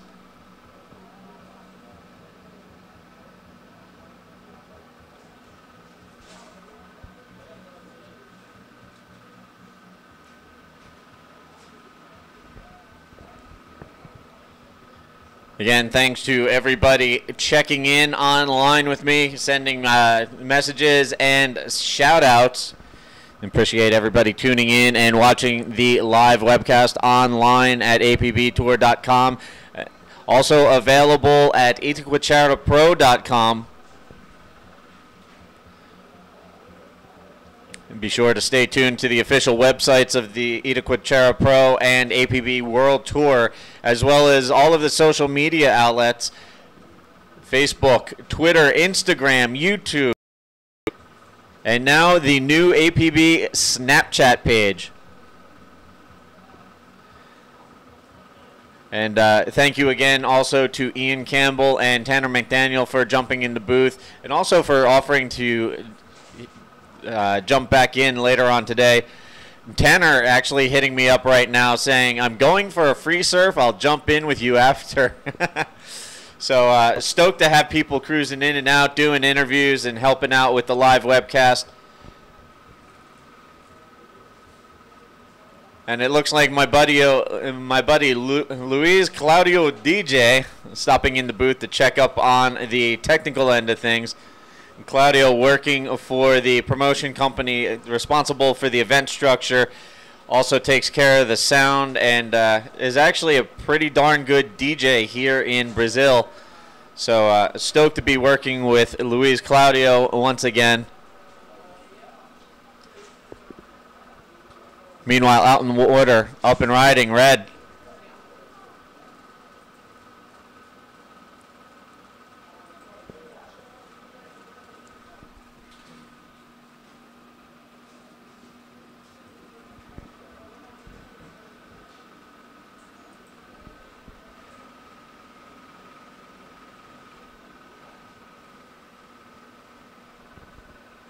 So lots going on around here with this event. We've got Pro Junior, Pro Men's, riders in the water. There's plenty going on the beach. You can see plenty of people watching the competition, people cruising around, enjoying a day at the beach. We've got photographers at the water's edge. We got guys out in the water for free surfs, you know, football on the beach, volleyball, people cruising around with their dogs, running the beachfront, getting some exercise. You know, it's a full-on event around here. And then you throw in the support of the local community and the beautiful surroundings, the mountains, the greenery, you know, the sand beach, all of it adds together. It's just such an amazing event. This is a great venue for the sport of bodyboarding, and we're always stoked to be back here, this being the 4th year. And just taking a quick look back at the history of the Itacoatiara Pro, this event organized by Giuliano Lara, a lot of hard work put into this event year in and year out. Giuliano has made, you know, incredible improvements with this event since day one, and he has done an amazing job of bringing bodyboarding on the international level here to Itacoatiara. So to Giuliano, give him a pat on the back, shake his hand, and say thank you, because none of this would be possible without the vision of Giuliano. Also, the short history of this event, we've seen some really big performances from some of the best bodyboarders in the world. Meanwhile, trying to put on a strong performance out in the water right now. Yellow up and riding, comes out from the white water, gets off the bottom, sets his line, driving, looking for a section, hits the roll, as that one really wasn't working in his favor. Meanwhile, big drop on this one for white, sets his line, goes up, hits the roll, comes down with the lip, and looks like he got bounced in the turbulence, but a nice effort there, critical section, critical maneuvering, going for it, going for broke out there.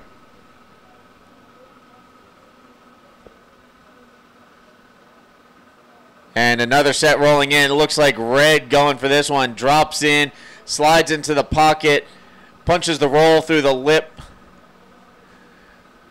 Comes out clean, and then the quick bail. We've been seeing that from a lot of our riders. They'll complete the maneuver, demonstrate, or even signal to the judges that they completed the maneuver, and then they will duck out and head back out to the lineup so that they don't get washed all the way up onto the beach. And there you can see on screen the win banners from our presenting sponsor, Toyota SGA. These guys have been huge from day one for this year's event, and cannot say thank you to Toyota enough for their support of this event.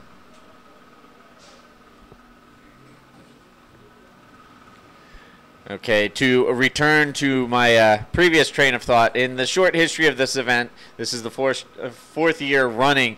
The first 3 years, we've seen some really, really impressive performances, and coming out as victors at this event, the event champions.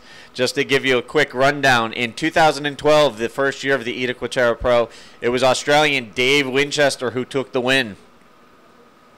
Last year, we saw the Frenchman from Reunion Island, Amaury Laverne, here at Itacoatiara. Amaury Laverne, now a two-time world champion, the 2013 Itacoatiara champion. And then last year, South African Jared Houston claiming his first ever World Tour victory, a long-awaited World Tour win for Jared and many in the bodyboarding community.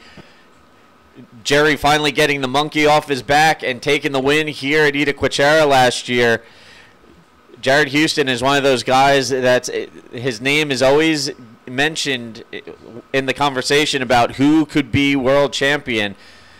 You know, we've been saying it for years that Jared Houston has the talent to be world champion. I'll be curious to see if that win last year here at Itacoatiara could be the springboard to go on to claim a world title here in 2015. But also, it'll be interesting to see who we crown champions here at Itacoatiara this year. You never know who's going to pull the big performance and work their way to the final and claim the win.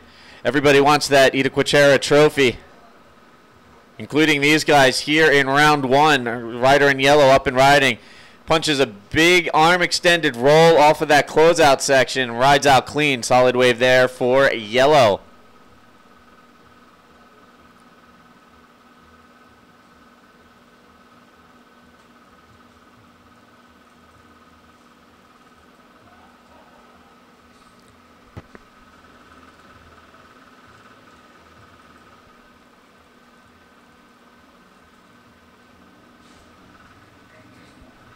And here we have riders paddling for position, taking off, looking at this left, drops in, drives off the bottom, and there you can see him flipping off that section behind the whitewater. The camera angle not really working to our advantage on that one. And here we have White taking a look at the left as well.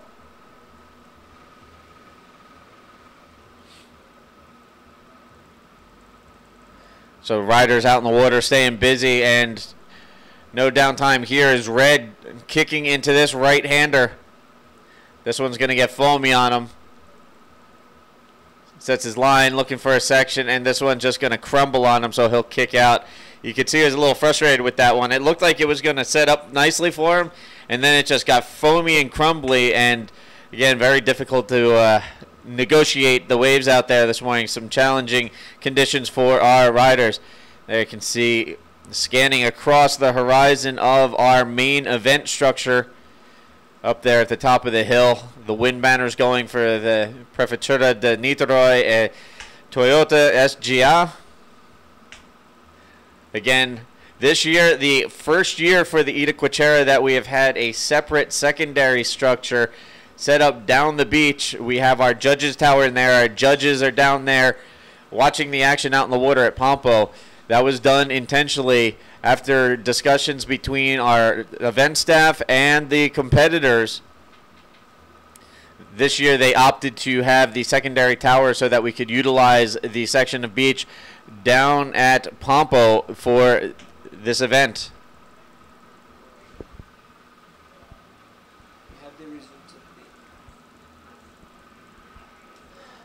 Meanwhile, there you can see perfect example. A couple of the ladies running across. Never a shortage of athletic activity going on here at Praia de Itacoatiara. Running, training, bodyboarding, you name it, it's going on here. And going on out in the water, blue up and riding.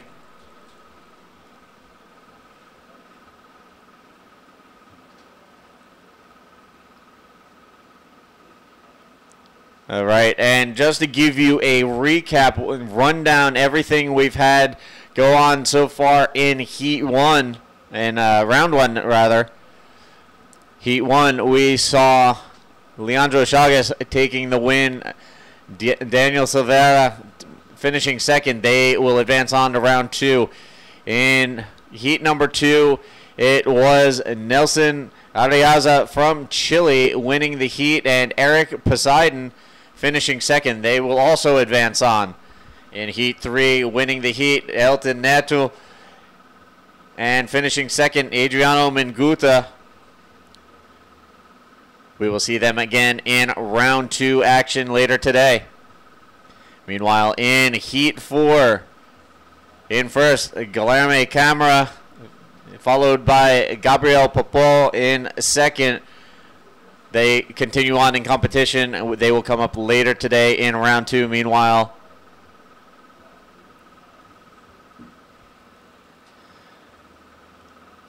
out in the water right now, I do believe this is Heat 6. Gaston Rodriguez, Breno Cafaro, Luke. Actually, I apologize. That was the previous heat. But again, that was a quick rundown of the first half of Round 1 action here on Day 3 of the 2005 APB Itacoatiara Pro Brazil, presented by Toyota SGA.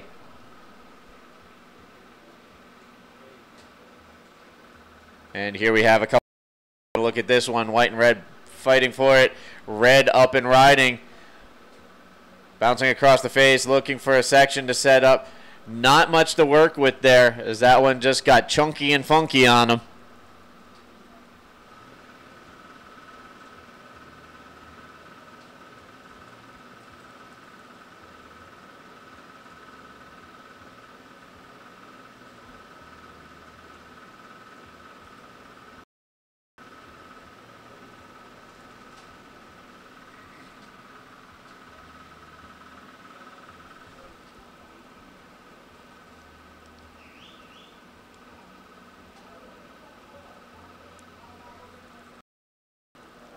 There you can see plenty of people gathered on the beach. I do believe I see Paulo Barcelos walking across the beach down there. Paulo Barcelos, the 2000 world champion. Now a well-respected water photographer. He also has a couple of programs on Canal Off, one of our sponsors for this event.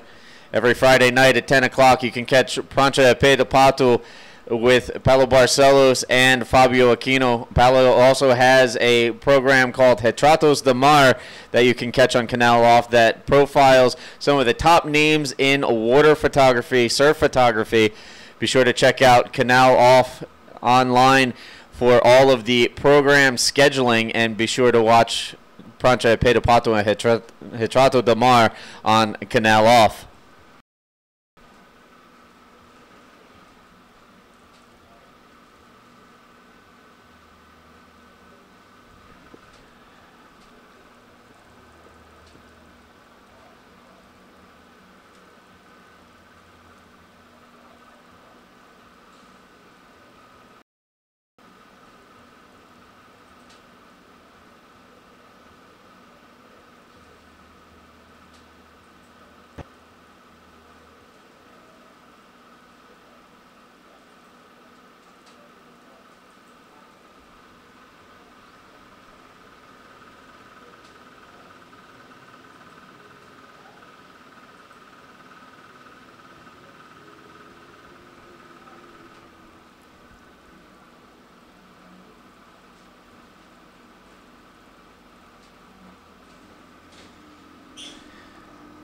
And rider in yellow on this one, throwing the air roll spin.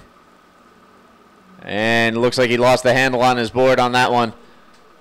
So he'll head back out there. You can see some of the riders hanging out on the camera stand just in front of the Red Bull tent down on the beach.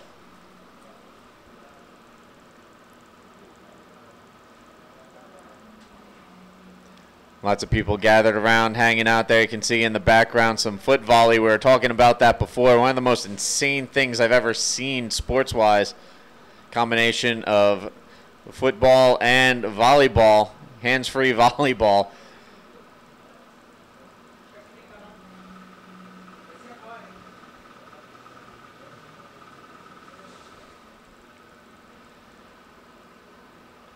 Meanwhile, it looks like we have a little paddle battle over there. It's going to be red on this one. A little wave rolling through, drops in on the right-hander.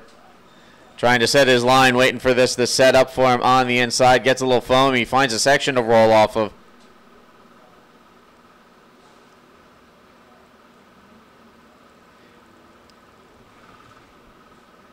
Meanwhile, that was White taking a look at that one, but he was a little too far outside, unable to scrap into it. Meanwhile, here we have Yellow pulls into a little right-hander, got a little thick on him and shut down on him as he pulled into the barrel on the inside. And here we see out the back, Blue paddling for position as a wave rolling in and not going to be able to get into position. Guys are going to have to duck under this.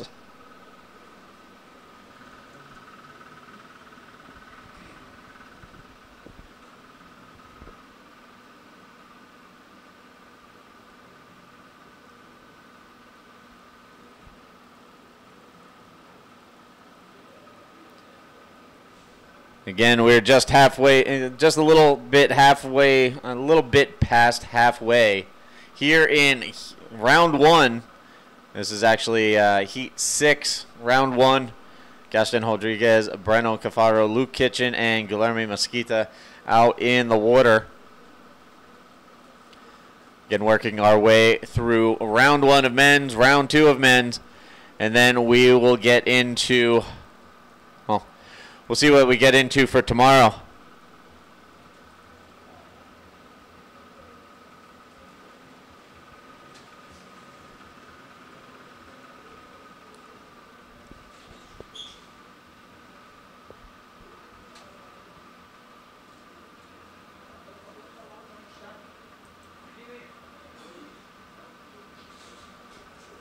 And here we have up and riding in white.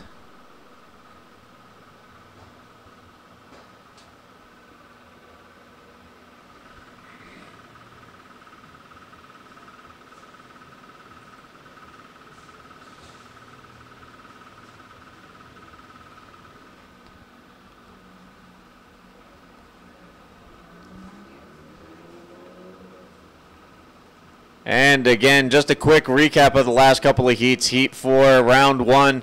It was Guilherme Câmara and Gabriel Popol advancing on to round 2. In heat number 5, it was Jose William and Gabriel Braga advancing on and 2 respectively.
And here you can see Red scratching into this one, takes off on the right-hander, drops in. Sets his line, comes off the bottom, punches the roll. Arms extended, nice clean maneuver there. And then a quick bail before beach. And here we have Blue taking a look at the left, but kicks out. White up and riding on the left. White looking to hit the roll through the section. Gets a little caught up in the white water, but does wash up onto the beach in front of it. He'll jump back in. And there you see Blue taking a look at the right-hander, but it's going to shut down. It will duck out the back. So quick wave exchange out in the water from our riders. We've seen things pick up a little bit out in the water. Not as slow with the sets coming in more frequently. Seems like the low tide has definitely helped out things a little bit. Still some tricky maneuvering, some tough conditions, but our riders definitely making the best of it. Meanwhile, there you can see down on the beach the lifeguards keeping an eye on everybody, making sure everybody's safe. I give a lot of credit to the lifeguards here in Rio because it gets a little hectic at some of these beach breaks where there's a lot of power, a lot of current, and honestly, you see a lot of tourists that aren't used to it get caught in rips and just get sucked in the water. So it's key essential to have those lifeguards on duty here, looking out for people. So you know, muito obrigado de guardas vidas aqui no praia de Itacoatiara. Muito obrigado.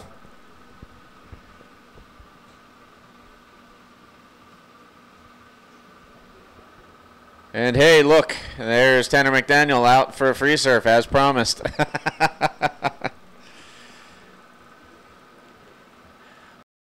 Is everywhere here in Itacoatiara. Meanwhile, up and riding down at Pompo, Luke Kitchen from South Africa up and riding, and there you can see slapping the water with a bit of frustration. Took off on that right, and it never lined up for him.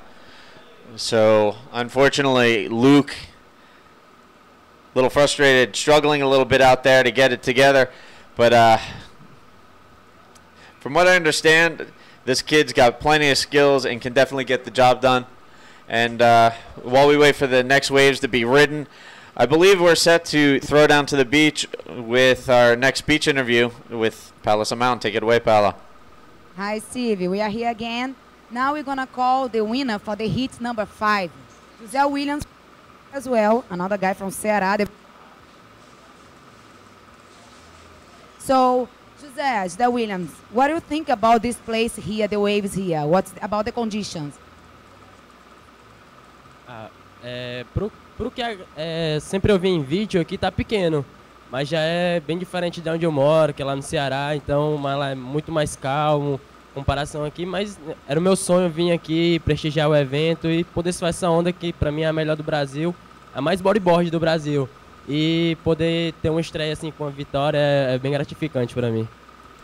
You're gonna do something special to the next heat, or you're gonna do the same way that you did now? Na real, eu tô me divertindo no campeonato. Como eu falei, é a minha primeira vez aqui. Então eu quero desfrutar assim, do ambiente. Eu vim focado, preparado, mas vim mesmo para desfrutar dessas ondas. Espero que esteja maior, que eu possa ultrapassar meus limites. E que, sei lá, a próxima eu possa surfar melhor e que possa vir mais ondas para mim. Do you think you got someone, probably from the tour, that you think can win here, gonna be a really stronger tour? Like if you this guy from your heat, do you think, who is that name that you think you're gonna win here, if it's not you?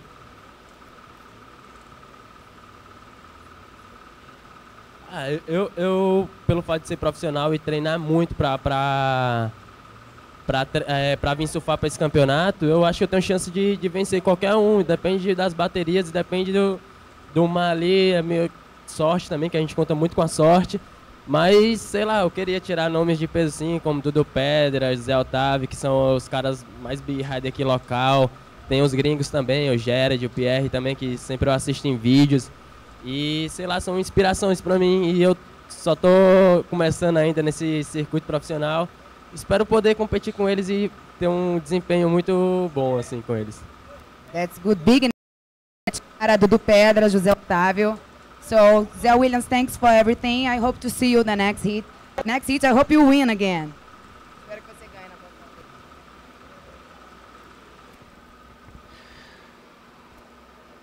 All right, so there you have it, Palace Mound down on the beach, taking care of the beach interviews. Thank you very much for that.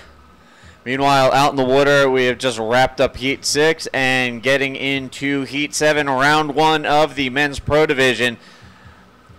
Out in the water, we're going to see Hakeem Zapatel from Chile joining Brazilians Eric Silvino and Júlia.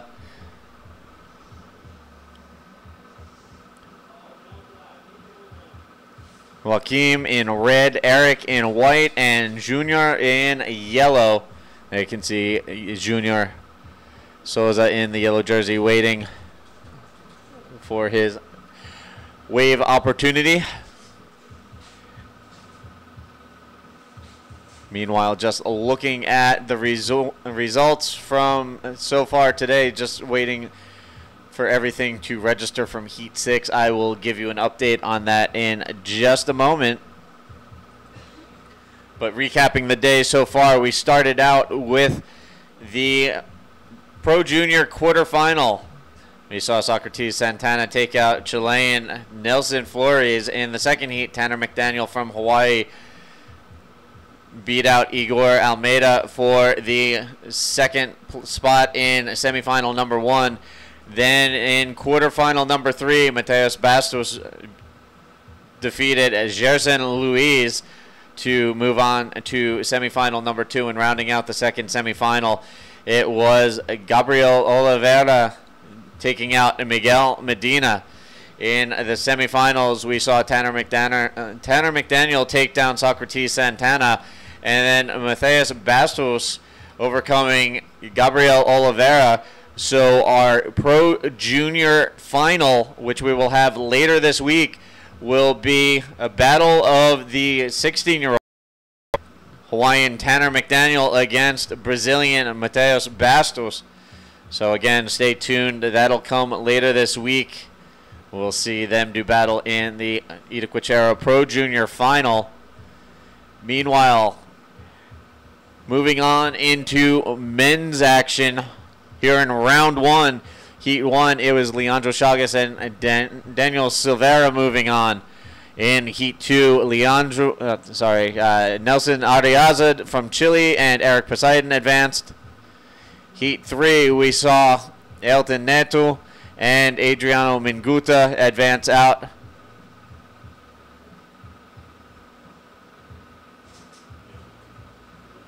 And in Heat 4, it was Gabriel Popo. Moving on to round 2, Heat 5, we saw Jose William and Gabriel Braga continue on into the next round. Jose, we just saw down on the beach with Palasamount for the beach interview. Just waiting for things to shake out for Heat 6. I'll give you an update as soon as my page refreshes, and we'll go from there.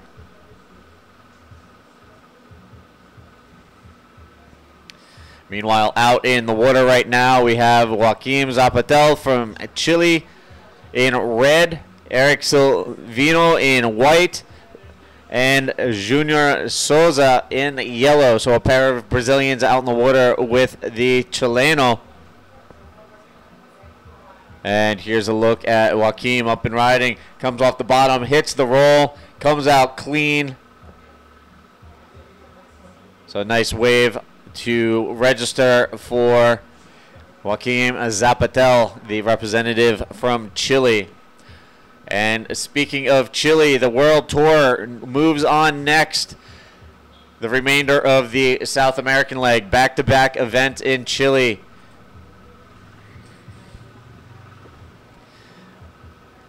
After the Itacoatiara Pro, we'll be going on to the Arica Chilean Challenge July 17th through July 26th. That will be followed by the Antofagasta Bodyboard Festival, July 28th through August 2nd.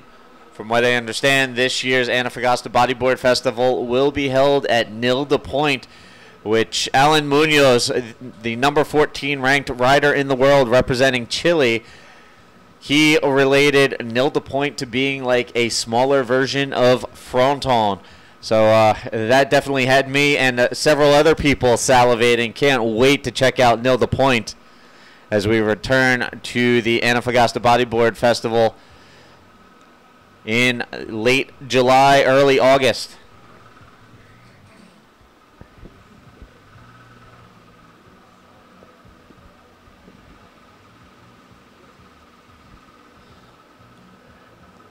Meanwhile, back to the business at hand, out in the water, up and riding.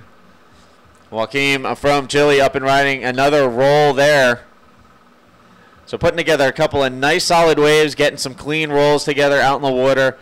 Slowly but surely working on his scorecard. Meanwhile, up and riding the man in the white jersey, Eric Silvino.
All right, there's a quick little commercial break for our soft drink sponsor, Mineirinho. Mineirinho, a regional specialty here based in the Niterói area. From what I've been told by all the locals, it's almost like a tradition around here, Mineirinho. Very tasty soda. As a matter of fact, if anybody is out there, feel free to bring by a cold bottle of Mineirinho for me here in the broadcast booth. I'd gladly partake of one right now. Meanwhile, out in the water, partaking of the waves here in men's round one competition. Some wave exchange going on out in the water. Again, right now out in the water, we have Joaquim Zapatel from Chile, joined by the Brazilians, Eric Silvino and Junior Souza. This is heat number 7, round 1 of the men's.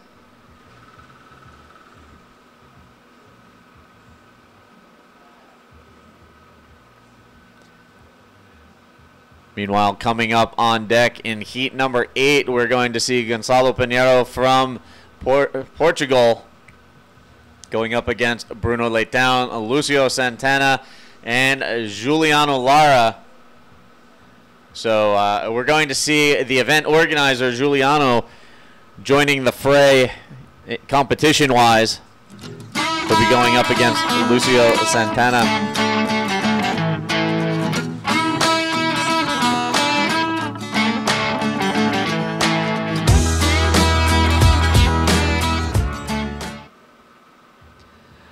And there we had a quick commercial break.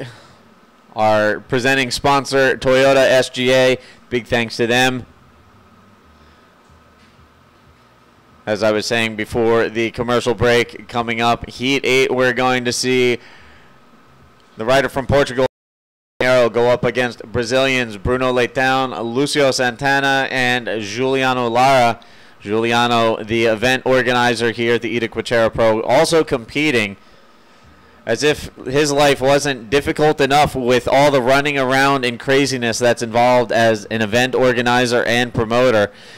He's still throwing his hat into the competitive arena here at his home spot. Not that I can blame him. If you can jump out in the water with only 3 other guys, take the opportunity. Meanwhile, coming up in Heat 8, joining Juliano out in the water, we'll see Lucio Santana. Lucio, a member of the Brazilian national team representing his country at the World Bodyboard Championship last December. Brazil coming away with the bronze medal in the team category. And again, they will be joined by Bruno Leitão from Brazil and Gonçalo Pinheiro, part of the contingent of bodyboarders traveling here from Portugal. Coming up later in competition, we'll also see fellow Portuguese riders Miguel Adão, Antonio. Stoked to see them traveling over from Europe to compete here in South America.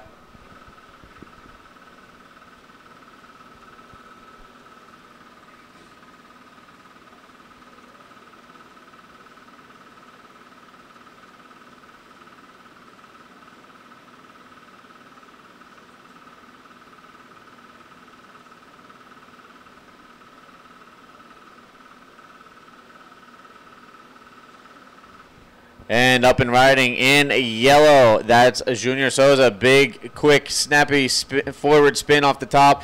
Flips it out off the end there. So a nice wave there for Junior Souza.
And there we have white and red both taking a look at that one. Neither taking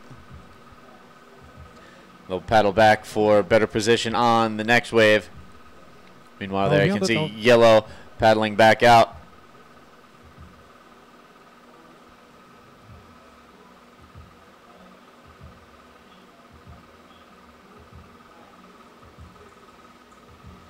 Now we are here with the winner for the heat number 6, Gaston Pelas from Uruguay. That's the first time in Brazil too. He loves this place, he says just right now. I'm gonna ask to him, Gaston, what do you think about the waves now? El mar está un poco pequeño, pero siguen saliendo buenas olas. Did you do some to get in to win this, to win this heat, or you just surf? You do.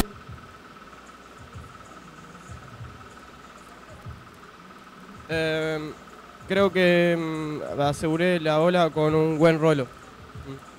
That's good. I know that's your first time here. So what do you think about this place, the atmosphere, about the people, about the beach? What do you think about Itacoatiara? Un lugar increíble. Estoy enamorado de este lugar. Me voy a quedar a vivir. That's it. Everybody loves Itacoatiara. Thank you so much. Thank you, Paula, and congratulations again to heat winner Gaston Rodriguez from Uruguay. He will advance on to round 2. He continues on in competition here at the 2015 APB Itacoatiara Pro Brazil, presented by Toyota SGA.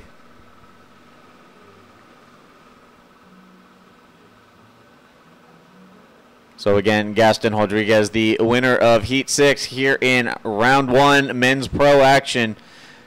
Day 3 of the Itacoatiara Pro. Coming up on deck, we're going to see Gonçalo Pinheiro from Portugal going up against Bruno Leitão, Lucio, and our very own event organizer for the Itacoatiara Pro, Juliano Lara.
There you can see our camera crew getting a nice panning view of the rocks down at Pompo.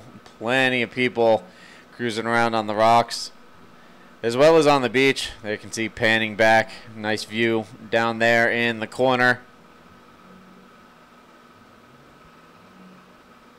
Riders currently in the water as we work our way through heat number 7. Again, Joaquim Zapatel in red, Eric Silvino in white, and Junior Souza in the yellow jersey. They are currently out in the water.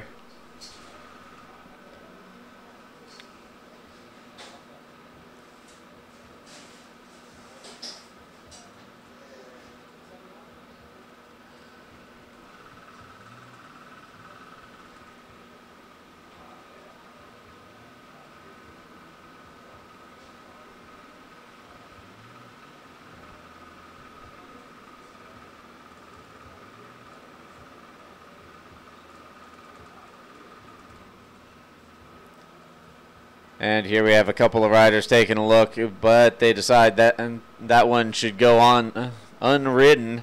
We'll let that roll to the inside.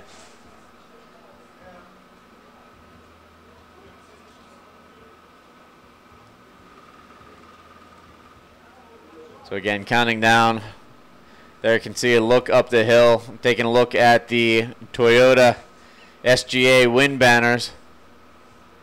Toyota SGA. Hashtag Viva Seo Toyota.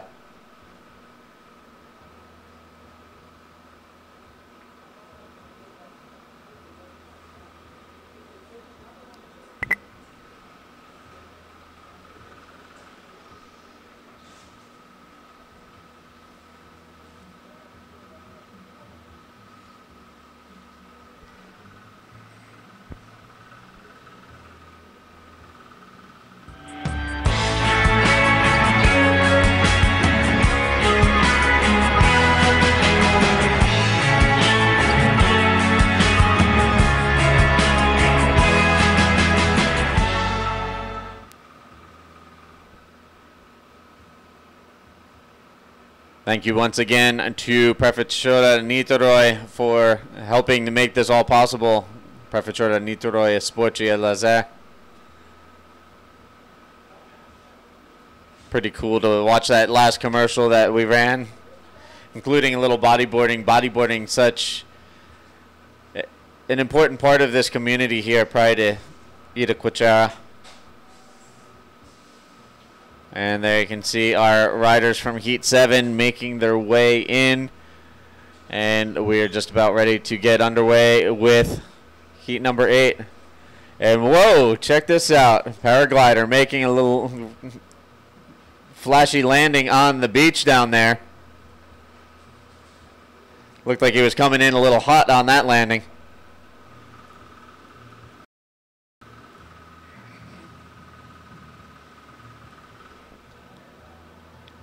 As I was saying before, the paraglider came flying across my TV monitor here in the booth. Getting ready to go into Heat number 8, round 1. Depois começamos a sonhar em trabalhar com as melhores marcas. Também sonhamos em termos uma grande equipe. E um dia sonhamos com o maior campeonato de bodyboard do mundo.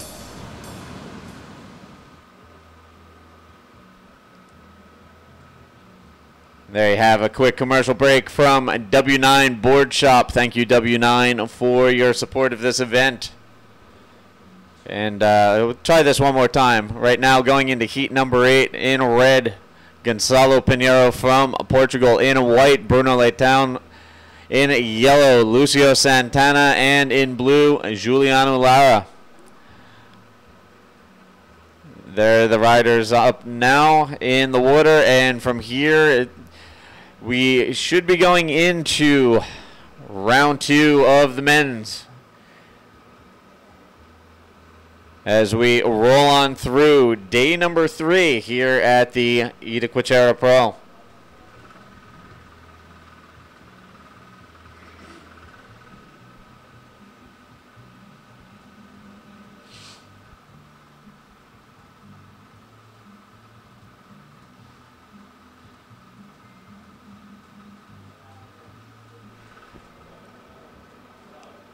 And here we have Red taking a look at that wave.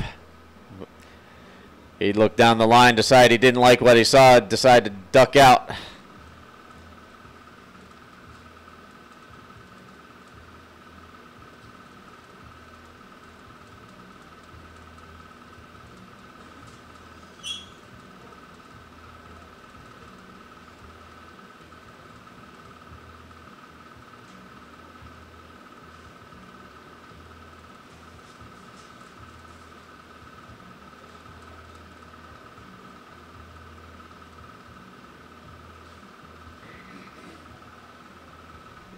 And here we have Yellow up and riding. Drives off the bottom, punches the roll through the pitching lip, but got caught up. That'll get him on the board. Look for something a little better. Meanwhile, up and riding, Juliano Lara on the right-hander. A little bit of a bumpy face there, some foam as well, making life difficult for our event organizer, currently out in the water competing. He'll paddle back out to the lineup and look for something a little more substantial on his next wave. But quick wave exchange out in the water. We've already seen 3 of our riders up, getting their first waves under their belt.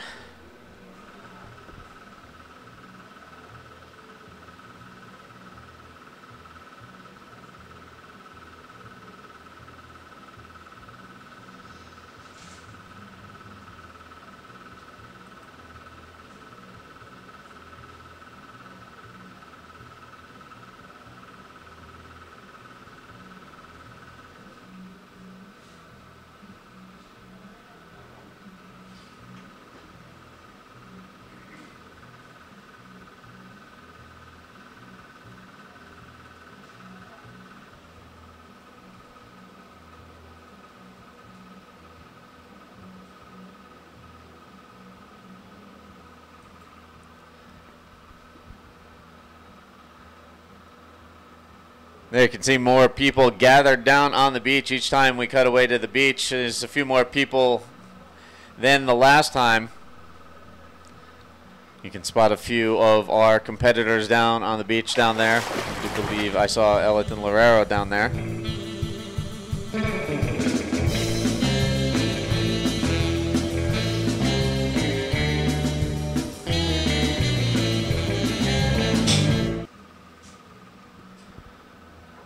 Thank you again to Minarino for your support of this event. Meanwhile, in the white, up and riding on that one.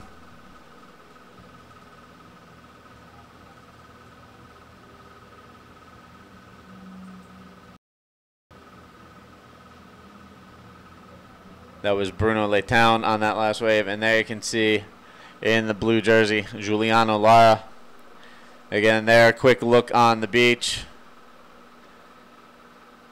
Perfect day to go for a little beach run. Also down on the beach, I believe we saw Alex Uranga and Elton Lorero.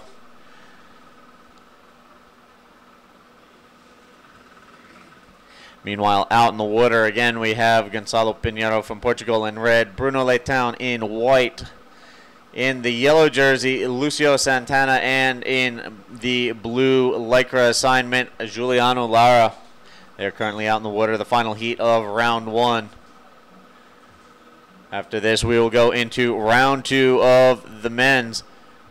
On deck, we're going to see Rafael Paes, Miguel Rodriguez, Leandro Chagas, and Eric Poseidon. So 3 Brazilians and the Peruvian Miguel Rodriguez. They will be heat number 1, round 2 on deck. Meanwhile, here's a look at the rider in red here in heat 8, round 1. Gonçalo Pinheiro from Portugal on that wave. And here we have yellow Lucio Santana dropping in, taking a look. Comes off the bottom, airs it out, and comes out clean. He got some good elevation on that one. And here we have white right behind him, and Bruno Leitown. Bruno comes off the bottom, hits the roll. Nice, clean, cylindrical roll. And here's a look at Giuliano Lara trying to scratch into that one, but not quite able to get into it. He'll set himself up for the next wave that rolls through.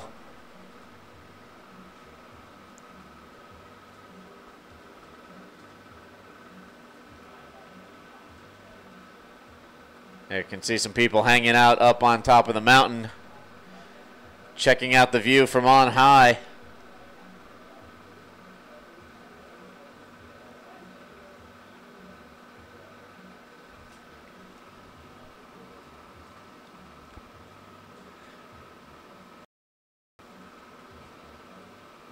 One of the popular attractions here in Itacoatiara is hiking up the mountains and checking out the view up there. It's absolutely breathtaking up there, the panoramic view you get. If you ever get a chance to hike up there, take some photos, go for it. I highly recommend it.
Our camera crew catching it all today. Everything from the action out in the water with our competitors to all the stuff going on the beach to even, you know, the boats out on the horizon, the oil platform. You know, they've been capturing it all today. So kudos to the camera crew catching some amazing imagery here on day 3 of the Itacoatiara Pro. Just to give everybody a little sampling of what's on offer here on a regular basis.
All right, Steve Action Jackson back in the commentary booth with you, bringing you all of the action out in the water today on day 3 here at the 2015 APB Itacoatiara Pro Brazil Toyota SGA.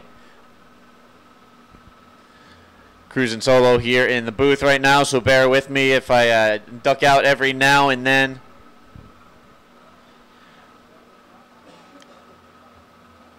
But right now we've got action out in the water. Heat 8, round 1 of the... In the water right now, Gonçalo Pinheiro from Portugal in the red jersey. Bruno Leitão in white. Lucio Santana in yellow. And Juliano Lara in blue. 3 Brazilians against the Portuguese rider out in the water. Trying to bring some live action here in the booth. All right, thank you, Marcelli, kind enough to bring me some Minarinho, one of the sponsors for this event, and keeping me going here in the booth. So again, thank you, Minarinho, and thank you, Marcelli, for bringing me a couple of ice-cold bottles to keep me refreshed in here. As I was saying, we've got live action out in the water, also trying to bring you some updates news-wise from the world of bodyboarding. Hopefully we'll get a couple more guest riders in here and guest commentators, get some of the competitors in here so we can pick the brain and talking story and whatnot. Doing our best to get you through the day, keep things interesting, and keep the action flowing out in the water.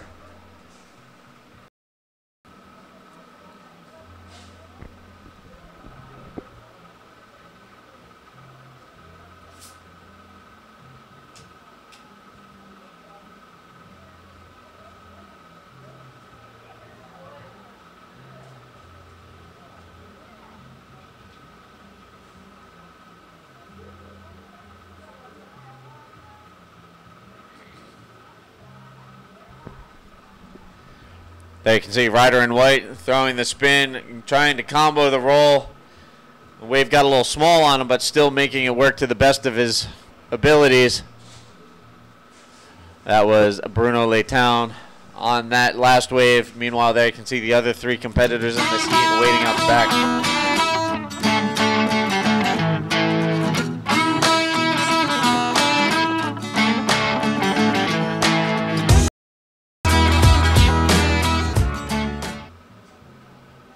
Thank you again to Toyota SGA Oceanica. I love that commercial that we keep running on our live broadcast, complete with the Itacoatiara Pro Toyota. They wrapped one of the cars in graphics for us. I think that's the Toyota Etios. And it's a four-door with a hatchback. You know, it's like the perfect surfmobile wrapped in tour graphics. I would love to get my hands. Living here in Rio, I would love to get my hands on one of those cars. I would rock that thing every day. I'd be driving the Itacoatiara and all over the darn place, chasing after some waves. But again, thank you to Toyota SGA Oceanica for providing their support as presenting sponsor. Greatly appreciated. Thank you for making this event possible.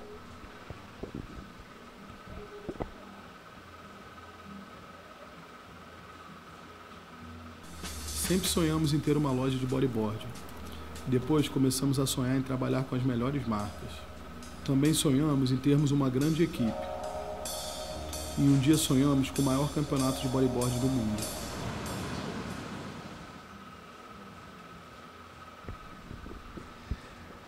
And once again, thank you W9 Board Shop. I'm loving the commercials that we've been running with the live broadcast. Some solid commercial sponsors on board. Meanwhile, up and riding out in the water, that was Gonzalo Pinheiro in red. Takes off on the right. Wasn't much to work with, so he ducked out. Meanwhile, there you can see on screen a nice view up the hill there. Our main event tower. Upstairs is the judges panel. On this day in particular, the judges are down at the secondary structure watching Pompo. We've been using the secondary structure so far in this event. Here, using this closeout section to roll off of Giuliano Lara, going for it there. Unfortunately, got caught up in the white water. But as I was saying, the main structure, that second floor, has the judges' room. We've got camera crew up there. The beach announcer is usually up there. But they're all watching the action going on out in the water like this. In white, Bruno Leitão rolling off of that section. For those of you just tuning in that might be wondering what I'm talking about when I say secondary structure, this year, for the first time ever at the Itacoatiara Pro, we have a secondary event structure, a secondary tower down the beach towards Pompo, so that the judges and beach announcer and beach marshal can be stationed down there, and we can utilize Pompo, the section of the beach that we're using today and used yesterday for the Pro Junior preliminary heats, down in the right corner of Praia de Itacoatiara, utilizing that for the first time this year as part of the competition area. So we have a secondary judges tower down there. They're all down there today. So today, this main tower is mostly being used for the media room and for the transmission room. So this is pretty much the media tower today, and Pompo is the judges tower. And meanwhile, trying to impress the judges down at Pompo, up and riding in yellow, Lucio Santana. Again, Lucio, a member of the Brazilian national team in 2014, trying to accomplish some individual results here at the Itacoatiara Pro. Here in Heat 8, Round 1 of the Men's Pro Division.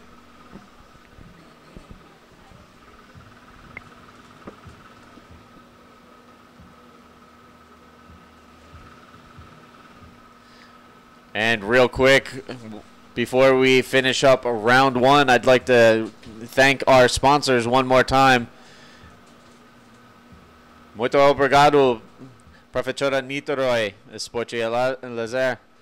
O governo do Rio de Janeiro, Secretaria de Esporte, Lazer e Juventude. Meanwhile, up and riding, the event organizer, Juliano Lara, throwing together a spin, going the combo with the roll, unable to complete the roll. So Juliano pulling double duty today, trying to get things done as an event organizer and a competitor out in the water.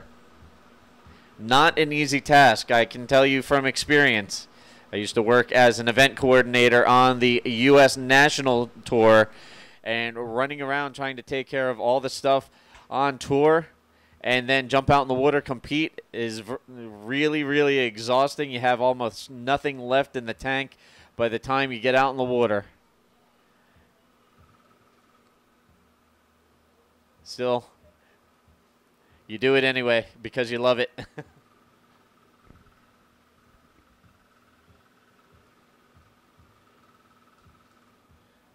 So to continue on with the rundown of sponsors, we'd also like to thank Aguas de Niterói, Kimona Surf Shop, Giamanci, Minerino, Necci, W9 Board Shop, Quatro Cantos, Cambio e Turismo, DXI, Whey Suplementos, Saboreando, Capaloa Swim Fins, Joama, Radio Cidade, RicoSurf.com, Canal Off, Itacoatiara Pro Suco, Andre Eventos, Itacoa Clothing, Posada Pedras Brancas, Posada Praia de Itacoatiara, Revista de Haidet, Tropicus, Albin Immobilize, and Oceanica Rent-A-Car.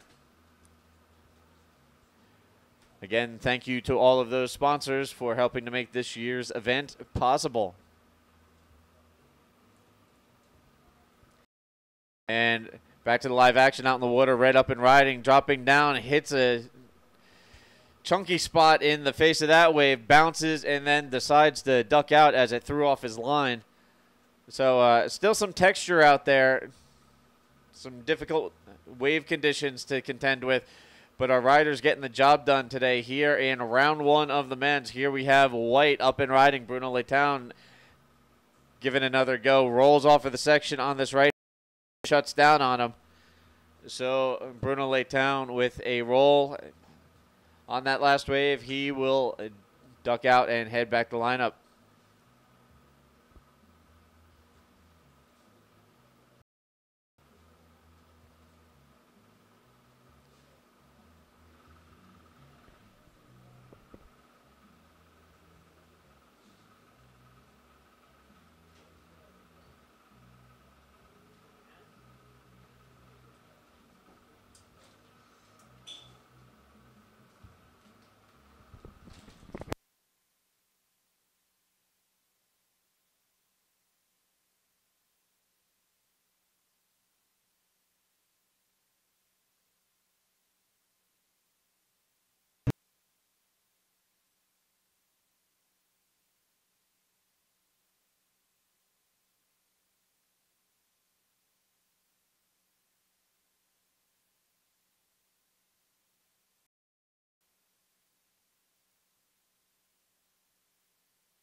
All right, Action Jackson back with you, and rejoining me here in the booth, Tanner McDaniel back in the booth to help with the commentary. Hey, what's going on?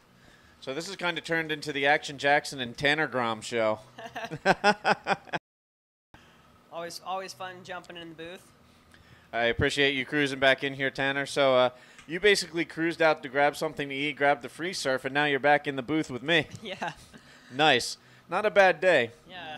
No complaints. knock out a couple of heats, make a final, Yeah. do some commentary work, Get cruise.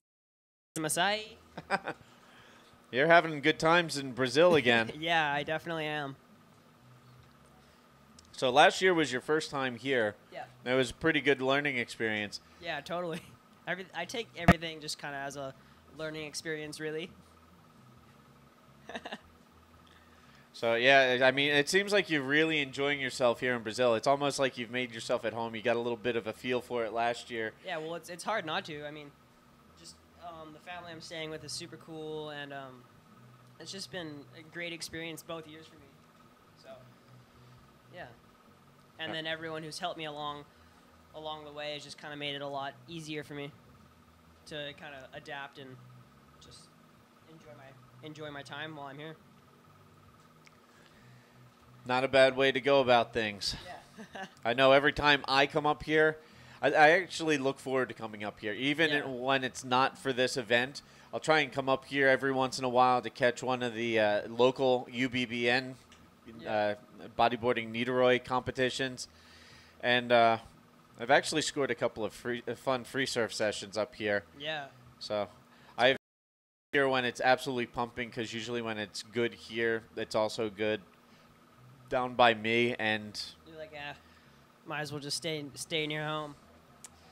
I'm going to admit, I get a little bit lazy having Posto Cinco like a 5-minute walk from where I live. It's like, all right, I'm going to go walk down the street and check the surf. If the surf's good, I go back home, grab my board, and jump in the water. Yeah. Not a bad way of living. So there's a lot of times where I go check the surf, and it's like I don't get past, the first place I check. Yeah. The very first place you check is usually where you surf. Yeah, pretty much. It's not bad. But fortunately, like we were talking about earlier, there's plenty of places to surf here in Brazil. I mean, so many good spots, especially so many good spots for bodyboarding. Such a large bodyboarding community in all my life as I have here in Brazil. It's bodyboarding heaven here. But according to the rest of the world, the waves are really small and weak here, and it's no good. After my free surf, I have to say they're definitely not weak. I've got water dripping out my nose as we speak. Yeah, Getting whoever started the rumor that Brazil doesn't have any good surf was completely wrong, or just straight up lying to try and keep it to themselves. So, would you care for a Mineirinho? Yeah, sure. Again, thank you to Mineirinho for their support. Mineirinho, a regional soda company, keeping all of us refreshed here. And thank you again to Marcelli for being kind enough as to drop off a couple of ice-cold bottles of Mineirinho here in the broadcast booth. Yeah, wow, that's pretty good. So it's a little different. It's not quite as sweet as some bigger name brand sodas. Yeah. It's also like a combination of cola and guaraná. So Yeah, it's it has good. a slightly different flavor, but it's not overly sweet, so it's really, really delicious. I really like it. Yeah, it's got a cool aftertaste kind of. Like it's pretty cool. It's pretty good. So I have to admit, normally I don't drink soda. This is actually like the first time I've drank soda in like 3 years. But you know what? It tastes good. It keeps the energy levels going while I'm in the booth. And they're sponsoring the event. Yes. So support. I gladly support the sponsors because they're supporting us, and they're keeping me from falling out of the chair at the end of the day. Yeah. So again, thank you to Mineirinho for the refreshments. Appreciate the beverages.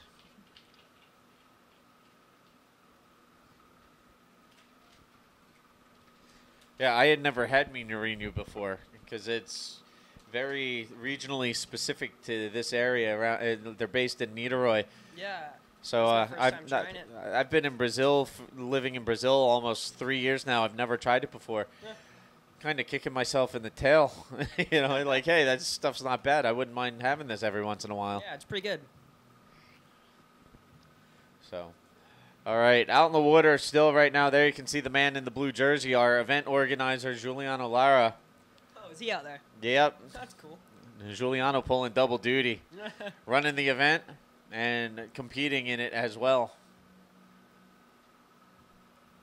So, you know what? If anything, it's a good excuse to jump out in the water, get wet, and just kind of refresh yourself. Yeah, it is probably a good chance for him to take a break. He's been going nonstop pretty much since I got to Brazil. I've seen him running up and down the beach just doing stuff. Before you came back into the booth, I was talking a little bit about what it was like experiencing what Giuliano's doing when I was working for the U.S. National Tour, working as an event coordinator and running around like a maniac, being on call 24 hours a day and then trying to compete.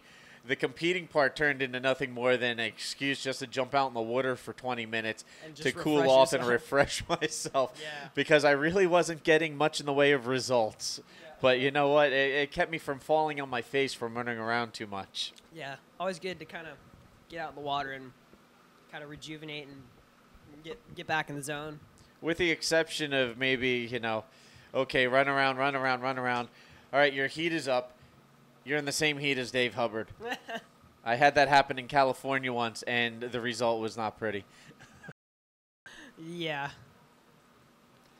Which year was that event?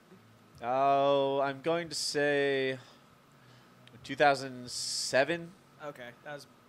It was the year before I started doing it. It was the year Drew Erickson won the Imperial Beach Pro and beat Jeff Hubbard and Dave Hubbard in the final, and he was 15 years old. Really? Yes. And that was Drew Erickson's coming out party. It was like, all right, who's this 15-year-old California kid who just beat the Hubbards in a final? Geez. So you hear all kinds of stories here in the booth. Yeah, I had never heard of that before. I think in 2007 I was 8 years old. Yeah, you were an even smaller Grom. I hadn't even started bodyboarding yet. So, you know, when you start talking about how young you were at certain points, it's just like, wow, I feel old. I don't do it on purpose. Oh, maybe a little bit. That's right. 16, 40, it's all relative. Yeah. But it's all about what you are at heart, right? Aspect, I'm your age. Yeah. Probably always will be. Yeah. Much to the dismay of my wife.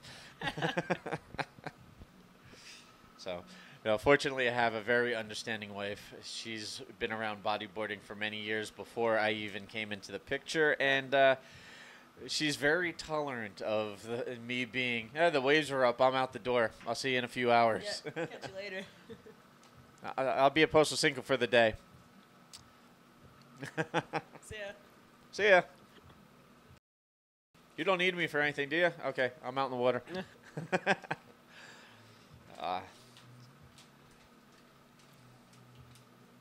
Anyway. And there you see some of the ladies walking up the beach. Quite a few people down on the sand right now.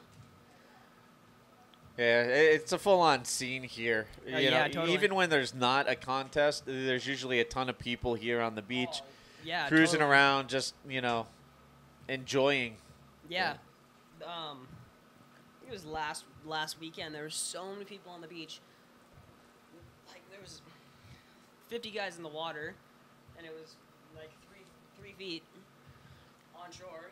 But it was just hot and sunny out, and everyone was just enjoying the beach. You should see some of the beaches during the summer here in Brazil. Oh, some of the beaches get so packed you don't see the sand until you hit the water yourself. It sounds so hectic. Just people, beach umbrellas everywhere. You know, there's people that'll just set up a series of tents and chairs, sit a cooler in the middle, and they'll just camp out on the beach all day, you know, having drinks with friends, enjoying the ocean, cooling off because it gets a little warm around here during the summer. Sounds like, yeah, I can imagine. Something to the tune of 40 to 45 degrees Celsius, which you're talking about like 110 to 120 degrees Fahrenheit on some hot summer days. Nah, I'll pass, thanks. Yeah. No thanks. You can frequently hear me joking with my friends on the beach of Posto Cinco that the gringo is melting. No, obrigado. But fortunately, winter, a little bit more mild. Still very beautiful. Shorts, sandals, T-shirt, all good. You know, Yeah. maybe if it gets a little chilly at night, you throw on jeans and a hooded sweatshirt. A lightweight sweatshirt, mind you. Yeah, like you can see, this is like a kind of a cloudy, windy day down here, and like people are still in board shorts and T-shirts, and yeah, just Yes, welcome to winter in Rio. yeah. Yeah. So when you can go, pretty much go to the beach year round, it's a perfect place for me. Yeah.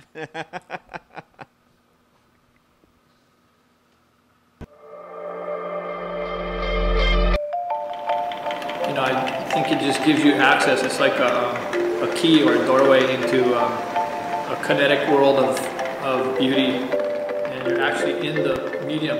So you become part of the, you know, you're in the water, you become part of the water. And bodyboards just give you that access to experience all those little facets and all that beauty that's out there.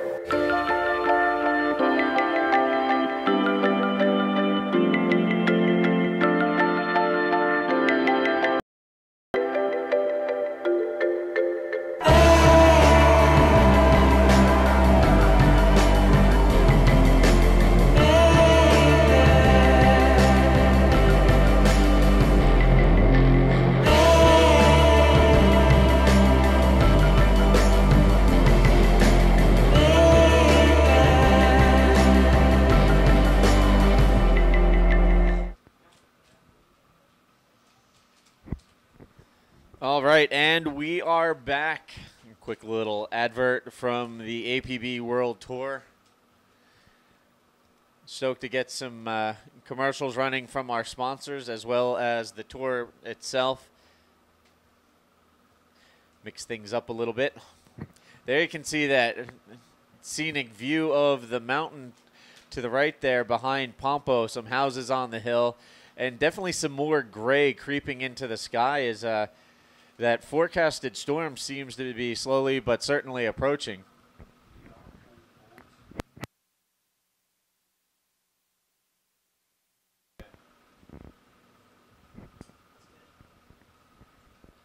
All right, so I've just been given an official word that put the event on hold until 1:30.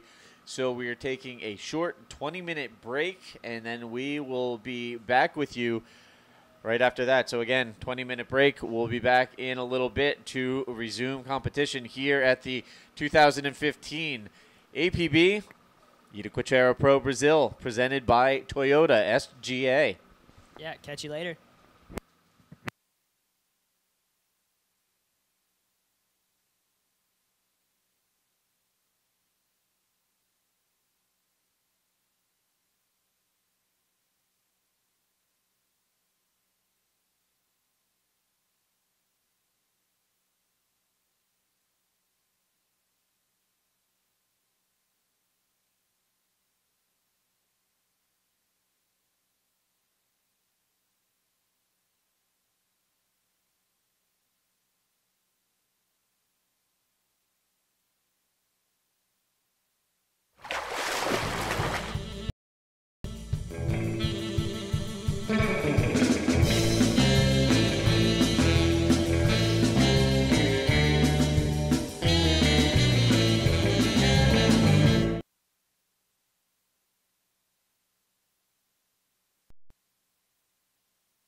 Sempre sonhamos em ter uma loja de bodyboard.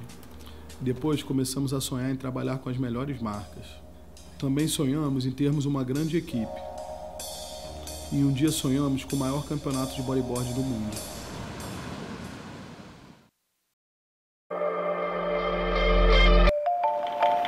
You know, I think it just gives like a key or a doorway into a kinetic world of beauty, and you're actually in the medium. So you become part of the, you're in the water, you become part of the water. And bodyboards just give you that access to experience all those little facets and all that beauty that's out there.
call for 6:30.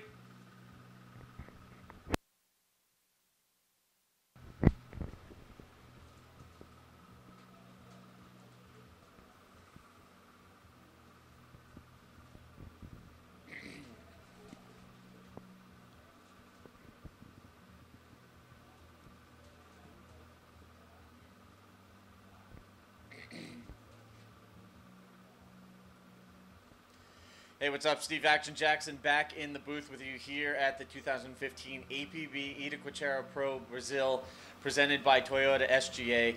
We have decided to call off competition for the remainder of today. Increased onshore winds and deteriorating wave conditions have diminished the competition area. So we are going to go on hold for the remainder of today. We are now on call for 6:30 tomorrow morning for a potential 7 o'clock start time. So again, on hold until tomorrow. We are on call for 6:30 for a potential 7 o'clock start time. Stay tuned to www.apbtour.com for all of the latest news, updates, highlights, press releases, and all the other information you need. Live webcast will resume tomorrow. We'll see you then. Until then, we're out of here. Pew!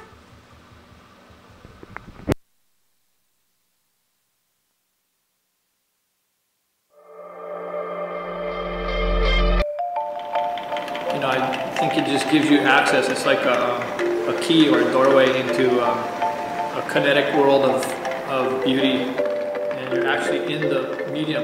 So you become part of the, you're in the water, and bodyboards just give you that access to experience all those little facets and all that beauty that's out there.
Sempre sonhamos em ter uma loja de bodyboard.